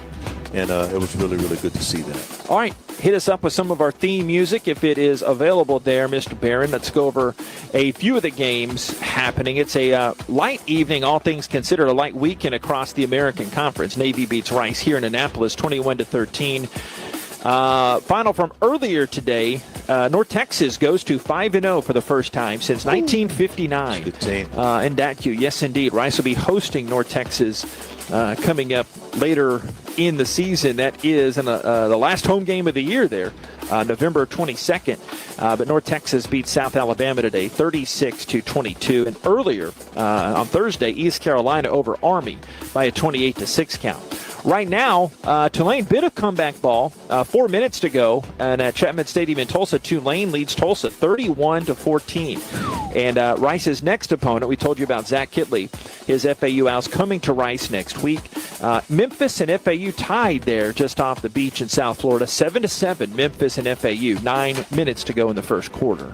How about that? And let's look at some top 25 games now. With a minute 47 remaining in the game, JP. Ole Miss leading LSU 24-17. 19. Yeah, 24-19. Check that. Yeah, 24-19. No question. It's on the TV right above Mississippi, that's why you watch it. Mississippi State, Tennessee, and Tennessee has tied that game. So 27-all with about 10-13 remaining in the game. And that game at Mississippi State, Tennessee ranked number 15 in the country. Iowa State leading Arizona 6-0 in the first quarter. Georgia Tech at Wake Forest. That was a final in overtime, 30-29. They got the win there. Notre Dame all over Arkansas, 56-13. What has happened to Arkansas? Illinois, 34. USC, 32. And USC was ranked 21. Illinois ranked 23. Vanderbilt, 55. Beat Utah State by 20. Texas A&M, they knock off Auburn 16-10. That was a hard-fought game. Ohio State number 1, not hard at all. 24-6 over Washington. Indiana over Iowa, 20-15. Oregon is going to be at Penn State. UMass at Missouri. Alabama at Georgia. That's going to be a good game at 7:30. And then you got BYU at Colorado today, number 25 BYU. So we'll see how that turns out. Some of the old Southwest Conference teams in the Big 12 action today. Baylor, a little bit of a get-right game in Stillwater. They beat Oklahoma State, the first game after Mike Gundy was released earlier in the week. Baylor over Oklahoma State, 45-27. Last night took overtime, but Houston won out in Corvallis, 27-24. And a wild one down to the wire, but Arizona State beat TCU by 27-24 count. A couple of other local games to tell you about. Right now, Mississippi Valley State is leading Texas Southern 20-14 at the end of the third, going into the fourth. Prairie View on top of Grambling, 7-0 in the first quarter there in Dallas as they are playing at the Cotton Bowl. Houston Christian off as well. Yep. And Sam Houston off as well. Stephen of Austin hosting McNeese tonight. Abilene Christian leading Incarnate Word in the first quarter, 7-6. Lamar over Central Arkansas, 14-0. And Harvard Hunt County, East Texas A&M, and North Carolina Central, 7-7 as I watch the alma mater. That country boy's in him. Don't get me started. Okay. Hey, Nate did not end the way we wanted, but such an honorable place to call a game. And as we try to do our best to pay tribute to those around us we know and love that are served in the Navy and the Marines and others, it didn't go the way we wanted, but Rice will learn from this. Hate to lose to him, JP, be honest with you, but I tell you what, this is as classy and great as it gets when you come to the Naval Academy and you play them. This is awesome. It really is, man. All right, we'll see you on the bus. Yep, it'll be a lot of fun on the way back. Yeah, save me a sandwich. Well, I'm going to sleep. Remember, in everything we give thanks, this broadcast doesn't happen at the level we want to execute it at without the help of many good people. Much appreciation due to the sports information staffs. They make us sound much smarter than we are. Chuck Poole at Rice and the young and Anthony Roberts this trip, and thanks to the Navy folks, Scott Strassemeyer and Stacy Mission for helping us out as well. My counterpart Joe Miller with the Middies Radio Network down the way. Production support for today's game provided by the great Jordan Smith. Engineer has been Walter Donaldson, Bob Schlinger on the stat board, and Jason Metko on the sideline. Back at the studio, it's great having Baron Easterling again on the board. Next broadcast of Rice Owls football is coming up Saturday. That's a 6 o'clock kick against those aforementioned Florida Atlantic Owls. We'll be on air from the Frankie Hicks radio booth at 5:30. That's 5:30. Make sure you come out. The Owl Walk comes about 2 hours and 15 minutes before that scheduled kick. So it'll be about 3:45. Those first two home games. Nate, Abby, and I will have the pregame tailgate show and have some funs and yucks for sure. But have a great rest of this night. God bless. Go Owls. Rice fight. 21-13. Navy beats Rice today here in Annapolis. Have a great night, everybody. This has been Rice Football from Learfield.